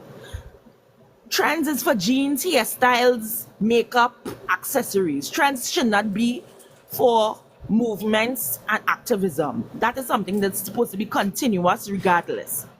You see, when you have to make something, I'm affiliated with the 4B. Look at us having a meeting. Look at our t-shirts, guys. Like everything is on Instagram and TikTok. Dance trend or Yes. something. This is not that. This is deeper than that. And when you have, well, in the Caribbean, I could speak for me in the Caribbean wise, but I could probably add on to y'all diaspora as well. In the Caribbean, we have Shensia and we have Lady Lava and we have other artists putting out songs about if you don't have a ring on your finger, you could bend, and portraying that women have to be still at the peak of, what you would say, pick meism. Is lack of a better term. I created that, so put it in the book. Yeah, Pick me pick as a. meism. That these men, that you still pandering and pining after men's attention because why? This is what we want, and that is why, to some detriment, young ladies still receive the shitty end of the stick, following these so-called role models. Well, the American base, home base, would be the Beyonce and the Megan Thee Stallion and all these other at Gorilla and Cardi B and all these ones hypersexualizing us as women, have us thinking a certain type of way and having us suffer from body dysmorphia, personality dysmorphia. All the morphias it have, that's what a lot of women going through right now, and they can't seem to shake and don't know who the hell they are. As Soul Sister just said, love is not the highest frequency. Authenticity is the highest frequency. And a lot of us don't want to be authentic. Everything is a facade, a charade, and a show to put on like Academy Award winning performances. Nobody wants to be themselves. Hence why we still going through a lot of these situations. Hence why femicide is so high, because a lot of women in the thought process of, I am clinging on to hope that these men will wake up and change, and they join in the conversations and listening on the conversations where we say we picking the bear instead of them, and they still want to show them, well, I is the better option, but it's still showing us that you all want to be the bear too instead of being all yourself as men. You all want traditional women, or they want all the perks and tricks, or they want free wombs, or they're trying to push us literally into the handmaid stale society, and we had enough. We had enough. I will say tribes are not found. Tribes are formed naturally. And ladies need to stop looking for people and looking for friends and looking for this one and looking that. That happens naturally. Your tribe naturally forms. Sometimes you sit in spaces and meet groups of women just like this platform, just like Ashley's platform. You meet each other and it naturally forms. Hence, we become a tribe, because we all have our unique opinion, and we respect each other's unique opinion, and we give room and space, and we bond over certain scenarios. This topic alone showed you that everybody had their own point of view, and it all came together like a perfectly fit puzzle. It have no point, and I am telling you all, it has no point in this era at 2024, as I tell everybody. 2025 is the power of the 9. That's a 9 year. For those who have life path numbers of 9, you shall understand how powerful that is your year. That is the year for you to become a millionaire, a billionaire, anything you want to be. And for those who it's not going to be a positive year for you, you all need to work hard, extremely hard. We as Black women have it as a disadvantage already. You understand that we have to work 3 times as hard to try to make it with these white women, as Free said. You understand? We have to try to balance and try to fit in. We shouldn't want to fit in, because we is the standard that they're trying to copy on a daily basis. And I don't know why we can't shake out and come out of the reality that, hey, these women want to be us. So much that they want to embody our very essence. If you all understood the point of Get Out is they want to be us. Period. Point blank. That is the point of the movie. These men still don't understand that sense. Hence why they still want to sit in rooms and corporations and bond with these individuals who still don't want them in their companies. Get the hell out and start your own. I watched a girl's video today. She said, why don't we set up our own manifesto for 2025, where all Black business owners, all Black doctors, all Black lawyers, all Black hairdressers, hairstylists, everybody comes together and form their own union and start to pool our funds. We spend the most money in food, Jordans, weave, everything in brands. We have spent billions and billions and billions of dollars wasted on trying to have symbols, quote unquote, symbols of financial status. And when you watch the who's who in the white people, them have on a Old Navy shirt and a Fashion Nova pants, and we sitting down in Fendi, Gucci and Pucci and everything else, and rocking and breaking our bank and not paying our bills to just have a Stanley Cup to keep up with the Joneses. Come on. It's time to shake out of that kind of reality. And I have shake out of that since I was very young. I remember at being in my 20s, stop spending $300, $500 on one garment and not even having a pair of shoes or getting to do my hair or getting to do my nails. I've come Bougie on a budget. I shopped on the Le Shein and the Le Temu, okay? And I has no problem looking as fashionable as everybody who wearing Gucci, Pucci, and Prada and everything else. At the end of the day, I don't need to keep up the Joneses because as a fashion designer myself, I have my own sense of individuality. People might watch it and call it weird, but then they'll be like, you know what, I dig in she style. She has her own she has her own head on. She have her own sensor, you know? I don't want to be looking like Beyonce. I better than Beyonce. I don't want to be looking like all these supposed people who want to look up to. I am my own individual, and as long as women wake up and shake up out of this reality that I want to have a body like this one and I want to have hair like this one, you all fail to realize your nails is done by the Chinese, your hair is Brazilian, your clothes is Italian, and what are you? Confused. Most confused. I believe at this point where we are, those who want, as I say in the Bible, many are called, but few are chosen. And as Ashley say on her platform, are chosen one is the person who chooses to pick themselves first. And at the end of the day, I picked me and I choose me over there. And self-preservation is key. Self-preservation over everything. And that's what I've been preaching. Who don't want to listen, that's a business. I'm not here to convince you. I'm not here to give you a pamphlet. Neither am I to hold your hand. Because the day so that done. As I told you, my sister had a stroke and she's probably the only person on my priority. My last two sisters, as Auntie Bella said, she had a sister, she always get the call. This, that, and the third, I gave her all the advice and is still not taking it. I stopped talking.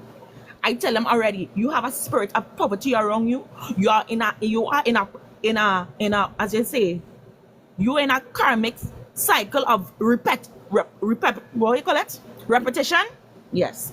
So you just bringing bad energy, and every time I play Captain Save a Ho, I get the backlash for jumping in trying to save you from your mess.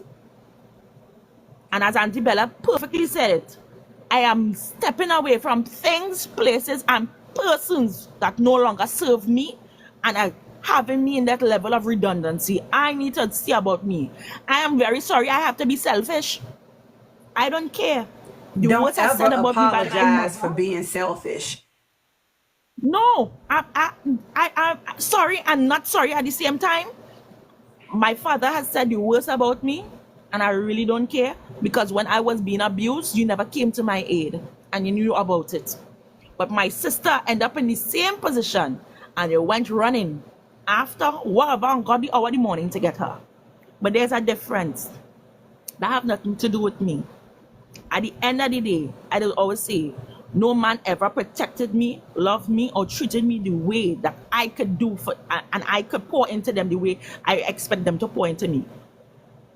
I have reached the point, men have showed me how horrible and disgusting and pathetic and low life they are. I don't need to entertain them for the life of me. I don't need to even look in that direction. And to boot, you see all the information you released tonight on Miss Pimp Seller and all the rest of them, girl, I was taking mental notes. I'm like, what? So I was so out of the loop with half of this bacchanal. So, as we just say in my local parlance, bacchanal or hot mess. I can't deal. At the end of the day, all I want is for, if we are to do hell no movement, 4B movement, no niggas movement, whatever movement you want to name it as, stand 10 toes down. Stand 10 toes down and mean it. Literally mean it. And when we work in the back end and do what we're supposed to do as women, as they say, work in silence. Let your success make the most noise. So we could work in silence in these same forums, in these same groups, privately, with nobody listening, no ears around, nobody infiltrating, no pick-me's trying to come and say, oh, I want to be part of the cause. No blue bracelet saying, I want a pink bracelet or I want a green bracelet because they want to join the club so bad. Like if it's a fraternity or sorority. This is not that. It's a total different kind of order. It's either you're in or you're out. As you say, with the frontline soldiers, all they can take the brunt of the blows. We really no business. Y'all is the ones that take the brunt of the blows, and we are cheering y'all on. Take the blows. I really no business. Yes. I'm not the 1, 2, or the 3. I've reached a point, I really don't care. So y'all, I don't wish to be picked. I don't wish to be amongst them. I don't wish to know them. I don't wish to have nothing to do with them. If we ain't having a hell no, we don't want your niggas movement. Let's do it the right way. Create the space and make it happen. If you don't want to be a part of it and you're just here to listen, to carry back to headquarters the news that you hear, well, may the Lord deal with you in his own way. As the famous meme says, it's out of my hands now, honestly. And I landed there. We've been on Live, Love, Fashion, Air. Listen. I would like to let you all know that in a moment we will be landing. Although she did a quick landing, we're going to act like we still in the air. It was an emergency Make landing. sure that your seatbelts are still buckled. We are taxing on the runway, even though we thought we were still in the air. We don't know what just happened. But I hope all y'all still with us, because we was up there and now we down here. So yeah, girl, we was up there with you. You just landed and we was like, wait a minute, you didn't even take us down slow. I think that's all I can say for now. No, it's good. We're good. Don't but remove I the appreciate. They can remove it now. It's all good. Oh, they can okay, remove the seatbelts. All right, y'all can take your helmets and your seatbelts off, because we needed helmets. Because she just landed, didn't say nothing. She ain't give us no warning. She ain't even slow down. She was spitting hot fire and had us up there in the air, and then boom, on the tarmac. Lord. But you said so much, y'all. This is an example of why I'm in love with women. Like the way that we pour into each other, the way we just give knowledge and game to each other to like really lift each other up. I love that.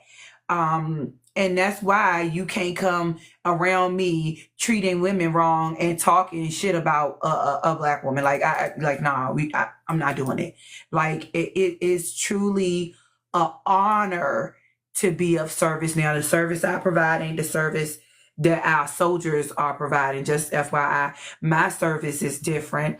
I don't do the same service our veterans do. Yeah, the veterans do a completely different type of service than the service I provide. Now, I'm of the higher thinking, better functioning. We're healing from our wounds while the soldiers are out on the front line doing what they got to do. Yeah, we not the same type of service, but still it's service. Now, I took some notes while you was talking. You said a lot, but I tried to take notes on a few things. You spoke on the need to pull our money together and how trying to be like the Joneses and all of these fashions and things like that really kind of is like, why are we spending all this money buying all of these brands when these brands don't give a fuck about us? We have as black people, we've always had our own sense of style. We have our own way of doing everything. Yeah, I will just quickly say this. Jordan is one of us, and it's very sad to see him as a black man just be trying to compete with the white men and not do something for his community, because we know very little of his philanthropy for the black community. We know very little about it, so speaks volumes to his character. True. He probably does do philanthropy, but I can tell you that he owns major stock in the prison system, but that's not philanthropy. That's because them niggas keep going to jail. So if they gonna keep going to jail, somebody might as well make some money off of it. However, because at this point, at the rate they going to jail, I might just buy some stock. I mean, why the hell? I mean, shit. Anyway, but yes, to your point, we need to be doing our own thing and then pouring back into our own communities. For me, when I say communities, I just think of women and children. I gotta be honest. And when I say niggas, I'm talking about all men. I don't care what race they from. So the no nigga movement, I'm fine with it. You know, the NNM, no nigga movement. We ain't even gotta ever tell nobody what that shit mean. When we in the comments, we gonna be like NNM. Hashtag NNM. Let me stop. But the whole point is you said that, and then you spoke on, you said love isn't the highest frequency, it's authenticity. I will agree with you, but I have one thing I want to add there to a certain extent. In order to be authentic, you have to love yourself. So it comes back to self-love. You can't even try to get to be authentic without really truly practicing self-love. So, but you take it up a notch once you practice that self-love, and then you go to the extent of being brave enough to be who you really are and live who you are out loud. That then is how that self-love becomes a higher form, which is authenticity. So I just wanted to kind of add that in there. I believe a lot of people are scared to be their authentic self. It's not about if they don't love themselves, because some people do love themselves but do not go into the self or be the standard. They need to be where that is considered to be authentic. But I believe people love themselves. It's just they prefer to put on a mask, if you will, and so to presume to be authentic. Yeah. When you really go in and look at what authenticity really is, and I'm saying this because I teach self-mastery, and I have 7 components within my self-mastery program. And so real quick, I'm going to tell you what those are. So it's self-awareness, authenticity, goal setting, emotional intelligence, personal accountability, personal responsibility, and then last, because once you get all those 6 things, they give you the tools so that you can do your shadow work, and you can, work on your trauma, any self-doubt, any limiting beliefs, because you've been given the tools that to support you in doing this work. So when I'm speaking on, when I heard you just say that some people love themselves, but they're just not being authentic, they're not taking that extra step to be authentic, they're making themselves small, they're shrinking back, they're going with the status quo. Unless you're doing that because your life is on the line, and that's a self-preservation thing, I would still say that self-love is not going far enough, because if you're willing to wear a mask just to be accepted, then you're not really practicing self-love. You're hiding a part of yourself. You're not in full appreciation of who you are, because you're not willing to take that mask off and stop trying to people please. And a lot of people do this stuff because they're trying to be pleasing and accepting in other people's eyes. The only caveat to that is if you're in a situation where your life could be on the line by speaking out and being who you really are. And my suggestion would be to try to get out of that situation as quickly as possible. And that's kind of where I'm coming from with that, because we can't really be our full self and be in our full autonomy and agency of self if we are not showing up as authentically who we are and why we came here to do the work we're here. Everybody has gifts and everybody has passions and purpose. And when we're not able to walk in that fully, we're not able to show up as who we are. And that's what self-mastery is. The mastery of self, the art of who you are, the ability to just step out and be who you are, because there is no one on this planet like you. And so we actually need you to be who you came here to be in order for us as a collective to do the work that we need to be doing here on this planet. That's really essentially why I'm teaching self-mastery. It's a big part of what my purpose is, because we all need you to be exactly who you are supposed to be, not to put on that mask to keep other people comfortable. Like whatever gift that this person has, to the point where they are still holding that mask up, not only are they cheating themselves, but they are cheating the world of the awesome fucking person that they came here to be.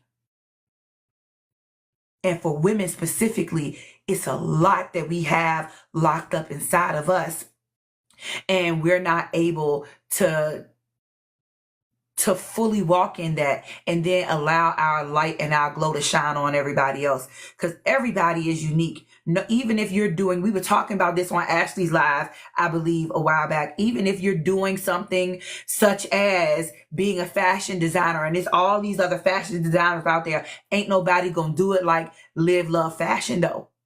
Nobody's gonna be able to do it like you, which is why people was trying to take from you instead of creating on their own, because they couldn't fucking do it like you could. So we do need right. And so I just read your comment, and that's why I said unless the person's life is on the line. That's why I gave that caveat, because I do understand that.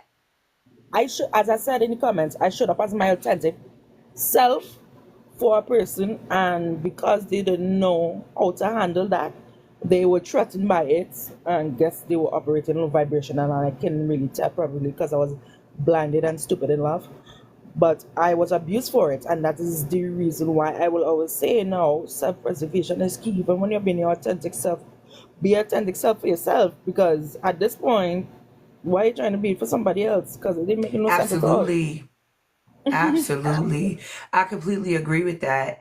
All right, let's give Udra Nightshade some time to share her thoughts with us. And once she is done, we can give some quick thoughts and close out. Because, child, I did not mean to be up here 4.5 hours, but I said I was going to give whatever needed to be given tonight. So I am here. I do not know if I'm going to be able to talk tomorrow, but we just going to drink a whole bunch of tea. Okay, and some warm lemon water and all the things, because baby. Anyway, Udra, the floor is yours. How are you, love?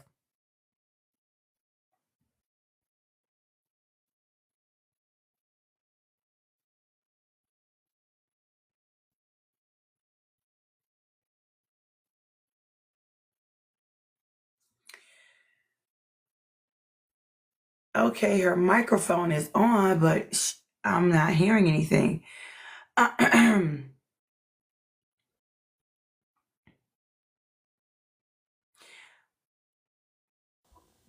Sometimes it does that though. Like when you unmute, for whatever reason, it's still not muted. But if she drops and comes back, it should fix it.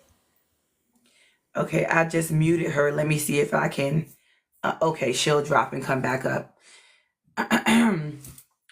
That's crazy though. My throat don't even like really hurt, but the hoarseness is real. I should have got some pineapples. Yeah, definitely get some rest after this. Oh, I will. I got a little call I'm gonna make right after this, but beyond that call, girl, I'm hitting the bed because I gotta do my hair tomorrow. Me too. When you said that earlier, I was like, dang. I was debating whether I want to wash tonight and go ahead and deep condition overnight, or just do it all tomorrow. I haven't decided. Yeah, I've already deep conditioned and everything. When you were doing your live, I was blowing my hair out. Oh man, you're a few steps ahead. Yeah, because I'm supposed to be braiding my hair tomorrow. Yeah. Yeah, people be like, you braid your own hair? I'm a cosmetologist by trade. Of course I do my own hair. I'm not, to me, I don't need to keep up with nobody. So I'm going to do it myself, and I save myself a whole bunch of money. I throw on something I can binge watch, or I talk to some of my friends while I'm doing my hair, and then 5 hours later, 6 hours later, I'm done. Mm-hmm. Exactly. But yeah, I'm not about to pay nobody $200 something for some braids. I'm not finna do that. No. We're not doing that. Yeah, I'll at least probably wash and throw the deep conditioner on and sleep in it. Yeah, girl, wash and throw that deep conditioner on, and when you get up in the morning, you can do what you gotta do then. But yes, girl, I'm gonna be ready to braid this stuff. I did a good old trim last weekend too. Yeah. Who just message in the comment section, guys? Her request isn't coming through. Oh, Oh, dang. We hear you. we hear you're breaking up. You're soft. Oh man, I really wanted to hear what she had to say. Me too. I'm not So hearing when you. you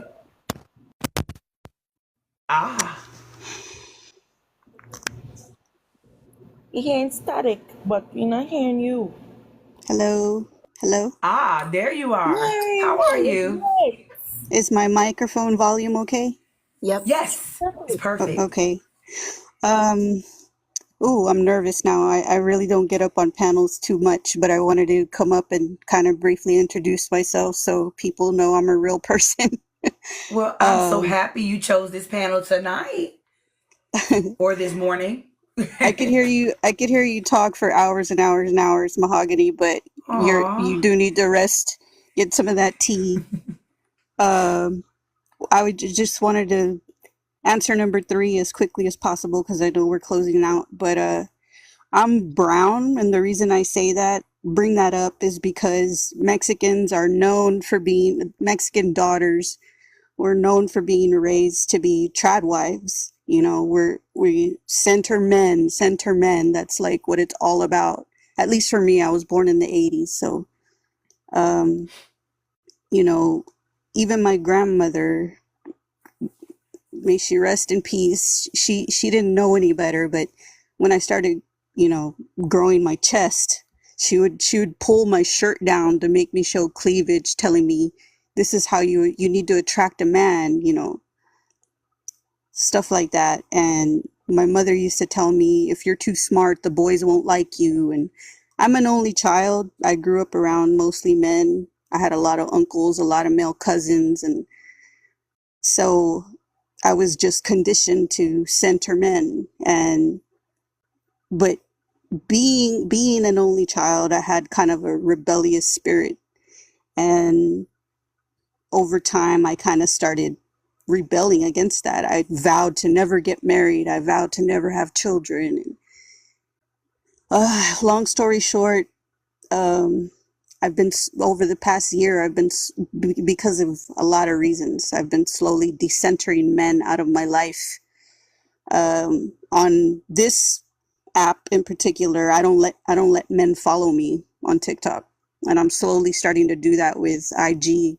Well, I don't know if I could say that. Sorry, TikTok shop, but you're fine. I'm pretty sure their algorithm isn't gonna catch it. You're fine. So little by little, I've been, and it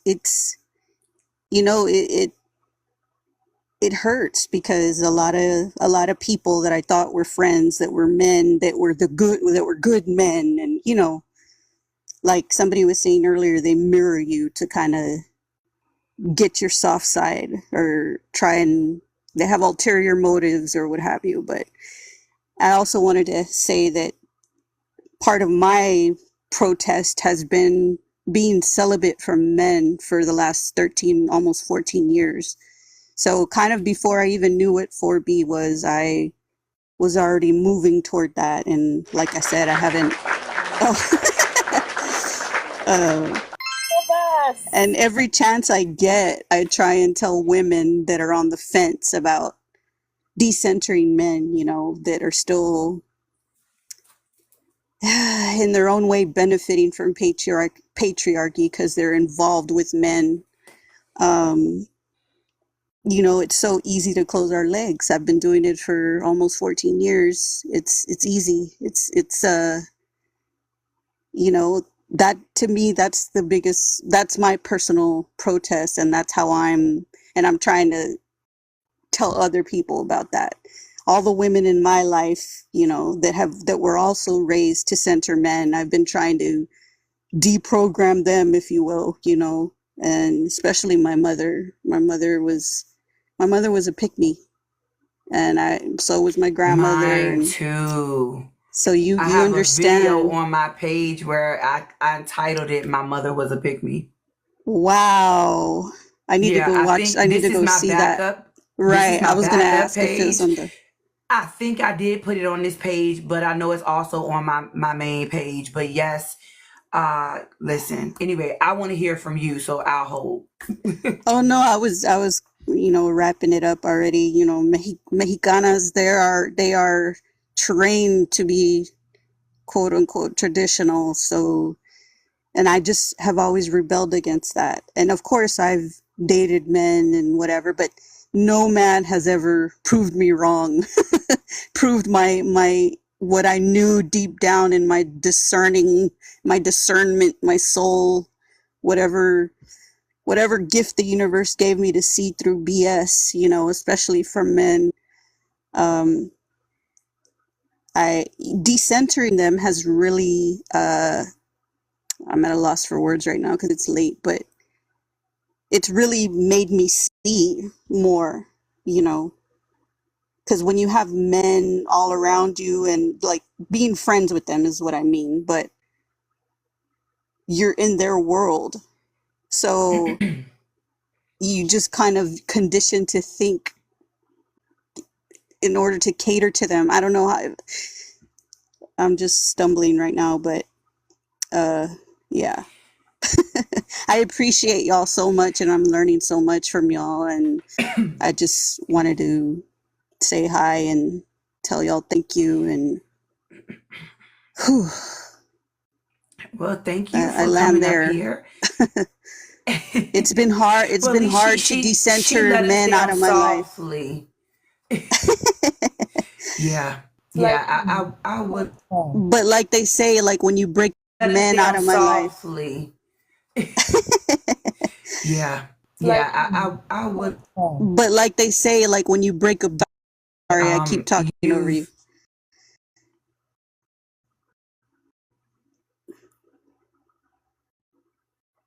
Sorry, I think I have a lag or something. But I was trying to say that when you break a bone, they 14 say, years. oops. I think she I cutting think you in and may out have of a you, don't know. delay. That might be what's going on. Yeah. Hello? So I'm just gonna let you talk and you let me know when you're done, because I do want to hear the remainder of what you have to say before I start. Okay, hopefully y'all can hear me. I know there's a big delay, but I'll wrap it up here.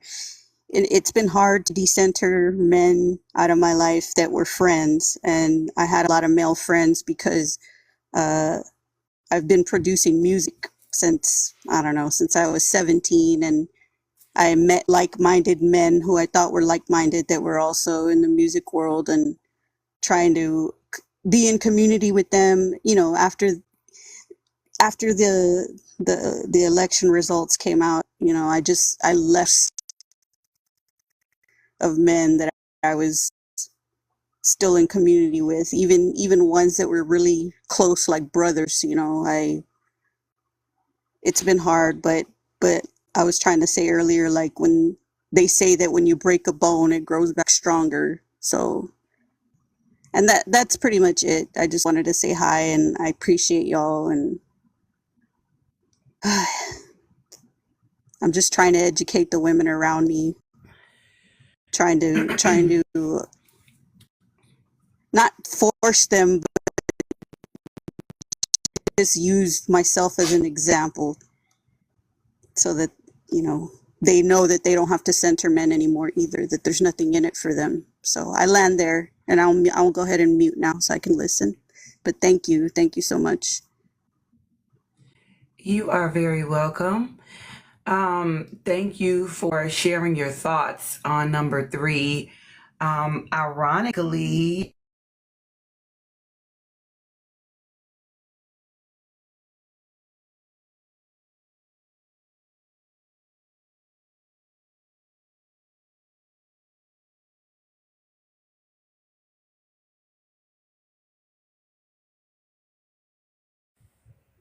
Hey, is it just me? I can't hear Mahogany. Yeah, she cutting off. Yeah. I know Okay. it's was about to say that. Yeah, Mahogany, we solution. can't hear you. You said ironically and it went silent. Hello? Yeah. You're back. You're back. Okay.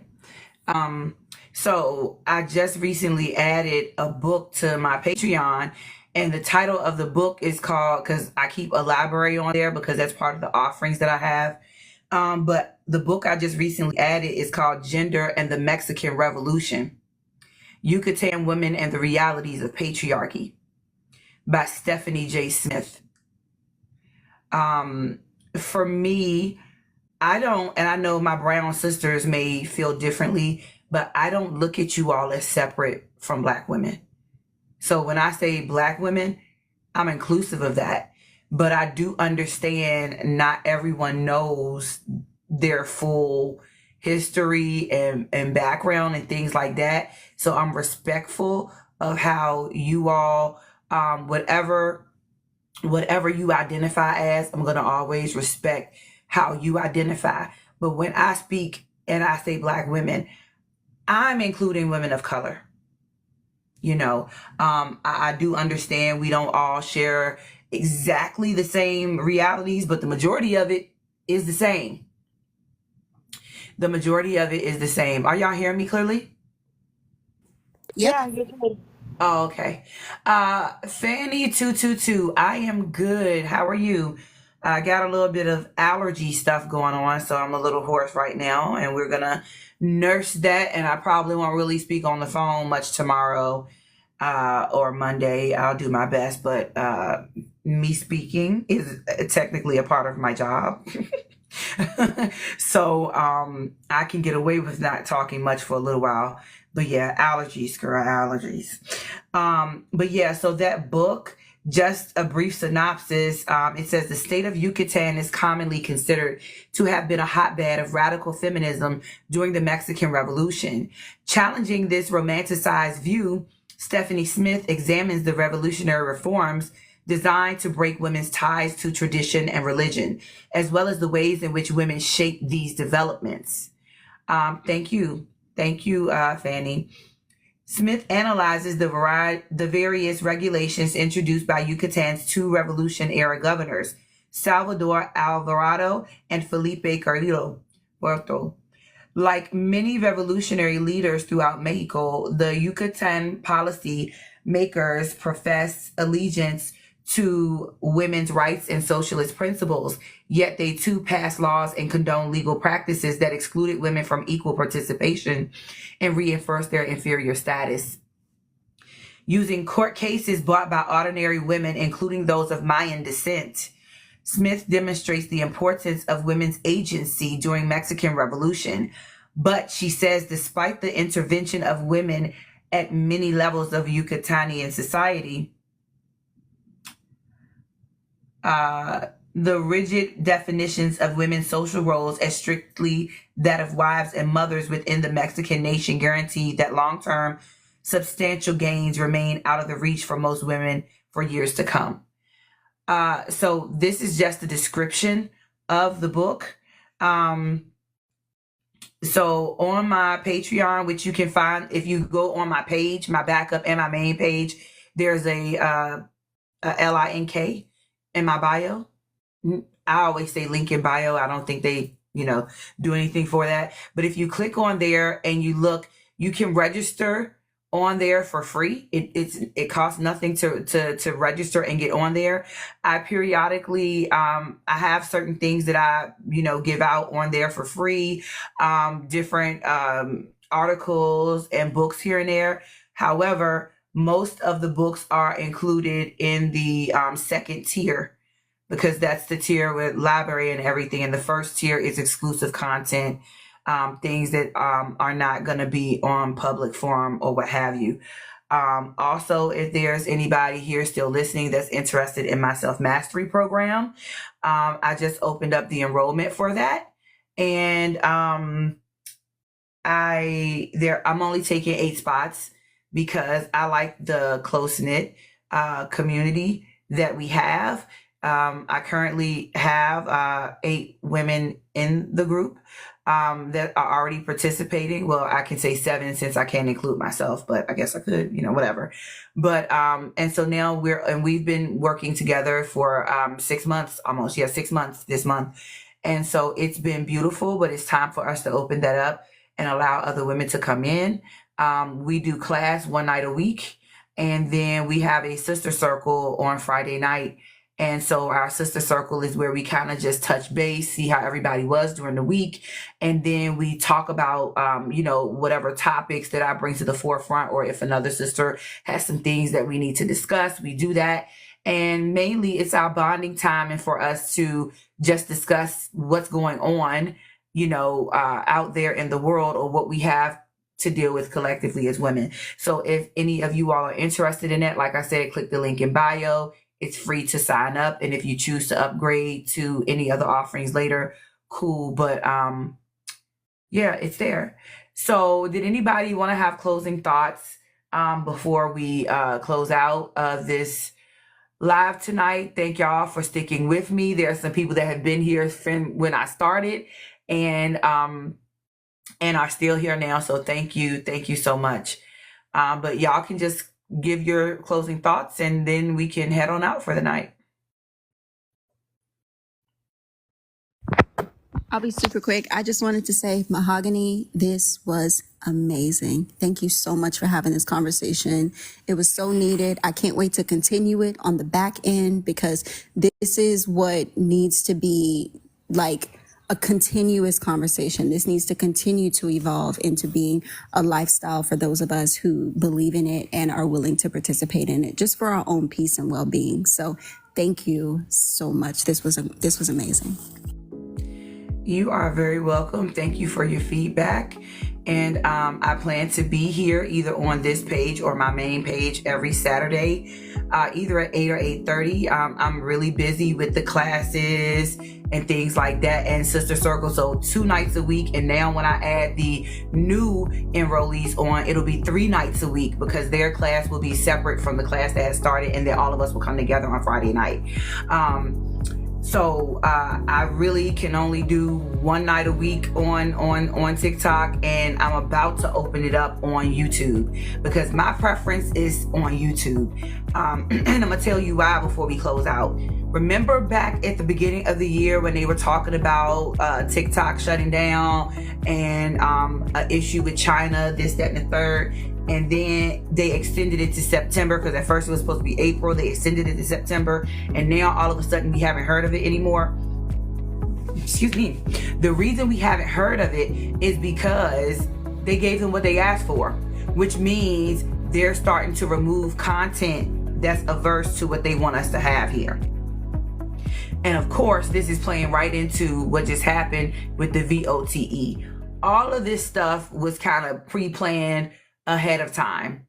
So if y'all see videos that you like, make sure you save those, that you download them. There's apps out there you can use to download it, because information is going to start having a price tag on it. And it's the reason why all these years I've kept all of those 600 plus books on an external hard drive.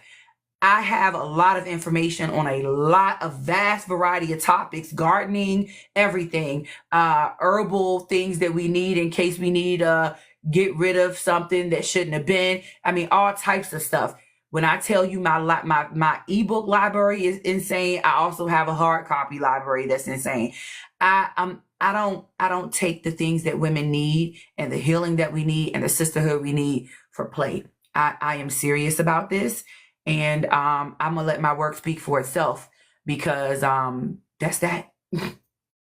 Anyway, Live Love Fashion, did you have anything you wanted to add before we go in terms of closing statements or anything? No, not really. I didn't have anything to say, but thanks for having me. I greatly appreciated this topic. Was awesome, and I'm glad that everybody contributed so effectively. It was a really nice conversation to be had. All right. Well, enjoy your night or morning, as we should say. And I will see y'all next Saturday at 8 or 8:30. I will try to put something out on Friday, or either at least Saturday morning. Sometimes I get busy, so, but I will make every effort to be here every Saturday, because I want to continue growing. I want us to keep having these conversations because it's needed. And that's that. So y'all have a great night and enjoy the rest of y'all weekend. And I'll see y'all next week. As always, thank you for listening to Mahogany Muse. If you loved what you heard and you made it this far, please be sure to like, share, and subscribe, and turn your notification bells. And also visit our channel and check out our self-mastery playlist. Thank you.